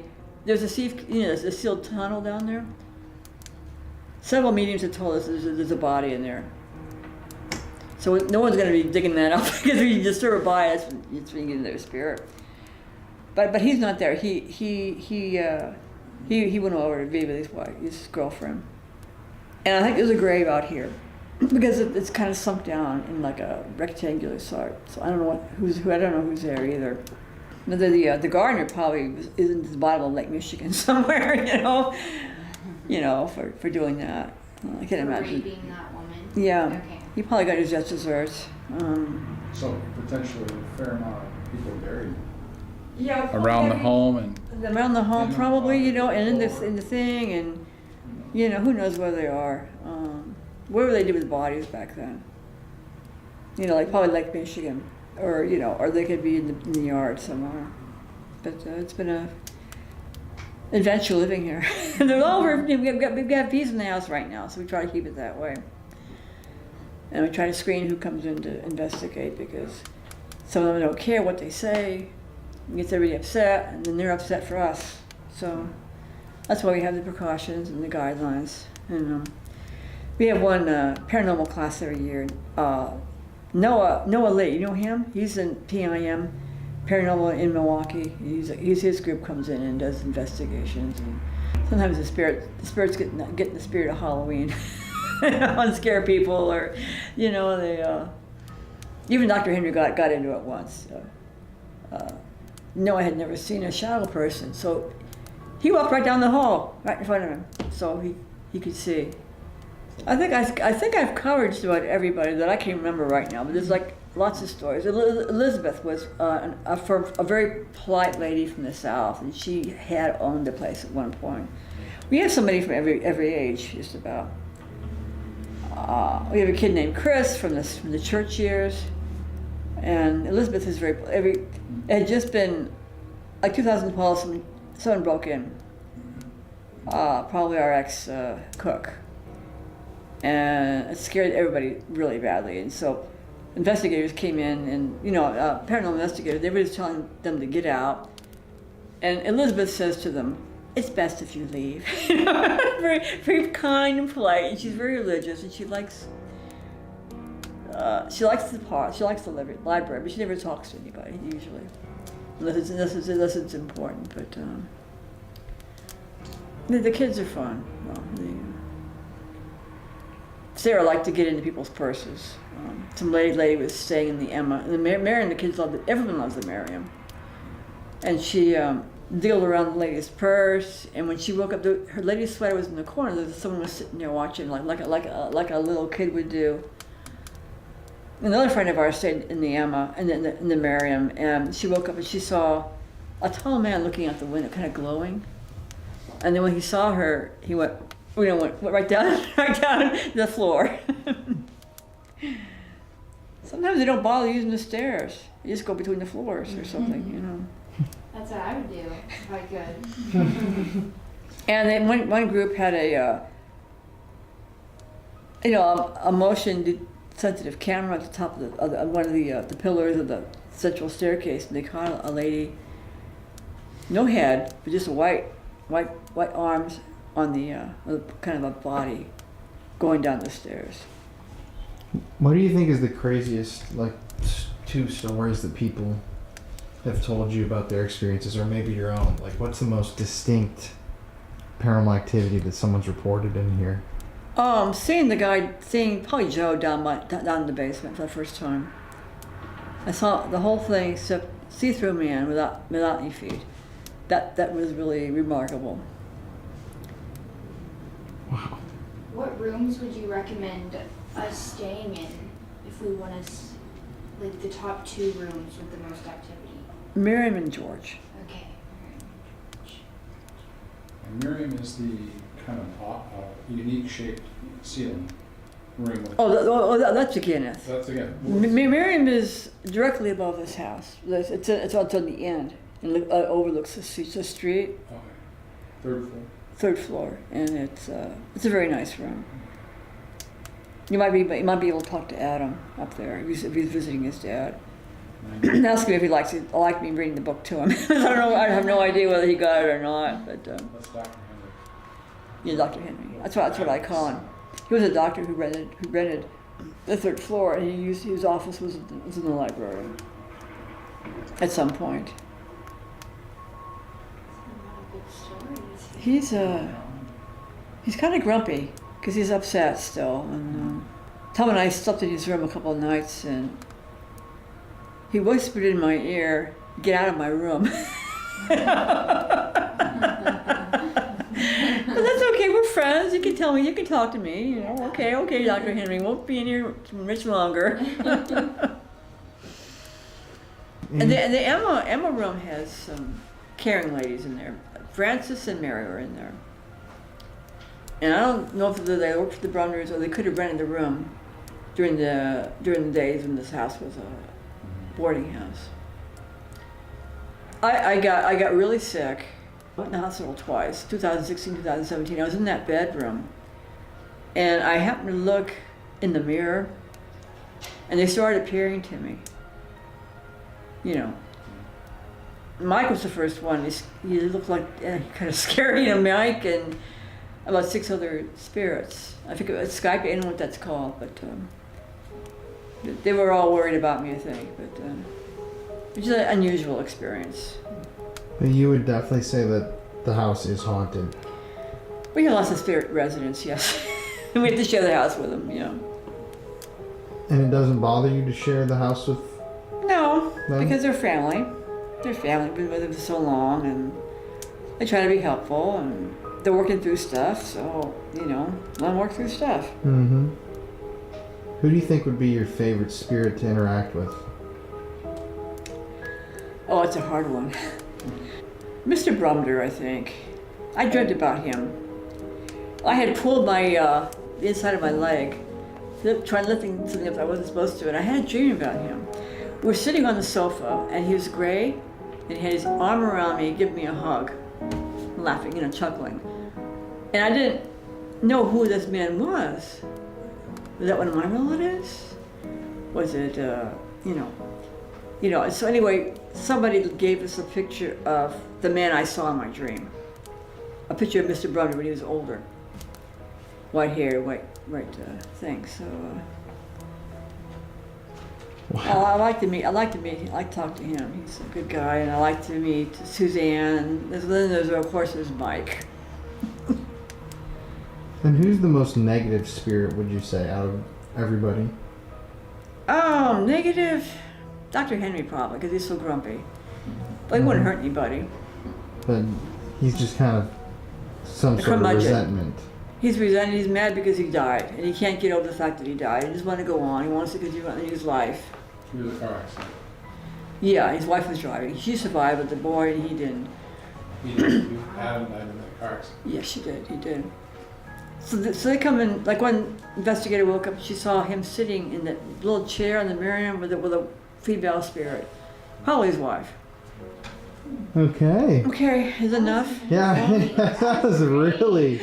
Wow, I'm excited. Was it? Awesome. I'm thank really you. excited. No, Lydia's is her favorite. Lydia's? Oh, Lydia's.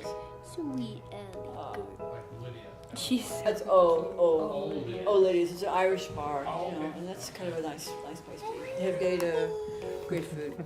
She's so She's cute. the sweetest. No. She was literally just like laying on her back, letting me pet her. Reminds me of an Ewok.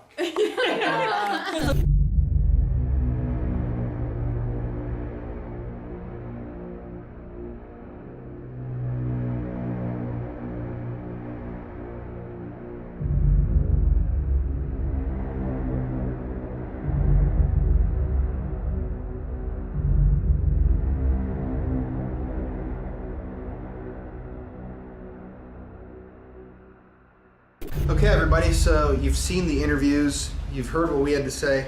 It's time to enter the Brumder mansion ourselves. It's about, what is it, 9:30? Mm-hmm. 9:46, actually, I'm a little bit off. 9:46 p.m., let's take a step inside. It's just us now. Let me take this jacket off, because it, make sure this locks. All you do have to do is you just push it. Oh, That's it. there you go. Well, now that we did the intro, Okay. I'm gonna take the shirt off. It's So you don't need. Courtney, Jeff, how are you guys feeling tonight? I'm feeling good. It's a little creepy. Tom scared me a second ago because he was at the door. But it's creepy in here. It is. Just being in this building, you can kind of feel something. I don't know what it is, but we've been hearing some noises too that we don't know. Feel a little smoke myself. Smoke. What was that? Yeah, I don't know. What the heck? There's noises in here. No. Yeah, okay. We're gonna set up all of our stuff right now and then begin the investigation. So let's cut to that now. Okay. Oh. K2 is going off. Right? We're just sitting here. Right? Waiting to start. I'm excited for tonight. Ooh, REM pod. The REM pod's going off.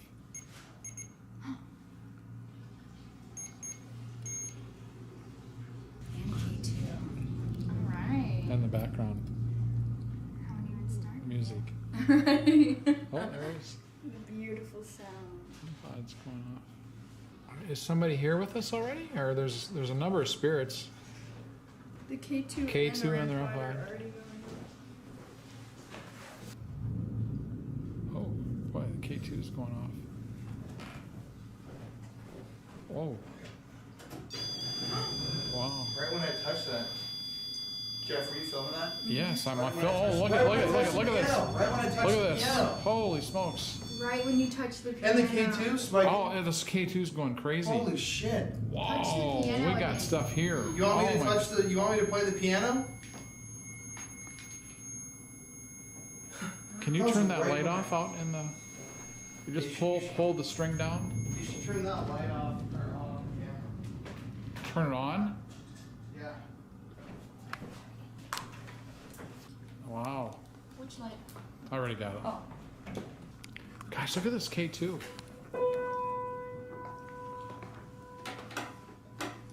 K2 just going crazy. Do you like it when he's playing the piano? Oh.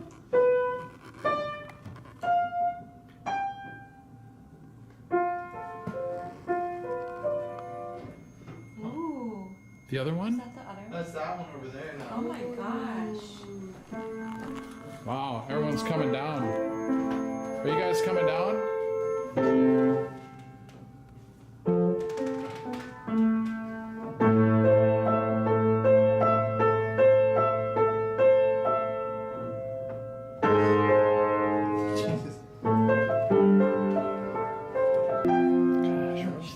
This thing just keeps going.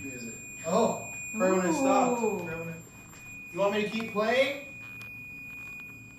If you want me to keep playing, stop that. The K2 just is continually going. Let's gonna move this. Right when you start Yeah. playing, it stopped. That's weird. Why don't you hold it?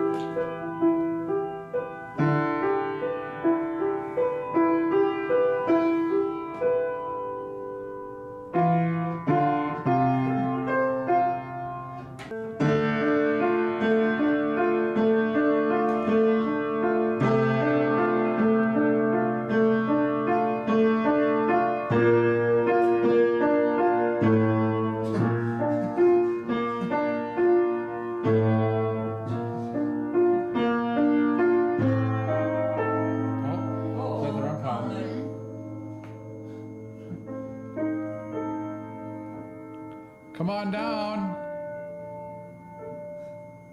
It's got kind of a piercing sound here, right? Whoa. Put your REM pod down here again, Mary. Put the K2 down just to see. All right. Not too close. Go up. Okay, there we go. You like that? You want to hear something scary?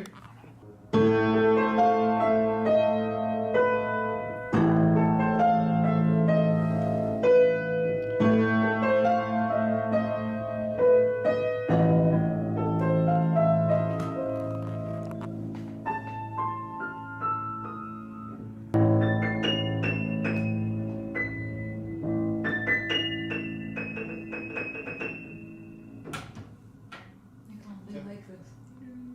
They're from Ghostbusters. They love this. What do you think of that? Do you like that? Okay, it's almost Halloween, everybody. What do you think about this? They like it. That was crazy. That was.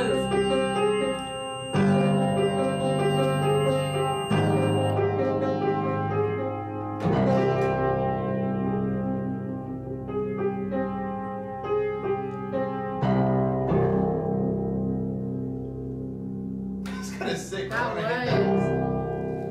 You're like, it's almost Halloween. You ready?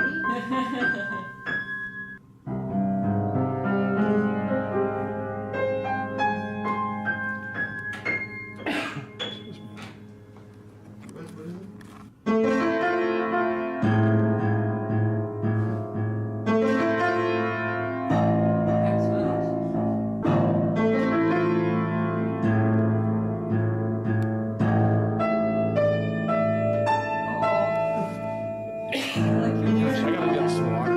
I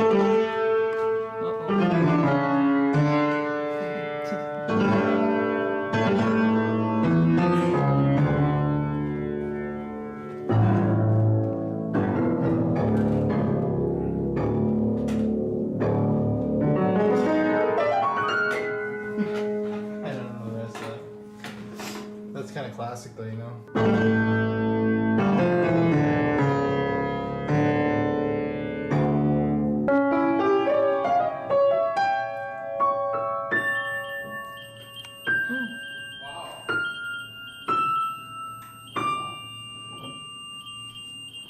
You guys like the piano music?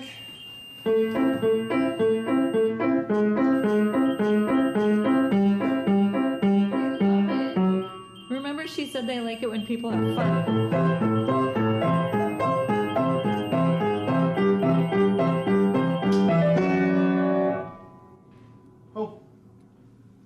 Will you sing along with me?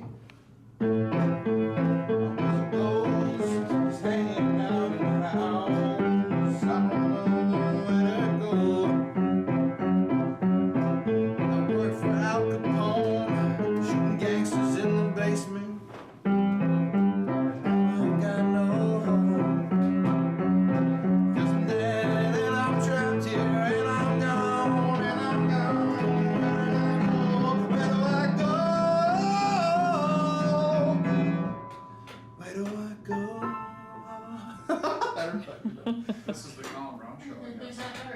Where do I go? Al Capone, you trapped me in this.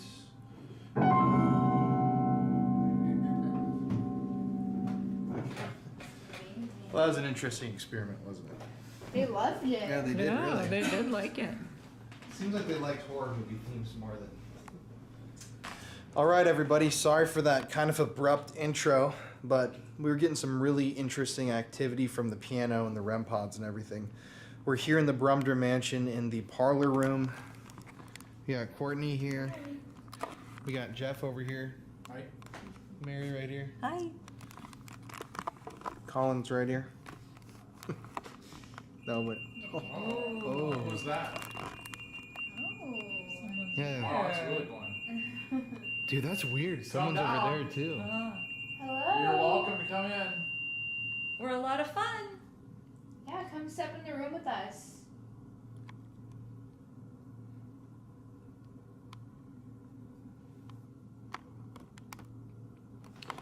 But yeah, we got a REM pod set up here at K2 and a EMF meter. Some motion balls. I'm gonna turn this light off. Now I've got the ethereal red behind us, which I'm actually gonna change to for this investigation. Huh. Do you not want me to change the light? Or maybe they do want me to change it. I'm gonna change this to... Oh! Whoa! Right when I was about to change it. I don't see pink. Look at purple! Purple! I'm gonna change it to purple for them. Wow. I didn't know what color to change. I literally just brought up the color wheel. Change it to purple. Wow. Okay, well we're gonna change it to Okay. purple Oh, there, that's the same. for them. That's pretty. Do you like Wow, that? that was crazy actually. Uh-huh. What? You never see the purple either. Oh, that is very rare, actually.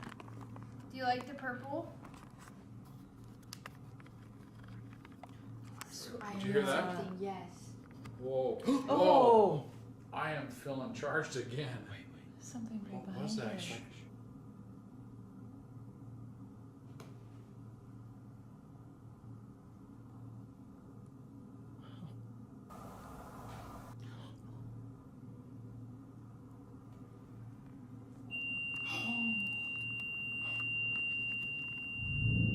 Are you guys coming down?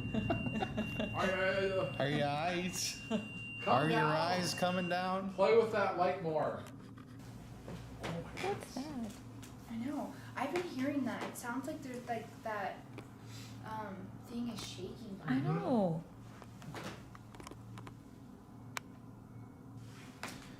If there's somebody here in the Brumder Mansion, my name's Colin. I'm here with... Courtney? Mary. Jeff? And we just would love to talk to you. Could you make a noise in the room that you're in so we know where to, fucking right in front of us. Good, thank you. So you're here. Can I switch here so I'm not facing sideways? Yeah. Can you make a noise in here? Move something? Please show us that you're here. We would love to just see that you're here with us.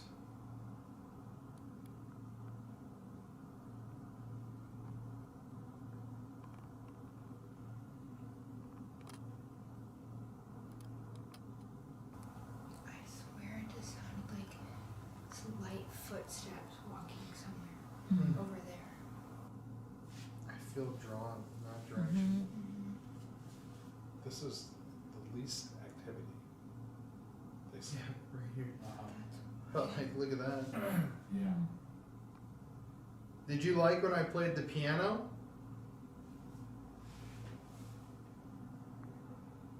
Did you like hearing the sound of the piano? Hold the key too. Just try to move this thing. Can you come and play with this device in my hand and make these lights go on? For the camera? Thank you. Keep going. Oh, What was that? I don't know. That was loud as shit. Yeah, it was really loud. Can you come and play with these lights in my hand? You can also touch one of these balls right here and they'll light up. There's something funny to me. Anytime someone says, come and touch the balls or grab Oh, the balls. there's. You know? See that? You guys like Keep when I touching tell it. jokes? People laughing? Look at, keep going. Remember when she said people Yeah, funny they people? like to have fun. Like, I literally was making a joke and that started spiking and This is that's... still going. And like playing piano. Is that what you like us to do, to have a good time? You guys should tell a joke. Come on, you got some. Oh man, I really don't have. Great Courtney. Knock knock. Who's there? Buttermilk. Buttermilk who? Buttermilk. Yes. Buttermilk the cow or it's going to explode. You don't have to laugh. See, I feel like Thank you. Look at. Wow. Digging it. You see, You like ghost it, hunting see? doesn't always have to be scary. Look at this. Thank Oh, you. and the other one. Oh, they're Oh. all moving. Oh, and this thing's going off. Look at this thing. Wow. Look at how this thing's going off like crazy here. Oh, yeah. Oh my gosh.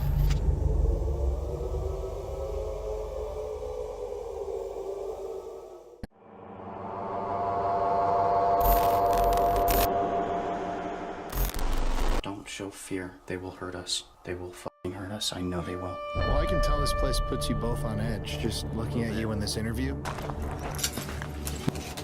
If that was you down there... Oh!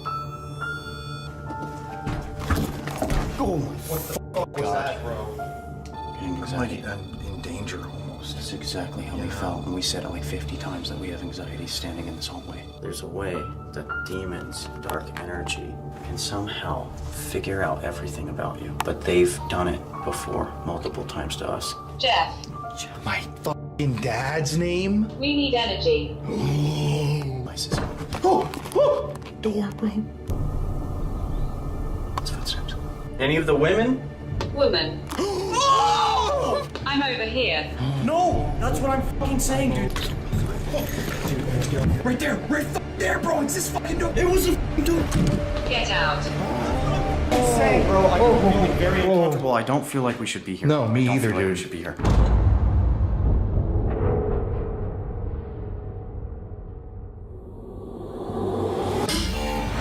All haunted places have a story to tell. It can be tragic, it can be scary, and it can be very dangerous.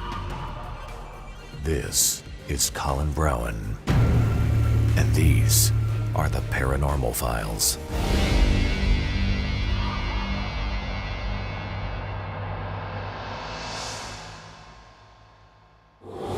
So, what's up, you two? Well, couldn't pass up this opportunity. When Colin comes to Reno, we got to do something pretty sketchy. And this is the place where Wyatt had gotten scratched, and he will never, ever step foot in this place again. It's no mystery. I don't like this building at all, whatsoever. So, we were here last year or so. This place is called the Old Bridge Ranch. And back in the day, it was an illegal brothel in Nevada. It was owned by a guy named Joe Conforti. He had a lot of connections and ties with the mob. He was doing a lot of shady shit back in the day. His wife, Sally, wasn't it? Yep. His wife, Sally. She's still alive.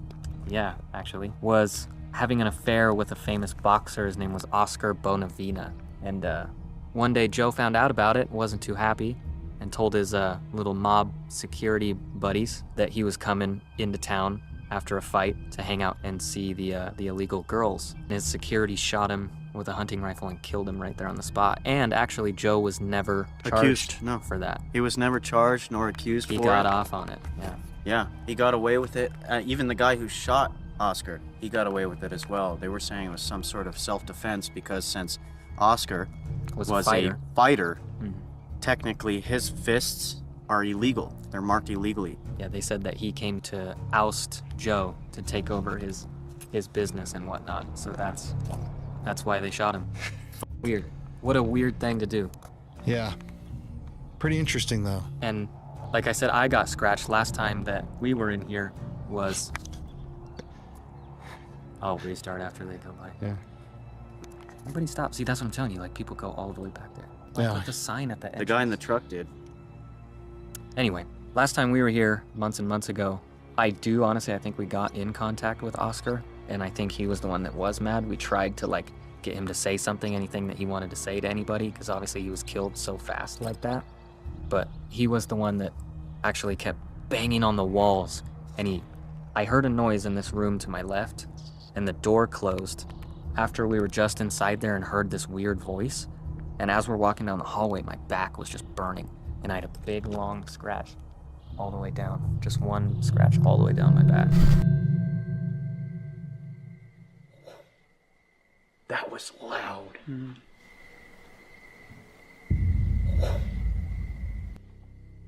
Those were clean. They were walking right towards us, right in that hallway. My mic should have. You right there? Please walk over here. Just set another one right there at the edge.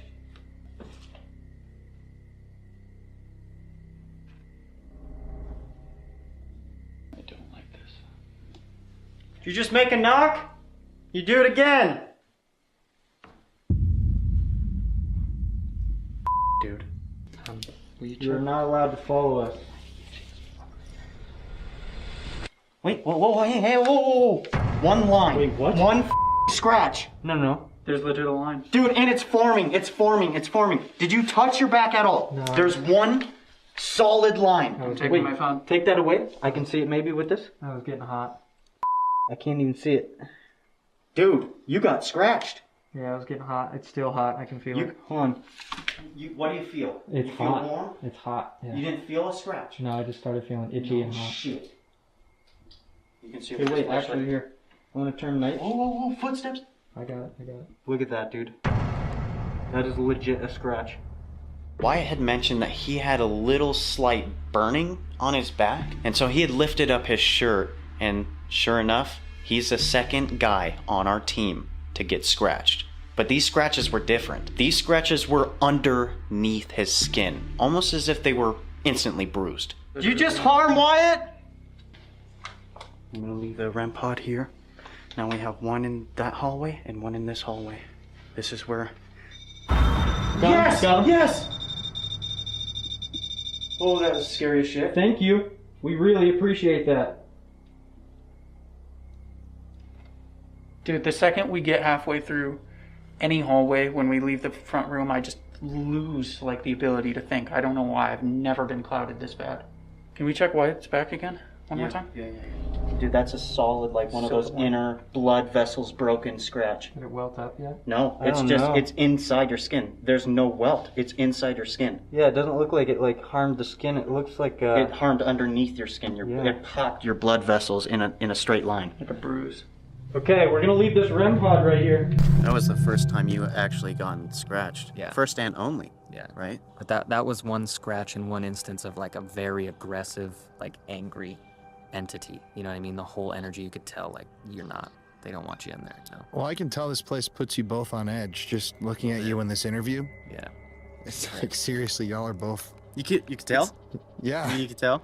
I can tell. I really can. This is why I'm saying you can't pass up this opportunity. Wyatt's not going to step in here. Yeah, I'm not going in. Me and Colin, we're going to take a look. We're going to see if there's anybody. But now, we don't know exactly if this evil spirit, entity, whatever the fuck it is is indeed Oscar. We don't know, but it's always worth a try, dude. It's worth to go try and find out, because we also did capture some of the best footsteps that we've ever caught running down the hallway. It's amazing. Yeah. Footsteps. You're right there, aren't you? Is where you are? Scratch! No way! It's scratch and fire. Scratch and fire? Burn. He just said burn, fire. Can you focus on it? Got it? Yes. It's scratch and fire. You felt fire, right? It was hot. Hot, like fire. I'm not gonna lie, I'm pretty terrified. This place is actually no joke. And like, there's so many locations that I want to take you to, but this is definitely one of the top locations that I'm like, we gotta do it, dude. We gotta. Even these illegal brothels back in the day, it was very common for the girls to go missing. They would go missing. Especially mob brothels. They're probably out here in the mountains or back here in the river or something. See, the sad thing is, like, a lot of these men, they wanted to do some things that the women didn't want to do. But then the men would say, you got to do what I'm telling you to do. I paid for it. These women would say, you know what? Leave, go. Some of these men would be drunk or on drugs or something wrong, and they would unfortunately kill these women and do some like brutal things to them. And Joe Conforti, he's making the money. Did it matter? It did and it didn't. You know, it depended on how much money that they'd shuck out to him. So evil feelings for you in there. Yeah, it's not a fun spot. It's not a fun spot. And yeah, I'm here, obviously in Nevada with the boys. This day was supposed to be an off day, but we decided that there's too much to see here when I'm here visiting these guys. And so this video is going to be a little shorter because of the time it's going to take tomorrow to get to our location. And we filmed last night super late, so we're going to pop in, check this place out, do a little investigating, but we also don't want to open ourselves up to something that could be so not only negative, but somewhat violent to Wyatt. That's why I bring my shit everywhere I go now. Same with Wyatt. Yeah, and I got this, you guys will see eventually, St. Michael's protection for the Sally House episode. So, yeah, I'm ready though. Wyatt, I love you. I'll be here. I'm sorry. In case we never see you again, buddy. Yeah, we right. love you. You guys are gonna go in the scary place, and I'm gonna be the one that fucking goes missing. That is a horror movie. Don't worry, we'll come after you for a missing 411. All right, you ready? This place definitely got some history, man, with the mob ties. Just driving up here, it feels not so good, you know? Oh, dude. Was that a gunshot? Oh, there's plenty. Did you hear that? Yeah. This is literally an area where everybody does some illegal ass shit. Well, yeah, I'm sure, dude, with the mob, too. I mean, with the brothel back then, if it's an illegal brothel, there's no regulation, there's no one looking out for people. It's just, I want money. And that's, I think, what could lead to something feeling evil, too, you know? Like you said, who knows who disappeared from here? Well, also, you remember the other investigation. So many people tell us that when there's an abandoned building, it leaves an opening for anybody. And the stories that we've been told, most of the time, are evil. Usually demons will take over.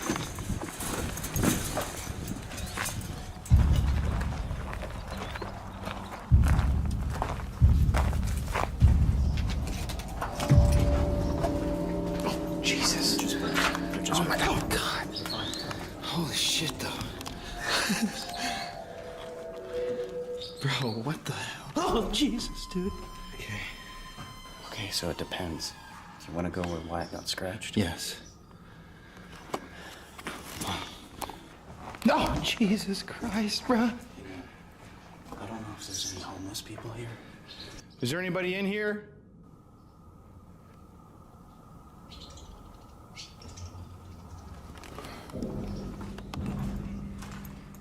So this is where we caught the footsteps. Over here is where we caught.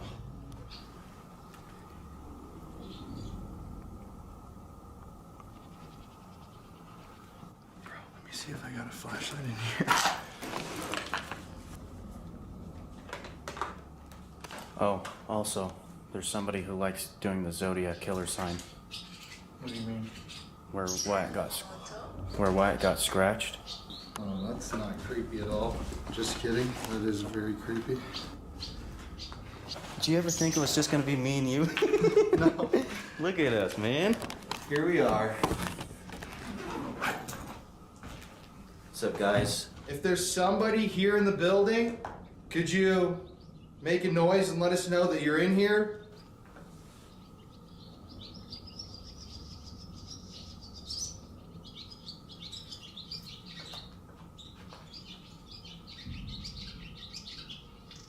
Footsteps sounding like fucking a horse, somebody riding on a horse.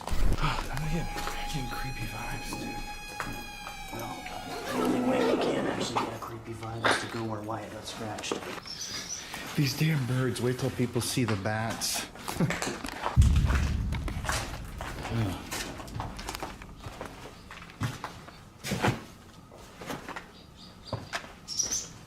Oh, jeez.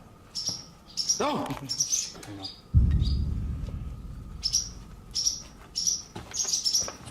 Oh. Man, this feels fucked. Yeah. Did I just see the Zodiac Killer? So if you walk all the way down. Dude, I'm gonna tell Ryan, I always get a ringing in my ears when something's gonna happen. Yeah, usually it's negative. I'm getting big ringing in my ears immediately, dude. Okay, you lead the way, all the way down. At the very end is where everything happened. Hello?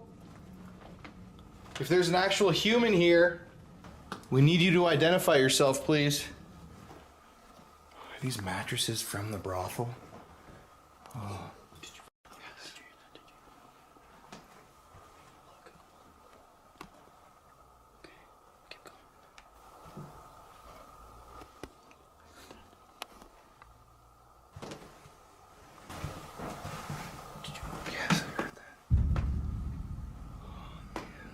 Dude, I get bad vibes in here.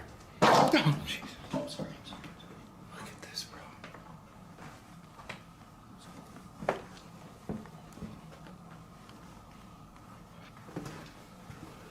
Dude, what? I think I just heard something just sigh to the right in that room that you just checked.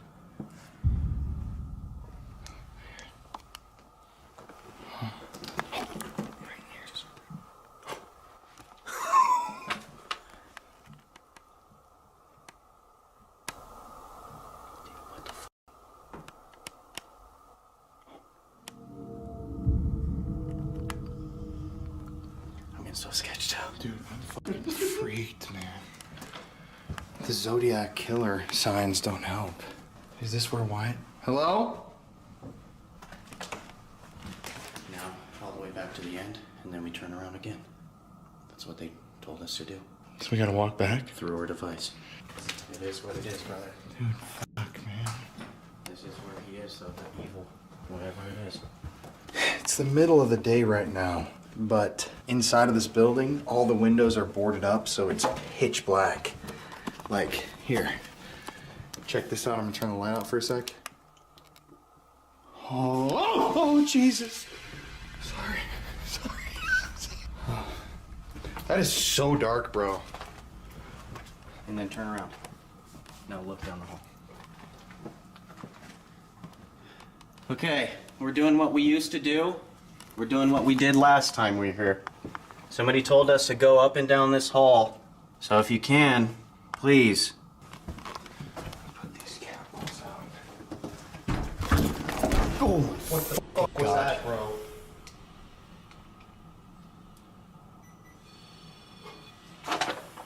What was that? I don't know. You know what that sounded like? It sounded like somebody picked up your bag and f***ing slammed it on the ground. If that was you down there? Oh! Oh. Can you let go, please? We're just trying to have a talk with you and ask you a couple of questions, if that's okay.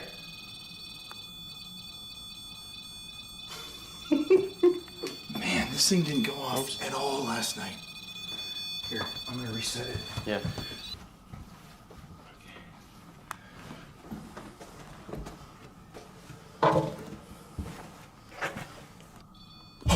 What the fuck?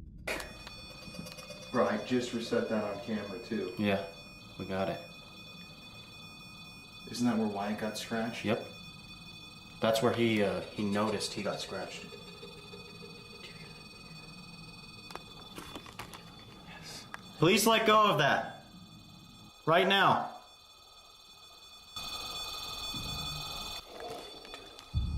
We also have to keep in mind. That could be somebody.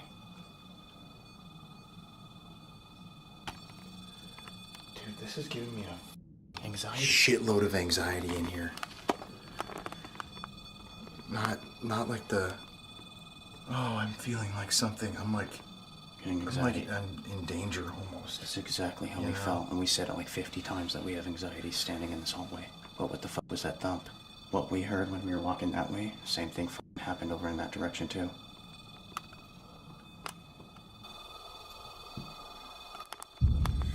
I'll reset it. What the hell is going on with this guy? Oh, you see that? Yeah. If you remember about a year ago, we pulled out this device, this object that you can use your words. So we have something similar, but this one picks up better frequencies. This will pick your voice up a whole lot better. Now you can use whole sentences. So if you can, walk up to us, this object here in my hand. Use your words. Say whatever you'd like. You can use one word. That sounds like sliding. Mm-hmm. Or you can use a whole sentence. I'm going to set this object here. Jeff. My dad's name? I literally thought about your dad right away. Do you know Colin? There's a way that demons, dark energy, can somehow figure out everything about you. I don't understand how they do it, but they've done it before multiple times to us. Oh, I'm telling you, the Sally House episode, it got really, really personal. I'm going to set this object here on the floor. This object picks up how much power you can produce. It starts to light up more if you can walk near it at any time while we're here. That'll show us that you have some energy. Did you hear that? Yeah, that was under. The wall. The wall? We just heard a noise. Knock? We just heard a knock. And it sounded like it came like this. Yeah. Like that, like a deep No, kind like of a double. Yeah, exactly. Did you just knock on the wall?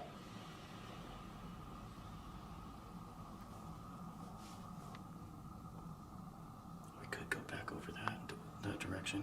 You are? So that when we walked over there, it said that they were evil, they're a demon, and then it said scratch. Oh, God. What the hell? Oh. Someone just crawled up my leg. So our device said scratch. And Wyatt got scratched. That was right after he got scratched. Whoa, dude, that's So crazy. let's go over there. Okay, I was just pausing for a second. What'd you hear? There was a knock right in that room when we got right here. Can you make a really loud noise for us?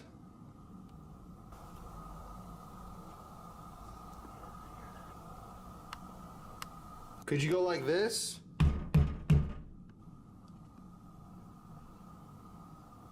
Could you not? Hilda. Fucking God, what the f? Was that your name, Hilda? Were you forced into prostitution, maybe?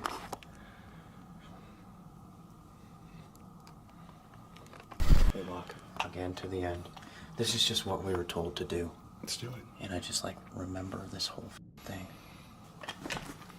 If you're here and you can see us right now and understand us right now, give us a sign.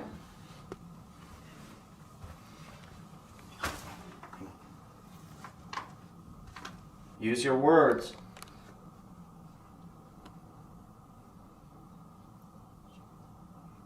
Concentrate. Oh. Are you trying to concentrate so that you can speak to us? Dude, where the fuck did that just come from?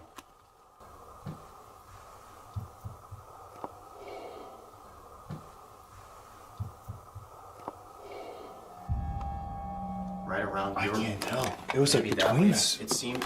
I heard it from over here. Here? Dude, maybe it was right here. Here's another thing.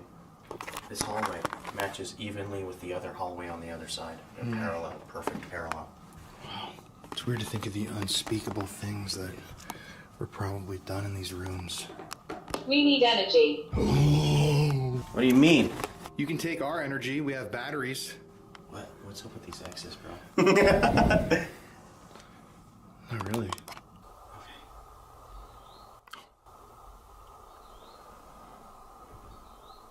That object all the way down the hallway?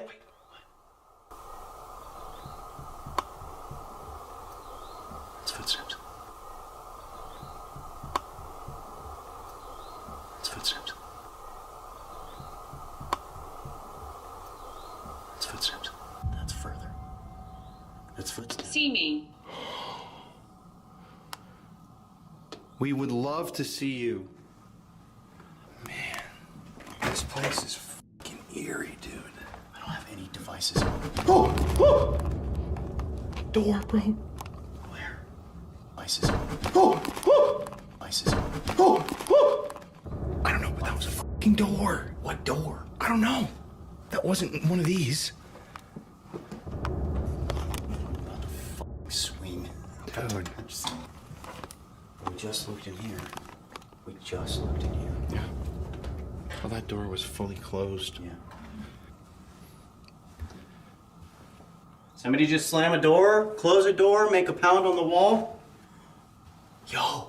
Remember when you were like, can you make this noise? Mm-hmm. It did, actually. Somebody made it 1 pound at least. Mm-hmm. Oh, wait, listen.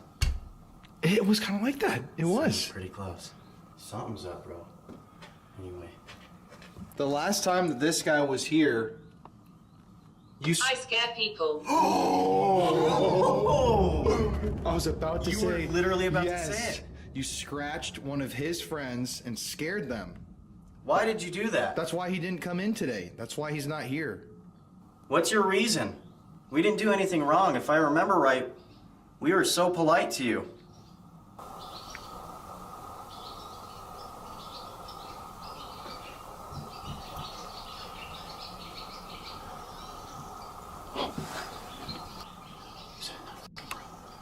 This is kind of creepy. Yeah. This is actually kind of creepy.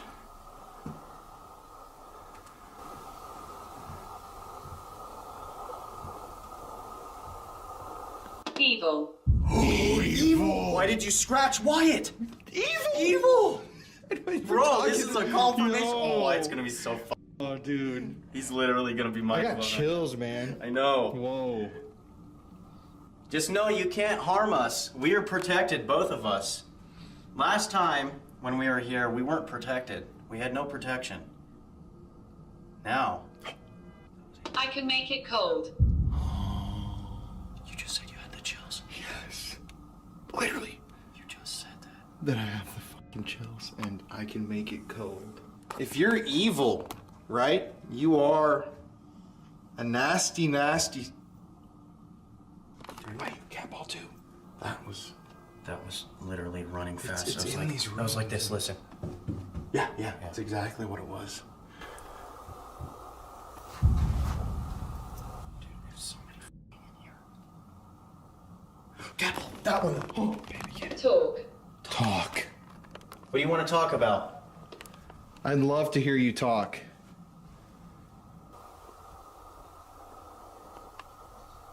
You think your audio will pick that up? Yeah, definitely. It's so quiet in here.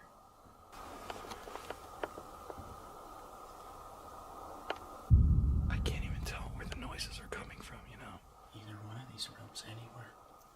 Let's go walk down to this. Go to this scratch room.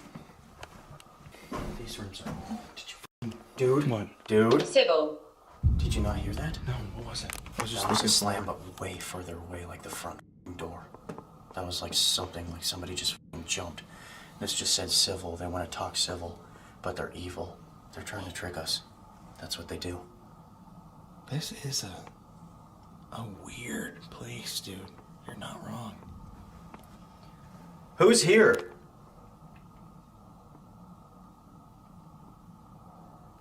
Any of the women? Woman. Oh my god! How is that possible, dude? God! Whoa! Whoa! You hear that? What was that? What was that? That was scratching on the wall. Scratching right next to me too. Don't show fear. They will hurt us. They will hurt us. I know they will. Dude, something literally went Yeah, like that. I heard it. Right next to me. I heard it.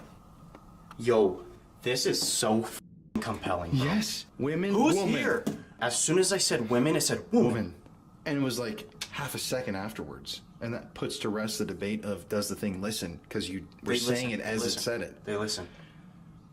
Yo, me and you, bro, this is actually turning out I really know. I thought we were just going to kind of walk around and look at this place. Were you murdered? I have many regrets. Oh, that's sad, dude. That is a... Yes. Can't say that word on YouTube. That is a lady of a night.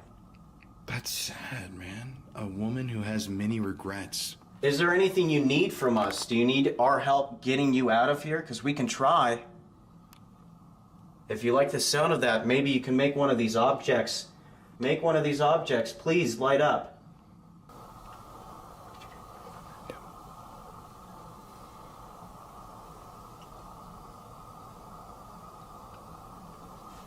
It's so weird how this got silent. Yeah.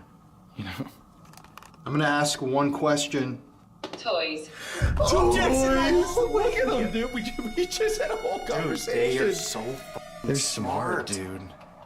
You are so smart. Thank you for talking. We are very happy that you can understand what we're saying and you're able to communicate. The object that we used last time, I felt like it was all right for you to use and somebody evil had taken over. But if this isn't somebody evil right now, thank you so much for talking to us. Talk civil. I'm a woman telling us about the objects we just talked about. This literally sounds like a sad woman. Like a, yes, a lady of the night. See, we didn't get in contact with any women, I don't think. I don't remember. Maybe the evil energy is the man or person that forced them into the... Yeah. They could have been forced too, you know? Well, we were investigating at 3 in the morning. 3 in the morning is the witching hour, and that's also known for when the evil will come out, something like That's when the evil will come out. So that is another thing. True. But who is making those fucking pounds like somebody's pounding on the wall? A door. 100%. Yeah, that last one was... Slammed or shut? The last one was a door, but what door would it be? Because there is one door, but that's closed, and these ones are all like propped open. There is another hallway on the other side. But, I mean, dude, think about it. It also could have been like something like this. Oh, yeah. You know, hitting inverse, like something opened. That's true. It's true.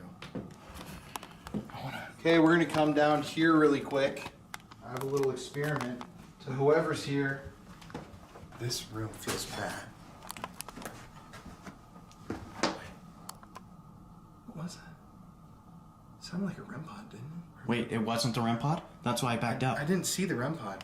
Maybe it was that one down there, you know? Scared. Oh, a woman, a lady of the night. Lady of the night. I'm so sorry that is what happened to you, you know? That's a sad thing to have happen, especially here. I just saw an orb come straight from your head, bro. It just went up. I just saw a full-blown orb. Do not tell me that right now. I'm pretty sure it could have been dust, bro, but nothing was moving. Nothing. Evil. Evil! Scared of the evil! Again? We were just talking about Yes. the evil! We want to try this experiment with you. This object... You good? You good? You feeling like you're choking? Yeah. Look at your neck, see if there's anything wrong with your neck. Do you see anything? Oh my god. Something just like hit me in the chest. How about we try this? We want to try this experiment with this other object that you may not know anything about. That object right there that I'm pointing at, right on this filing cabinet. Can you please... It's not me. It's not It wasn't her who just did that to you. Who was it then? Was it the evil? Can you tell us who it was? Use your energy to complete that circuit. Turn that flashlight on, please. You're using your words, but can you use the flashlight also? Hurt, dude. Immediately after I started choking. Dude, And look, what I'm the not choking. Bro. And it's right when we came down here, too, where Wyatt got scratched. The exact same place. We're going night right now. Let's do it. Can you just tell me who the evil person is, or the thing? Because there seems to be a nice woman out in the hallway. It's kind of sad. Who's the thing that has made me choke a little bit? It feels like my lungs kind of... And if you're the evil thing, why don't you come run down this hall? Jesus, sorry. Dude. Bug crawling up my leg. If you're the evil thing, why don't you try and run down the hallway, slam a door, choke me again? What is the evil thing? I had an injury. Oh my fucking god. Choke me? I hadn't... Somebody could be showing what happened to them. You okay? Yeah, I'm actually like... It's getting really hard to breathe. Should we get out of here? We should, probably. In a second, man, in a second. Okay, you can't choke me. But who are you? You had an injury?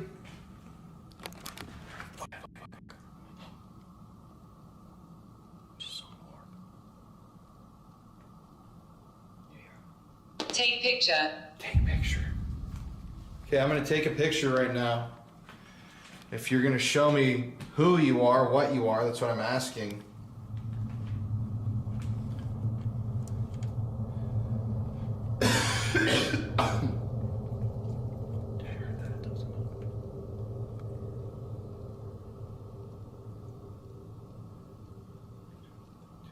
Say cheese. Show yourself. I took like 6 pictures. Cheese. But Evil. evil! What are you? Fucking evil, man. Fucking evil. That's what it is. But what does that mean? What is evil? Were you an evil person? Or are you something that was created? Dude, it's weird how the birds just randomly start going in. Dude, this is f***ing awesome, bro. This is crazy, man. And I'm gonna tell you, I don't feel good in We're here. family. We're family. How about you prove how evil you are? Slam one of those doors. If you are this big thing that can scratch our friend.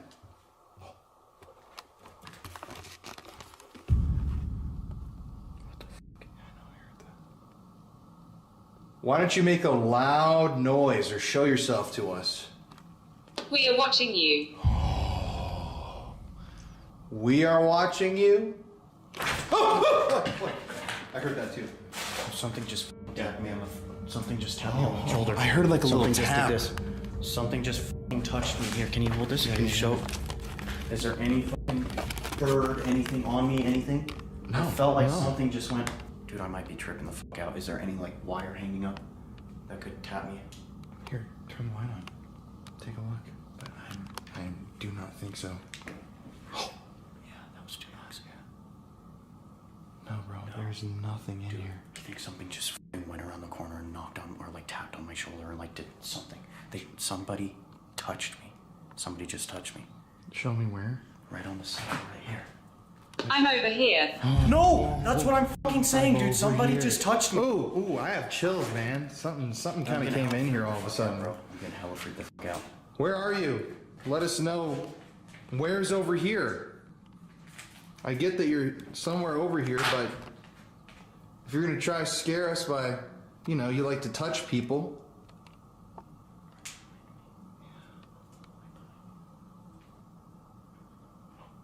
think I just saw a shadow too. I saw a shadow like a minute ago. Did you? Yeah, I wasn't gonna say anything. Somebody's watching us. Yes. Oh my God, true. Somebody's watching We've us. both seen shadows now. I'm over here watching. You see me. That's the shadow that you saw. They probably saw you see them. They probably did. They probably I'm locked sure eyes did. with you, but you don't know. Did...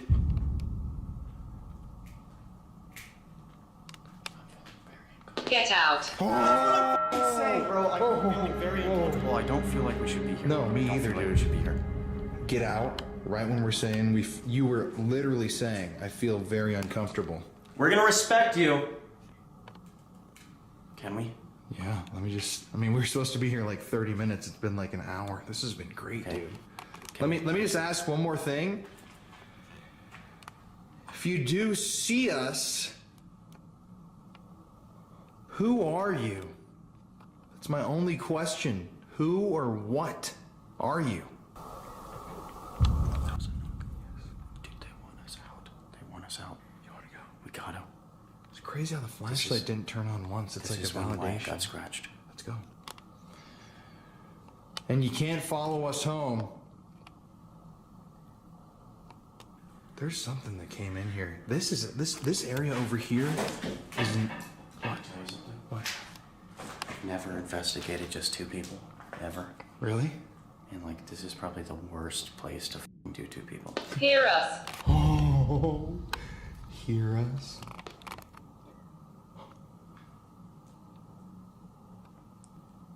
We need to respect them. Let's do it, dude. You got the light?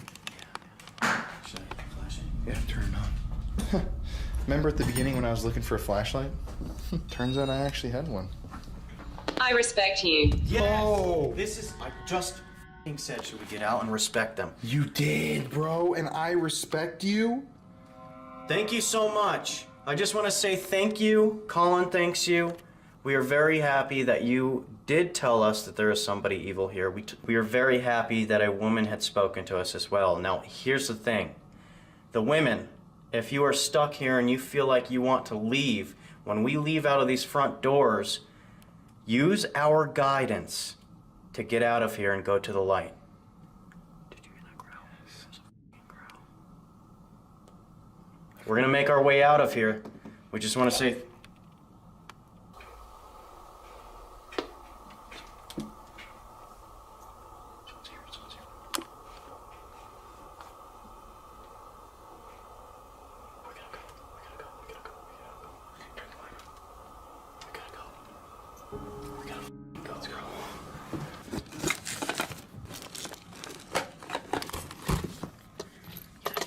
No more cat balls. Dude, yo. Right there, there, bro. It's this fucking door. It was a f***ing door. I just watched that, bro, with my fucking eyes. Somebody's in there. Somebody's in there. I hear somebody in there. Yo, somebody could have been hiding in the bathroom. Let's get out of here. A cat ball. We're leaving. Yo, let's get the out of here. Oh my fucking god, dude. That is insane. Are we good? Peek around the right, that's all. Oh my god, what did we just experience, dude?